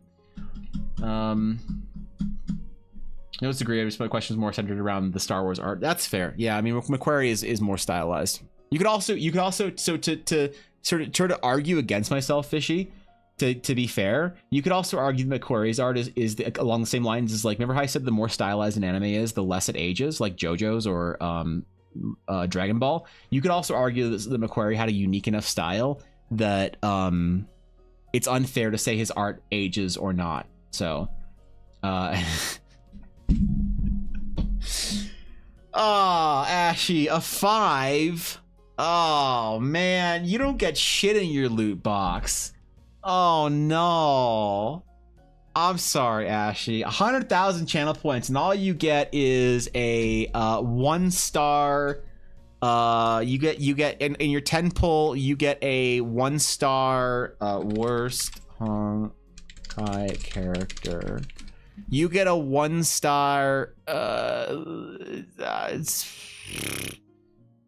Who's worse? You get a 1-star Sampo. Or Shampoo. I don't know. Shampoo. You get a 1-star. This guy. Yeah. Sorry. Well, you know, you tried, Ashy. Maybe you also get a 1-star Hook in there as well. You don't get a 1-star Ginkyu? Okay, Trailblazer. Yeah. Thank you for the 100,000 channel points. That's a lot of watch time. I appreciate you farming watch time in my stream. So thank you, Ash. I hope you had your BTTV extension on auto collecting, because otherwise that's a lot of time. Holy fuck. Goddamn. That's time to make a new account, reroll. Yeah, that's what we do. Oh, thank you, Ashy. I appreciate you. The Dragon Ball art still looks great. Same goes for Ghibli's art. So, yeah, Ghibli's also super unique, but Ghibli, again, still looks good. So I get bad energy out of the way so I could exclamation rig tomorrow. That's true. Oh my god, what if you win the first? If you win the first sketch, I'm officially never questioning that it's rigged. What's your favorite painting of all time? Any era? You know what it is, Byron. My favorite painting of all time.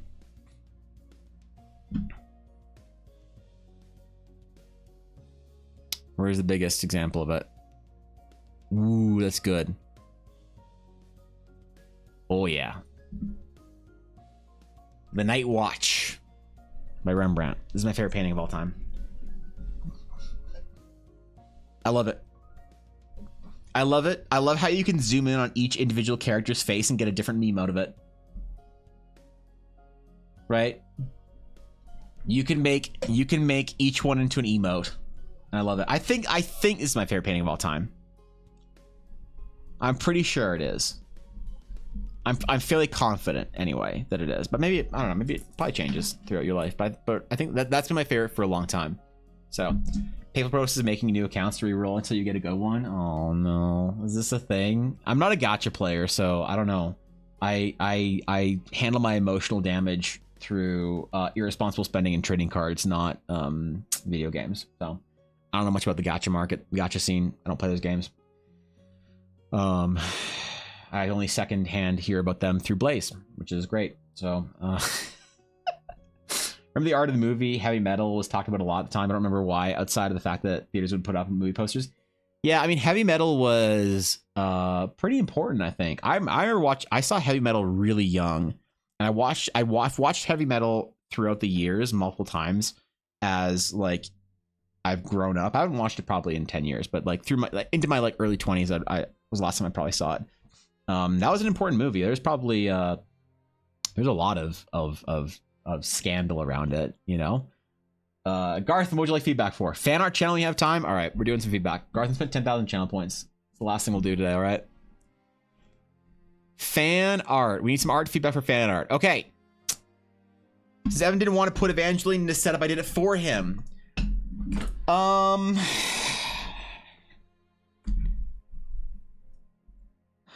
Garthen, I'd give you feedback for this, but I don't give feedback for AI art.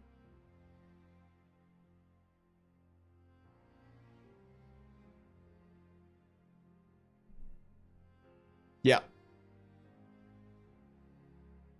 Yep. I don't, sorry. Good meme though. Good meme though. Solid 8.5 out of 10. Solid 8.5. That's pretty high for meme. I don't usually rate memes that high. Good 8.5. That's hold on. No, reaction. 8. Solid 8. Right there. Boom. Nice. Cool. Good meme. Anyway, I don't know, man. Do whatever you want with your art. I like all sorts of art styles, and it depends on what you want to do. At any given time, what you want, how useful you want your art to be in any given situation. Certain styles are harder than other styles, like harder to learn, harder to master. But the thing is that a master of any style is obvious. There's just certain styles you can get away with being more mediocre at and still getting, you know, further or whatever. But oh man, I just want to draw different stuff and different shit. Next year we will do stuff in different styles. So tomorrow is gonna be our last stream of the year, probably, unless I decide to stream on Saturday, which I might. I don't know, but it should be fun. A lot of gacha games definitely is. Some of them being more nice though and letting you free roll on the first one for an account you get or to get what you're happy with. Oh, that's fair. That's still a lot of account setup though, isn't it? I don't know. So tomorrow we're doing requests. So be ready for that. I don't know if we'll do arena or not. We might do arena. We may do arena for the last requests of the year. That or a regular one. Either way, it's gonna be fun. So I will see you guys tomorrow. Where's my outro? The fuck? Who put my outro? Where is it? There it is. Okay, I found it. So thank you guys for we'll have like a year in review thing tomorrow. We'll talk about our end of the year sort of a little bit more in depth while we're working on stuff. But thank you guys for the review was fun actually. We went through our art and saw some characters and hopefully there's some progress in there. I don't know. Maybe I'm getting better. Maybe I'm getting worse. That could be a thing too. Either way, I appreciate all of you. Thank you guys for everything today, including all the bits and holy shit, man, and the subs and it's a lot of bits. I'll see you tomorrow. I love you all. Until next time. Farewell.